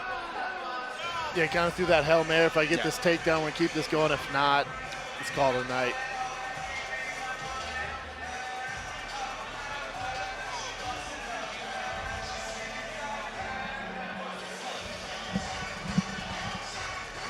Jordan Heiderman, as I said, last-minute replacement. Able to make the most of this opportunity. Now in the running for $500,000.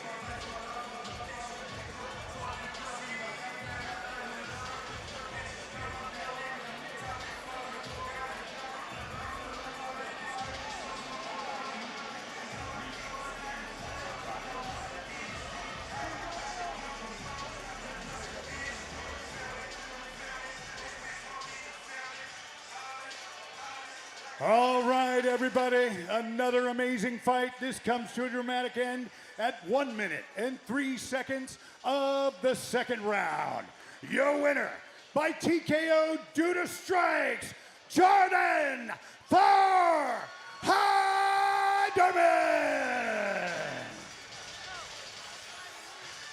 I'm here with your winner, Jordan. Jordan, how you feeling, buddy? I feel great. I was born for this cage. I didn't need those gloves. This is my new home. I love it. It looked like your new home. Was the game plan going in tonight, avoid the ground game? Yeah, so I knew early he was going to come for that takedown body lock, and he did. You know, I was able to defend it well, wear him out, and then just stick to the game plan, working the body, and going up top. And you got it done on the ground, my man. What's next for you with Gamebred? I'm ready for the next chapter, the next round. So $500,000 is smelling pretty good right now. Sounds pretty nice. Give it up for your winner, Jordan Heiderman. Great job, brother. Jordan Heiderman getting it done. Moving on to the next round.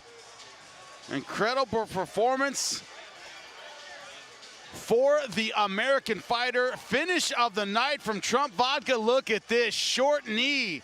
Sabah Homasi, the opening fight of the night. Great stuff. Look at this counter knee. Bang. Catching the Brazilian coming in. Rafael Celestino never saw it coming.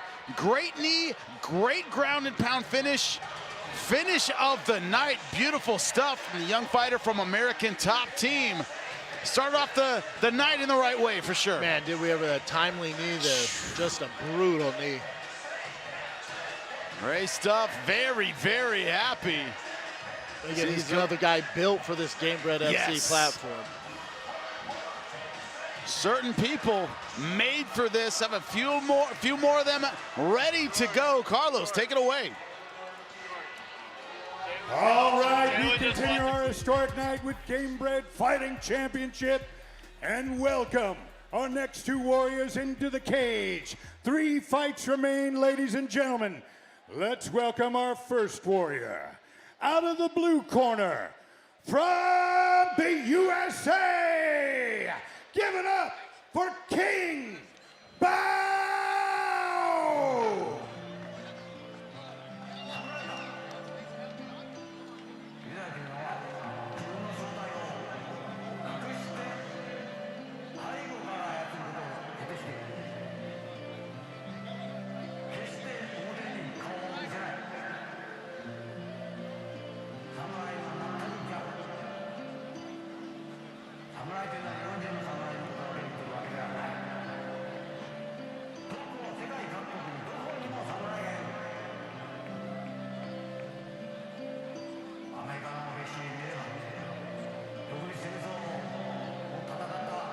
King Mo, King Beauge, what do they have in common? A lot of confidence. You have to have that. Start off with the name King. Loose style, very aggressive, very explosive, relies a lot on his athleticism, his ability to change angles very quickly on the outside. Gets Maki Patolo, that was in Gamebred as well. He destroyed Patolo. Patolo at the end just wanted nothing to do with him. Combination, he sunk to his knees. That's the kind of explosive power King Beauge can bring to the cage every time. Yeah, King Beauge, just a ton of explosiveness. Listen, when your name's King and you come in gold underwear, buddy, you're owning it. We're cooking. Owning it You're all the owning way, it, man. right? Yeah, you don't want no part of that guy. That is real confidence.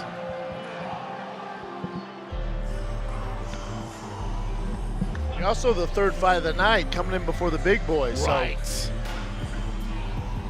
Big positioning, but as you can see, he has kind of a leaner frame, more of a light heavyweight build. This fight, of course, at heavyweight part of the tournament.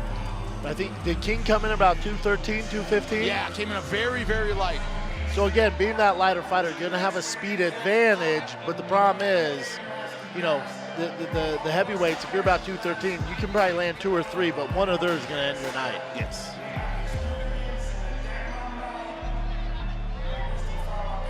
I mean, we got middleweights, welterweights walk around 215. Douglas Lima said I walk about 210. Wow. That's a welterweight. Wow, he's huge. And let's welcome his opponent into the Gamebred Fighting Championship cage. From the USA, please welcome Jake the Honey Bear Jones.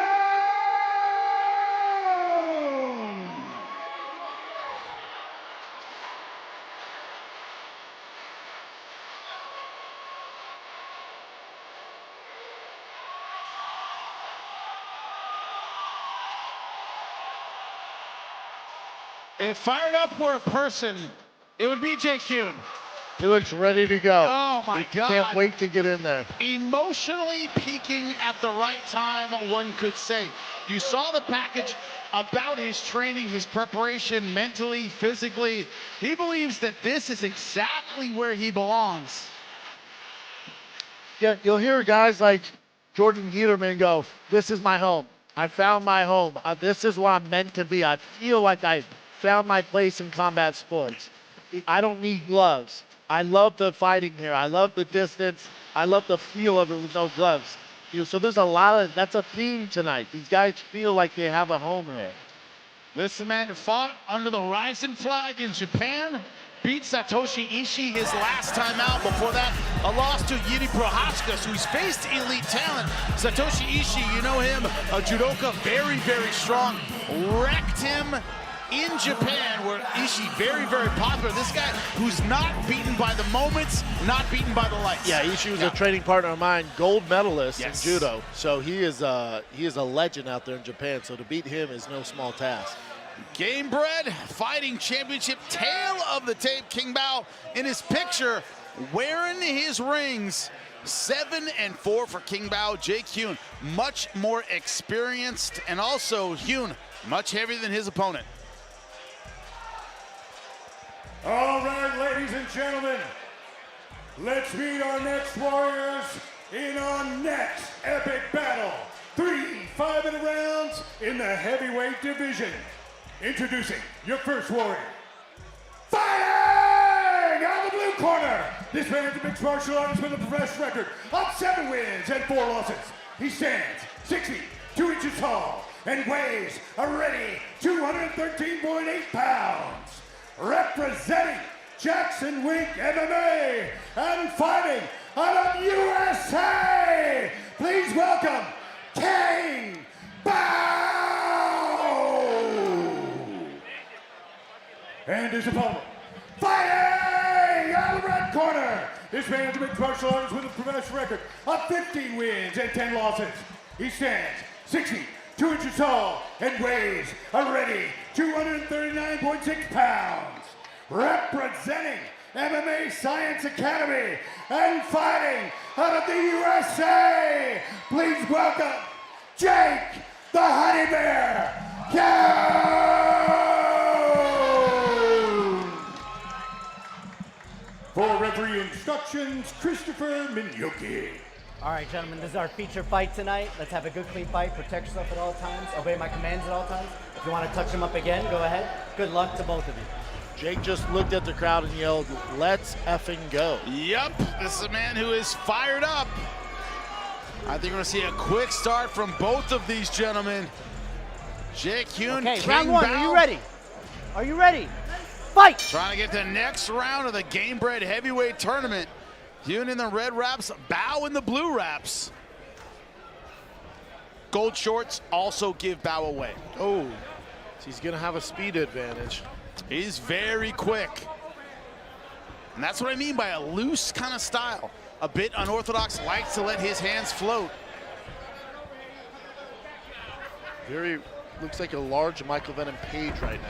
Oh, it caught a shot coming in.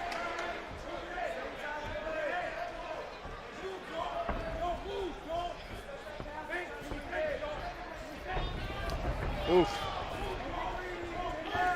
If you're gonna fight like that, you need a lot of awareness to see shots coming because the hands are not up. And Jake can use because he's jumping in, he's exploding in. So you time that, man, it's trouble. Oh, big right hand! And there it is, right on cue. Bao trying to finish this takedown, but Hune just unloading on him. That was good awareness by the referee because Bao was trying to finish the whole time. You gotta stop it now. And there it is. Stop. Second time down and it is over. Jake Hune getting the TKO win in round number 1. Man, I don't know what that energy drink Jake's drinking, but I'll have one of those. No, I need to sleep tonight, so I will not. That is a fired up young man.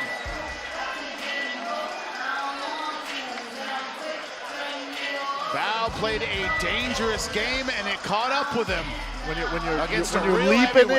leaping in, and if they time it, it's your momentum coming. All it takes is a short right hand, short left hand. It's game over. Take a look at the replay. This was the right hand. Hey, credit to King Bao. Tried to finish the takedown, tried to stay in the fight. Credit to the ref, let him fight out. You see he's blocking the punches, he's aware of where they are. He takes some bad shots in this clinch though, if you watch here. That was the elbow that was the beginning of the end. Boom. Yep.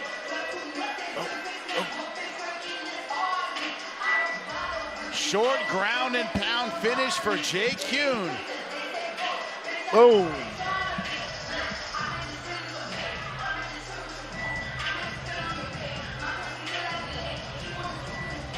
Great finishing instincts, great power for the heavyweight who moves on to the next round. You talk about fired up. He's going to carry that energy into his next fight for sure.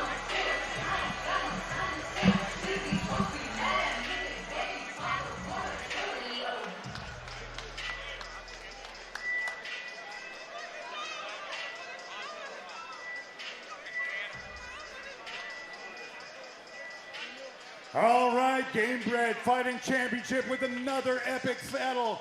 This comes to an end at 1 minute, 19 seconds of the very first round. Your winner by TKO due to strikes, Jake the Honey Bear Hune!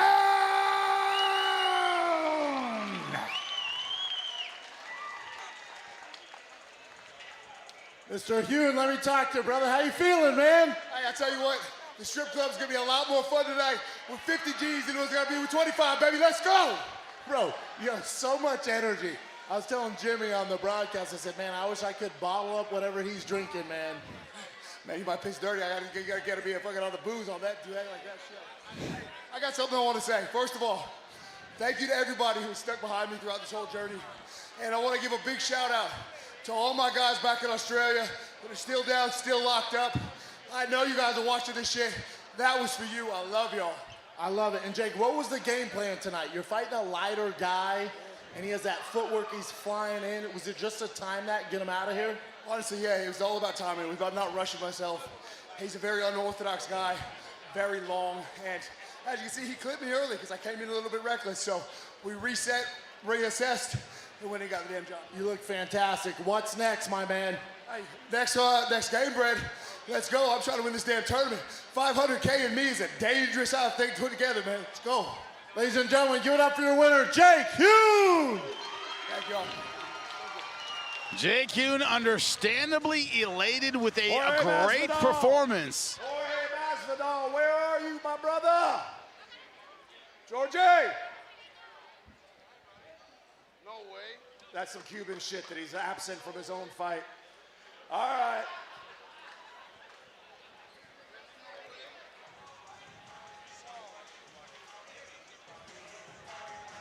Lex McMahon, of course, Jorge Masvidal. He's somewhere in the house. I've seen him consistently. But Jake Hune, understandably elated with his performance.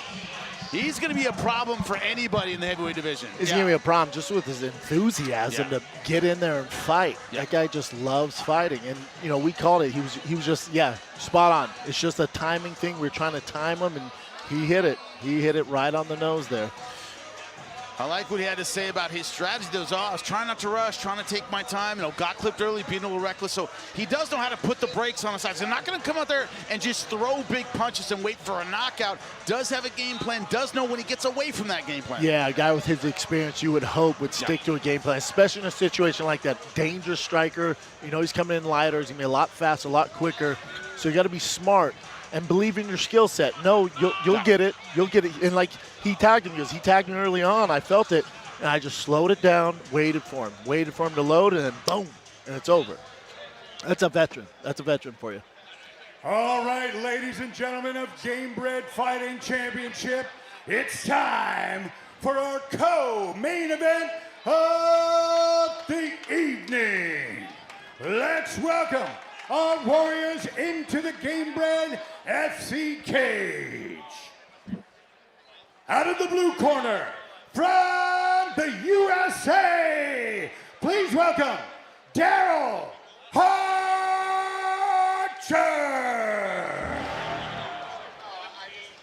You're never gonna make it, you're not good enough. Listen to the people all the same stuff. You don't think you did better, you must be kidding. But you're gonna hit. While calling Bellator, I saw Daryl Horcher flatten a very talented fighter in E.J. Brooks in 21 seconds. The man has real power in both of his hands, can get a little bit wild, can get a little over-aggressive. Might have to temper that a little against a veteran guy in Luis Palomino, but also a guy you cannot sleep on. Most guys in a war with Luis Palomino just don't have the firepower to keep up. Daryl Horcher does. Yeah, and before, when this fight got announced, this is the fight I start as fight of the night. This would be it. It's going to be tough to beat that earlier fight, which is one of the best fights we've seen, but this one's special. The way these boys match up, the skill set, the way they bring it, the tenacity, this is one to watch. A guy very dangerous in Bellator, never became the #1 guy, didn't have the skill set necessary to overcome guys like Michael Chandler who were in his way at the time, but always dangerous, always tough. Luis Palomino, you know you respect what he brings into the cage every single time, but Horcher is not going to be intimidated by anyone. No, Horcher's another one of those guys that didn't get to the elite level, but he's right under that, and he's a tough night in the office, man. And let's welcome his opponent into the cage. From Peru and the USA, please welcome Luis Baboon Palomino!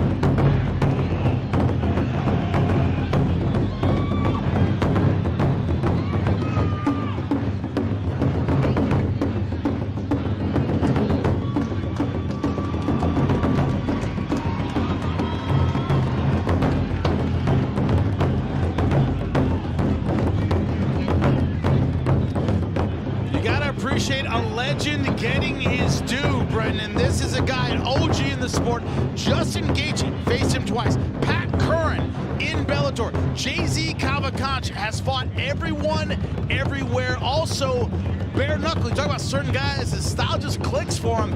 This is one of those guys, outstanding in bare knuckle as well. Yeah, that's where he really excels, is when you take the gloves off. This is where he comes alive. You see his full skill set displayed. For whatever reason, there's certain guys in this sport where when they ditch the gloves, they're world class. Baboon's one of those guys. I don't know why. I couldn't tell you why. There's just certain guys where you ditch the gloves and they become world beaters.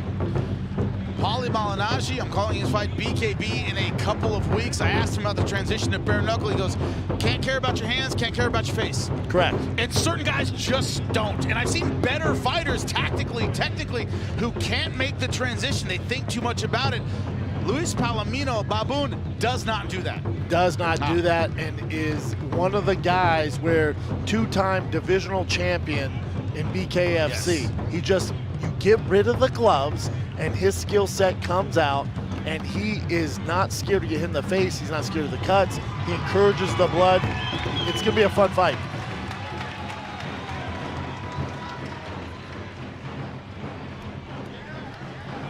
All right, ladies and gentlemen, it's time for your Gamebred Fighting Championship co-main event of the evening. This will be 3 5-minute rounds in the lightweight division. Introducing your first warrior. Fighting out of the blue corner. This man's a mixed martial artist with a professional record of 14 wins and 7 losses.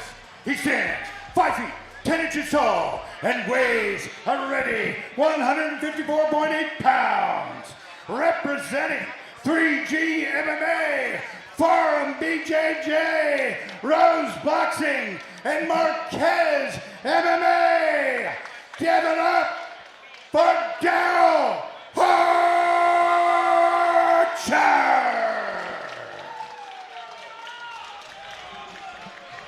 And his opponent, fighting out of the red corner. This man is a mixed martial artist with a professional record of 10 wins and 6 losses.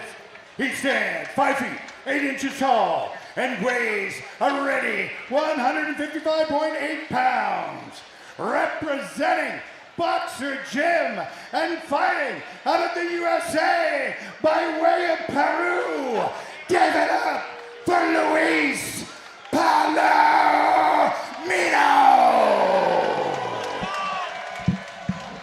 For referee instructions, Marcos Perez. If you know the rules, follow me, come on, all time. I want a clean fight. Touch the who you want. Okay, go to your corners. Right. Here we go, Jimmy. Co-main event. Lightweight division, Luis Palomino. If you know MMA, you know this man and what he has been through. Joe Horcher in the blue wraps, black shorts. Okay, ready. Ready to derail the legend tonight. Here we go.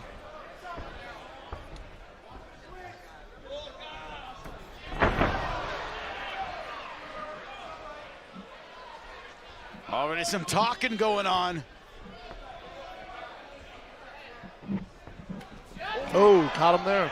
Nice over, and that's what I mean. He gets a little wild with his punches, and that also can make them difficult to see.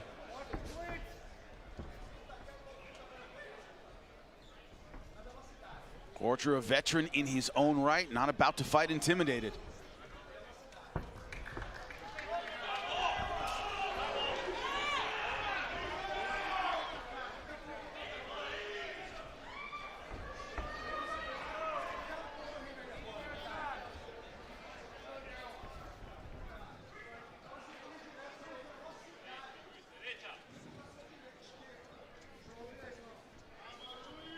Both guys hesitant to engage here.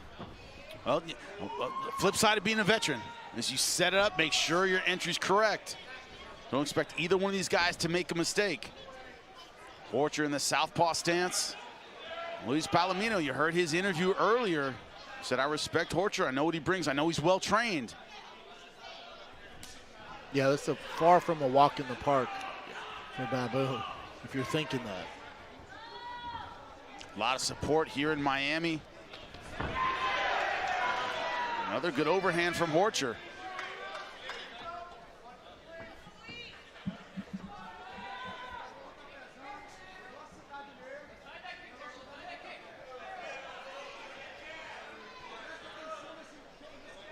Talk about not falling to the moment. Horcher so far looking very composed.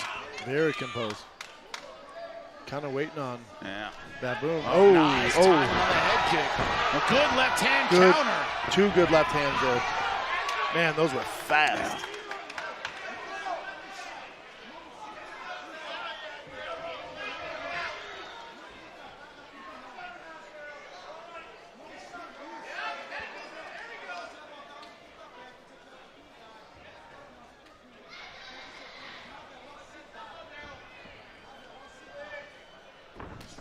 Oh, good head kick, very quick.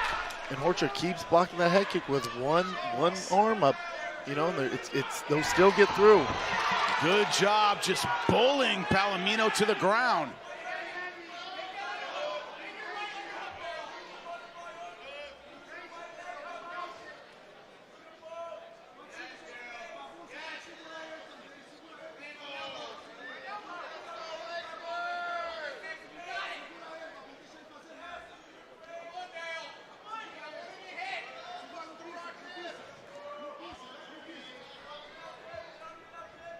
Palomino do a good job framing up, being defensively sound, but heavy hips from Joe Horcher.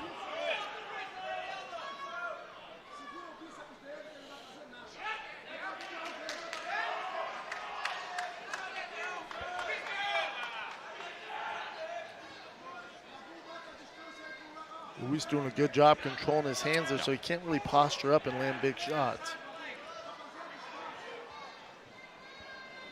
Yeah, good defense so far on the ground for Palomino. Yeah, not really letting him get off here.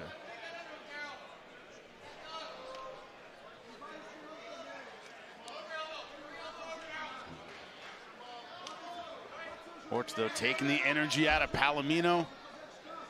Pressure on the neck. Kind of banking seconds in the round.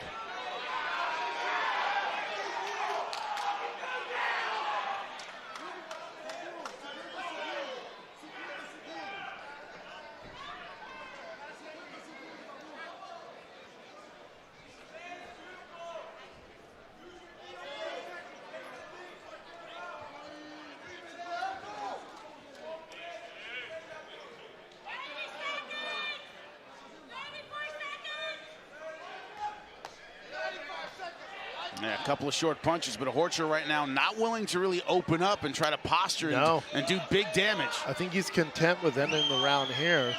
He knows this probably gets him the round. Doesn't want to give up position here.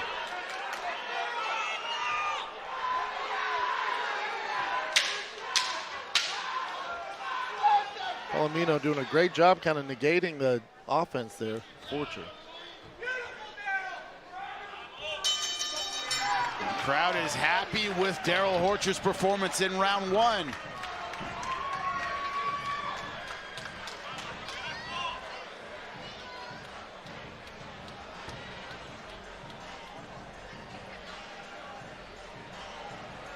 One thing Palomino showed good speed, good accuracy, especially with the left hand.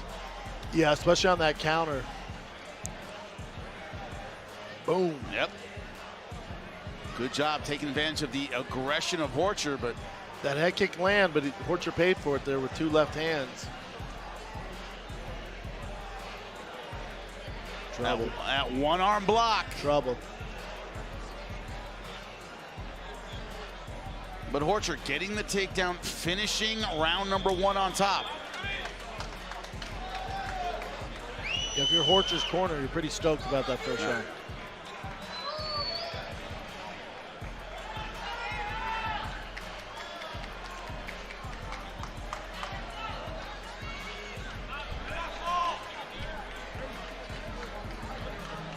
Let's see if the veteran Palomino has any tricks up his sleeve for round number 2. Nice leg kick. Powerful leg kick. Spun Horcher around with that one. Again, he had some success with that high right kick, but he got taken down off of it. Quick calf kick on that left side. Taking advantage of that southpaw stance of Horcher.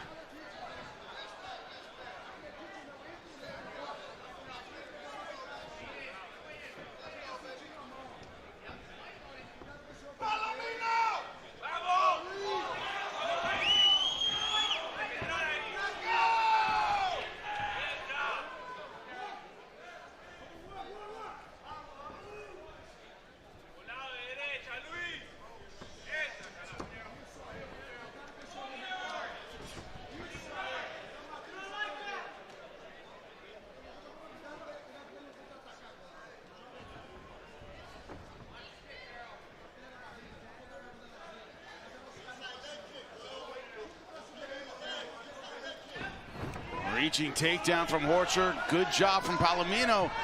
Staying on his feet so far, but Horcher relentless nice with the takedown. transition. Getting to the back at exactly the right time. A lot of time to work here.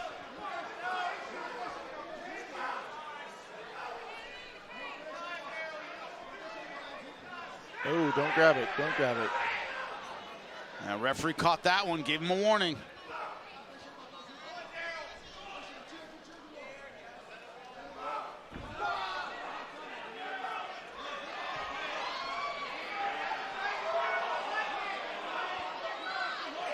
On this ref, Horcher better get going. Marcos Pereira has been intolerant of inaction so far tonight. Horcher so far able to keep it there with short knees. Man, good balance from Baboon. Takes a lot of energy for Horcher to try and pull that off.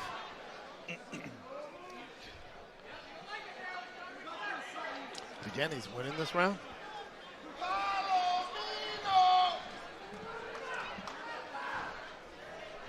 Negating the hand speed of Palomino with these takedowns and pressure. It's not a bad game plan. You're not going to win any fans over. It's not a bad game plan if you want to go home the winner. Also with the tournament, hey, you don't need fans. You need to move on to the next round. Correct. $500,000, you're okay without fans.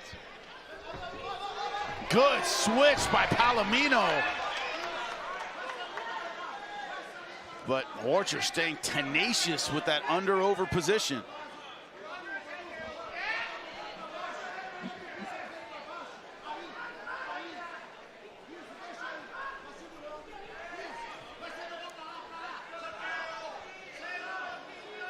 Palomino looking to circle off and get this back to striking range, but Horcher so far not allowing it. Now has some distance. Baboon has to start getting rolling here.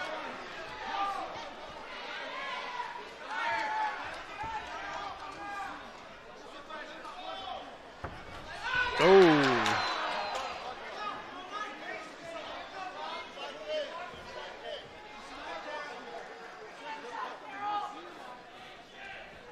Just about a minute left for Palomino trying to win this round back.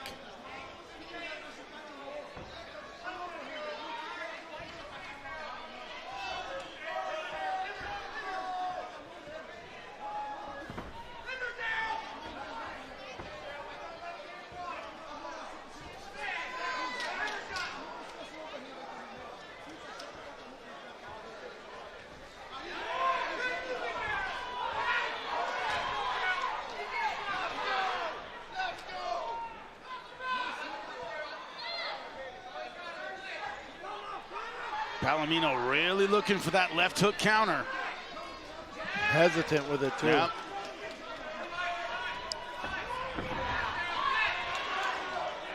Having some trouble initiating. Looks like they clash heads there. Yeah, both of them have a little problem with distance management. Oh, body shot, good counter by Horcher. And once again, Palomino ends round number 2 on his butt. Oh, a cut though. Around the right eye of Horcher, I can't really tell. I think it was from that headbutt. That's why Horcher was complaining Could about have been, yep. Again, you got southpaw versus traditional. Those heads do clash. Placement is good. It is on the edge of the right eye. Shouldn't be too much of a problem. Yeah, it should be all right. When it's on top there, starts running the eyes, that's when you get in some trouble.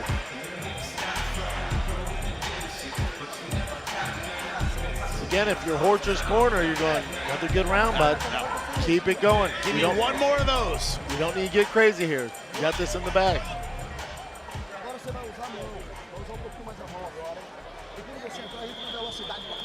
Yeah, from Palomino's corner, hey, bud, you got to get going. You got to get going. Has to initiate a bit better. Yes. Seems to be hesitating and waiting for that left hook. Palomino, you got to assume you're down 2-0, so we got to kind of go for broke here. And he's a guy known to do that. Yes. He has no problem doing that.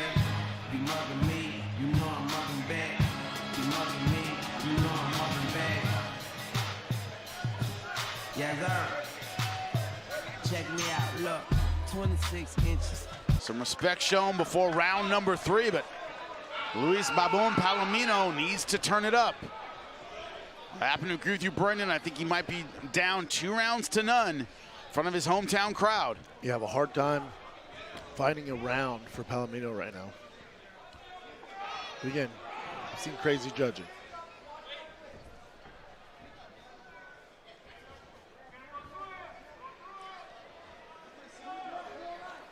One of the things about opposite stances, it can be hard to use the jab. It can be hard to use your normal setup punches.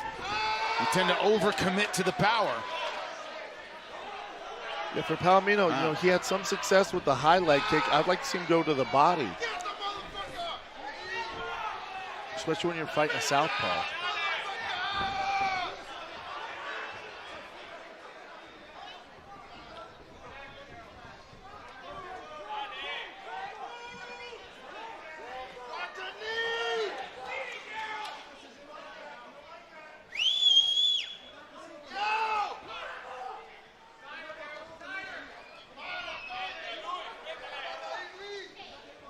Palomino has got to get going.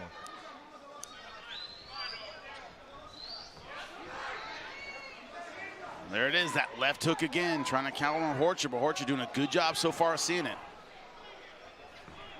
Yeah, Horcher hasn't sustained a lot of damage. Just that cut, which you pointed out, may have been caused by a headbutt, a little clash of heads. He ate those hooks when he grabbed the leg and got him down, but it was worth it.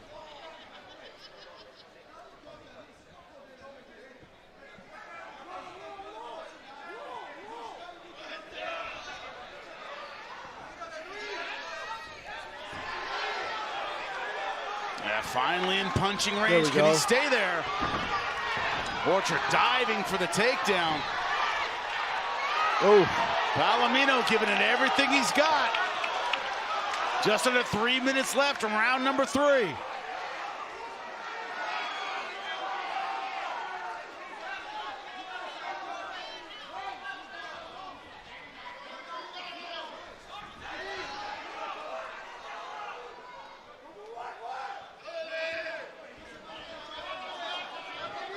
Can Palomino get it done? He's about 2.5 minutes here. Little flurry of aggression, but nothing sustained for the fighter from Peru, who we think is down maybe 2 rounds to none. You see, Palomino wants to engage in that, and Horcher's just not letting it happen. He's getting out, disengaging. Able to stop the takedown again.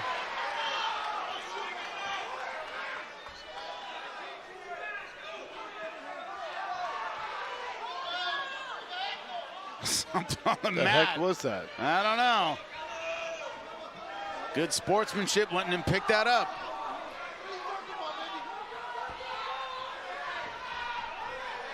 Oof.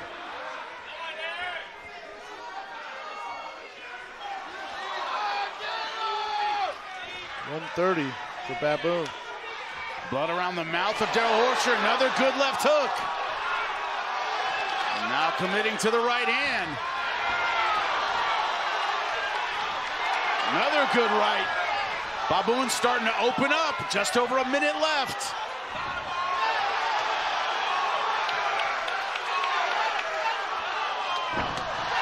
Rod Horcher reaching for the takedown. It's not what he needs. Get back up, Baboon. The first clear round for Luis Palomino. But that may not be enough. No, he needs a finish. He needs to get it back to the feet. Stand up, buddy.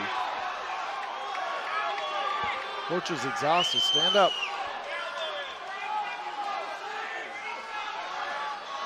Coming up to the 30-second mark. Some short ground and pound. Horcher doing a good job trying to bury his head. Wow. And that's it. I don't know about that. Whoa. I don't know about that. I thought Horcher was being smart with his head positioning. Man, our boy, the ref, who I've liked all night, messed it up. That's suspect. The guy winning, and you only have 30 seconds left. A vet like Horcher. What sucks about it is Palomino was turning it on and may have gotten enough space to get a finish, but like we'll never know. I know. I thought Horcher was doing the veteran move. Keep your head close, don't eat hard punches, and the referee thought he had seen enough.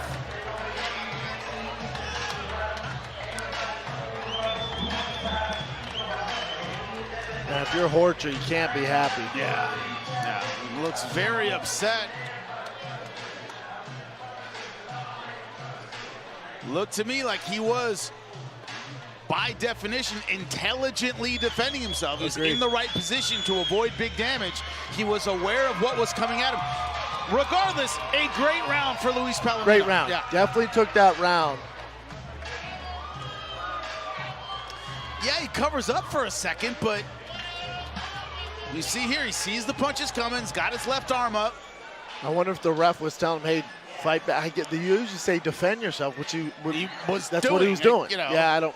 That's a tough argument. I was trying to make an argument for him. Right, another point too is like, if you're in half guard and you're defending, fight back. I can't fight man. back. Yeah. I can defend myself. Yeah.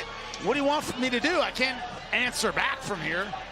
I thought Horcher was doing enough, but as I said, Palomino was having a great round and maybe with enough space could have gotten the finish. So the referee called it a win for Luis Palomino.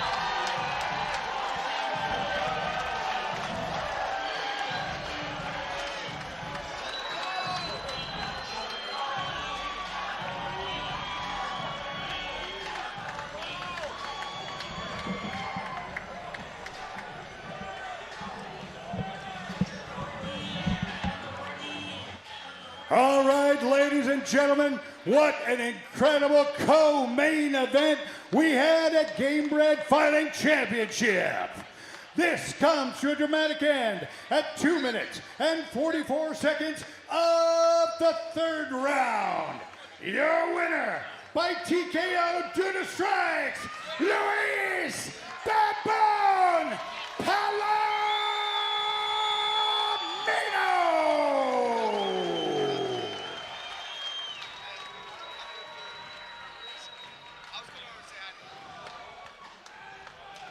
Luis, my man, how you feeling, brother? Man, like $1 million. I mean, look, this is the honest truth. Everybody knows already. You know, even when I was already active, everybody said, "Oh, you're gonna fight Baboon? Oh, take him down and hold him down for dear life." Because that was always the way to come to me. I don't blame him. I don't blame him. Who the hell wants to sit up and stand with your ass? My man, it's been 7 years. 7 years. It's not excuses. It's a fact. 7 years, I didn't throw one kick, one knee, one elbow. 7 years, I didn't roll on the mat once. 7 years. Masvidal called me about 5 to 6 weeks ago. I sharpened up the tools, and I came in there with the balls where they were supposed to be, and with my faith in God. And I got one little thing I gotta let go today. Look, a really close friend of mine, I'm not gonna mention his name, of course, almost killed himself. I want to dedicate this fight to that man and everybody out there that's struggling with something. Whatever it is that you're struggling with, it's not that serious for you to go and take yourself away from this life. I love it. I love it. Man, all he did was reach out. If you're hurting out there, reach out. I've heard of too many people that didn't, ended up offing themselves and are not in this world anymore. If you're hurting, reach out. Somebody will hear you and somebody will help you. There's to my boy. Love it. And Baboon, was the game plan tonight keep it on the feet? He had a lot of success early in the rounds, round 1, round 2, getting you to the ground. Then you finally were able to change the tides there, open it up on the feet, and then finish him on the ground. Man, I said it when they got me the name. I said it. This dude is not scared of nobody. He's fought some top levels. He faced Khabib in UFC. He's fought some top level guys. And as you can see, he's complete. He'll throw punches. He'll throw kicks. He caught me with a few of them. Yeah. He'll throw his wrestling in there. So he's a complete fighter, you know. So I had to, like, I told you, 7 years. So I had to get, like, my timing where I can let go of my hands. And it took me 2 rounds to be able to, like, okay, I can start letting go of my hands now because I know what he's going to do now, you know. But as we go into this tournament, all that is giving me more time, okay? And I'll come back better and better every time because I don't stop working. And one last thing, all thanks and all praise to the one King of all kings, Jesus Christ. Get up for your champ, Luis Palomino! My man, great fight, great fight. Early stoppage in your eyes? Very early. I was even telling the ref from the bottom, I'm fine, don't fucking stop this fight. I'm fine, don't fucking stop this fight. I was walking my way to a unanimous decision. You know it, I mean, you fought, you know.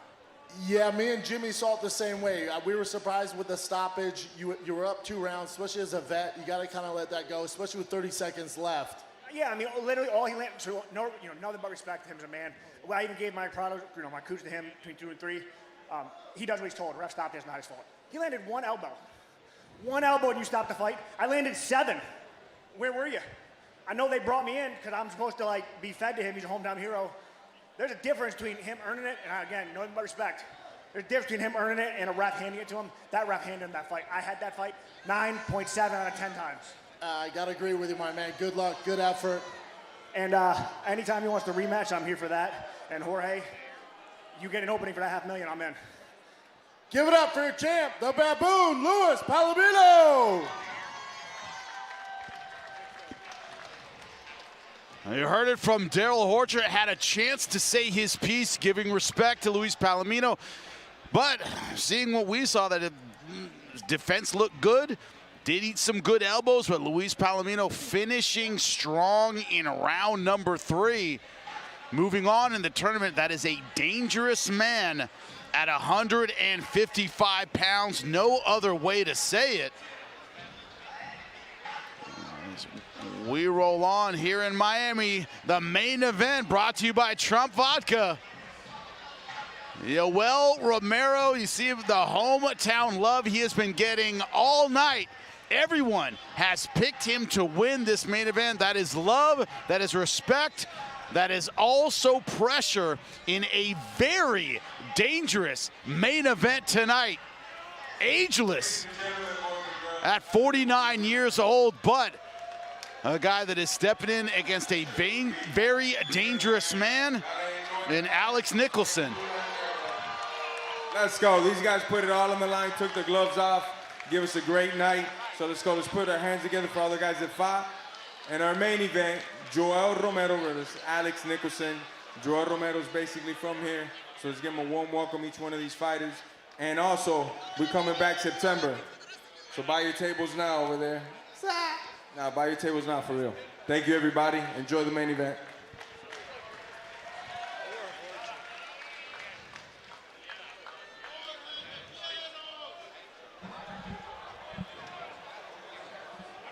Ladies and gentlemen, it's time for our Gamebred Fighting Championship main event of the evening. Let's meet our two warriors. Fighting out of the blue corner from the USA, please.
And let's welcome his opponent, fighting out of the red corner, fighting out of the USA by way of Cuba. Give it up for Yoel, Soldier of God, Romero!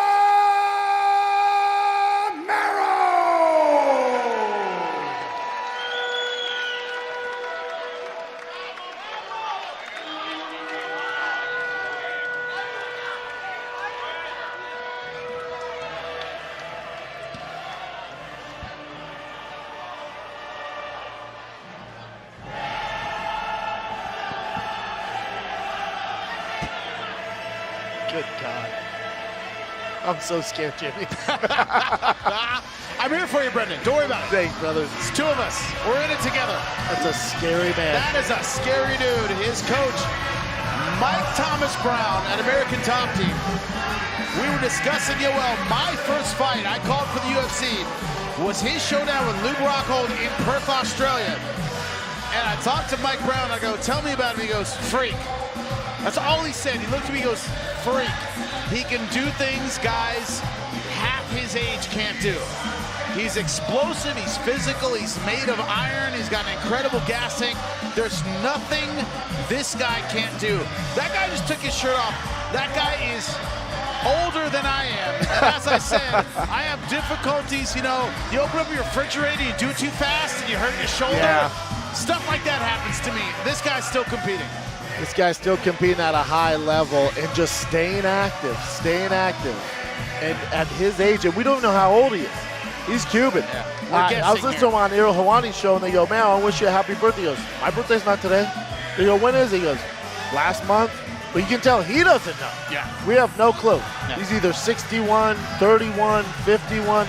All I know is he's a handful. Yes, for everybody. This guy who went to RAF, hasn't wrestled in years, won by technical fall. He has that kind of ability, Olympic silver medalist, 49 years young, we think. So look at the tail of the tape. It's kind of a guess, as you said, at 49, brought to you by Trump Vodka. 16-7 in his career. Almost every single fight at the elite level. Strikeforce and UFC veteran. 16-11 is Alex Nicholson. Finishing ability absolutely off the chart. Has the reach advantage, has the height advantage. Can he use it tonight? That is the question. Let's get it going in our main event. All right, ladies and gentlemen, this is your Gamebred Fighting Championship main event of the evening. 3 5-minute rounds in the light heavyweight division. Your 3 judges for this bout: Alicio Rodriguez, Dorian Juusola, and James Lazaro. Your referee in charge of the cage is Christopher Minyoki. Before we begin, I have one question for you and one question only. Miami, who's ready for some violence? Let's go! Let's meet our warriors. Fighting out of the blue corner. This man's a mixed martial artist with a professional record of 16 wins and 11 losses. He stands 6 feet, 4 inches tall, and weighs a ready 202.8 pounds. Representing Team Danger, give it up for Alex Spartan Nicholson!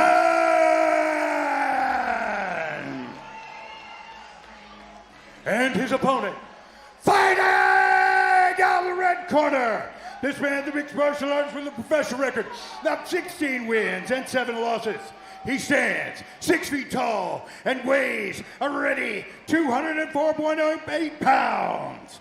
Representing his house and fighting out of the USA by way of Cuba. Give it up for the 2000 Olympic silver freestyle medalist, Yoel, Soldier of God, Romero.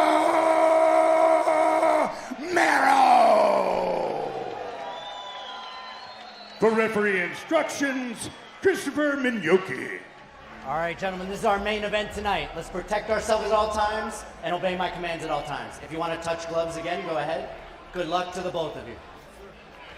Our main event, the freak, Yoel Romero, taking on Alex Nicholson. Supposed to be Hector Lombard, a grudge match tonight in the main event. Hector Lombard unable to fight tonight. Alex Nicholson stepping in his place. Are you ready? Biggest opportunity of his career. Nicholson in the white shorts, the blue wraps. Yoel Romero, silver medalist at the Olympics in 2000, in the red wraps and blue shorts.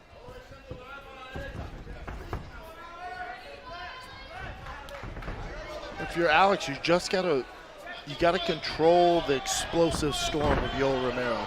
And there it is. Oh shit. Getting his back, trying to finish the choke. No hooks in. Very hard to finish from this position.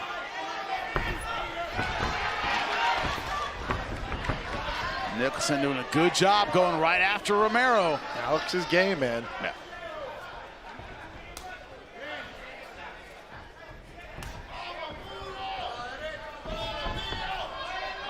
Watch the fingers. A leg kick caught by Nicholson, trying to keep Yoel Romero grounded. Oh, nice knee. Nicholson not fighting intimidated at all. But good takedown from Yoel Romero. Tap. And he taps out from strikes. almost immediately. It's okay. Wait. It's Man, okay. what happened? It's okay. That was the referee indicating his jaw is broken. Up. Yeah, see him holding his jaw. It's broken on the left side. That's what he is pointing to. That's the power of Yoel Romero. I was wondering about that quick tap. He tapped he immediately. did quick. Usually means the fighter's in pain, a lot of pain.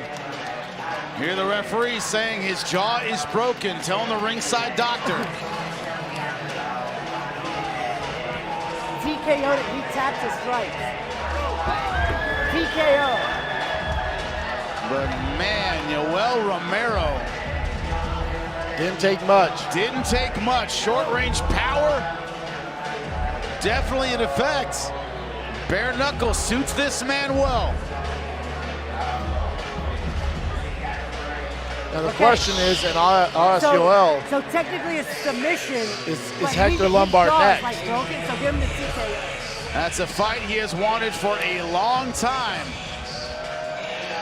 Here's the takedown, beautiful double leg. That left hand right there. He taps right away. As soon as that left hand lands, I think he felt his jaw snap and wanted nothing more to do with it. I was talking to Mazda about Yoel, and I said, man, he just wanted to fight for Gamebred. He goes, I called him, he said no at first, and then he goes, wait, who's the opponent? He goes, Hector Lombard. He goes, semi-contract.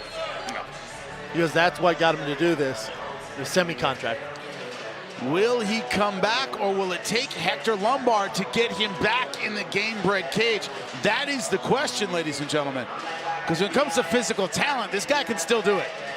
Yeah, looks damn good. Yeah. Unorthodox with his strikes, unorthodox with his takedowns. Powerful, physical, explosive. No way, you're going the wrong way. A man we would love to see again. Incredible talent. 49 years old. Once again, that's an educated guess. And Nicholson certainly game. It took a powerful punch to get him out of this fight. And you know, if Nicholson's tapping the strikes, there's some major damage done there to his jaw. Carlos Kramer put a button on this night. All right, ladies and gentlemen, an incredible main event finish in our Gamebred Fighting Championship main event. This comes to a dramatic end at 1 minute, 11 seconds of the very first round. Your winner by TKO due to strikes, Yoel, Soldier of God, Romero!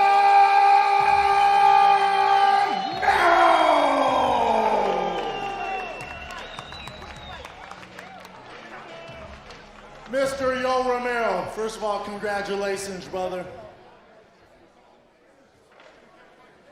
No, it's okay. How'd you feel tonight? You got the home crowd here. Everyone's excited to see you perform. Short notice replacement with Alex Nicholson. We thank him for taking the fight. Nerves coming into this Gamebred match?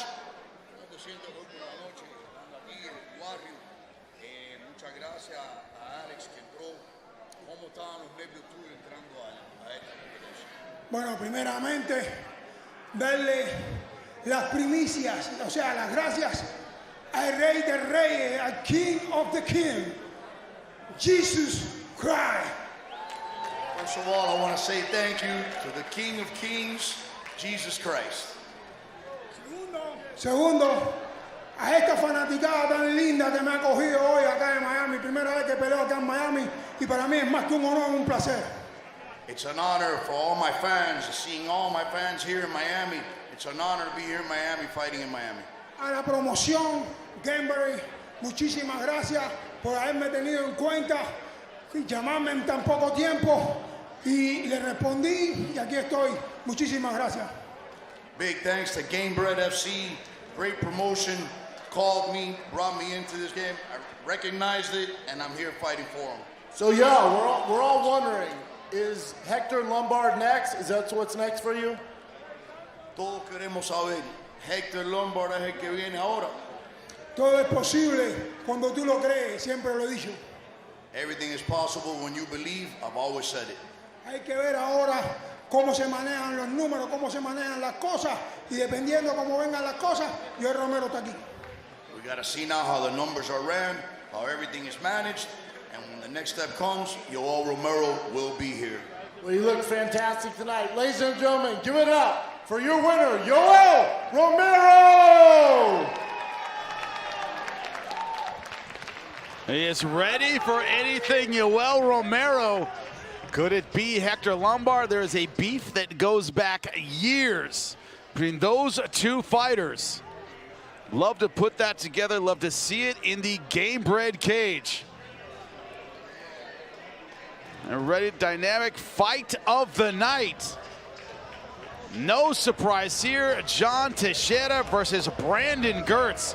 Two guys who left it all in the cage.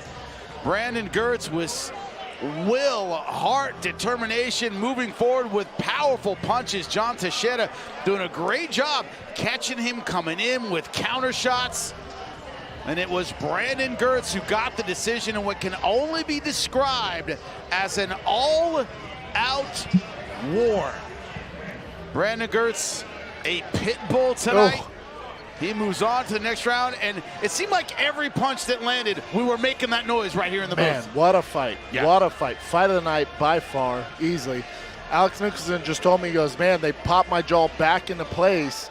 He goes, I've never felt that pain before. I've never tapped it due to strikes before.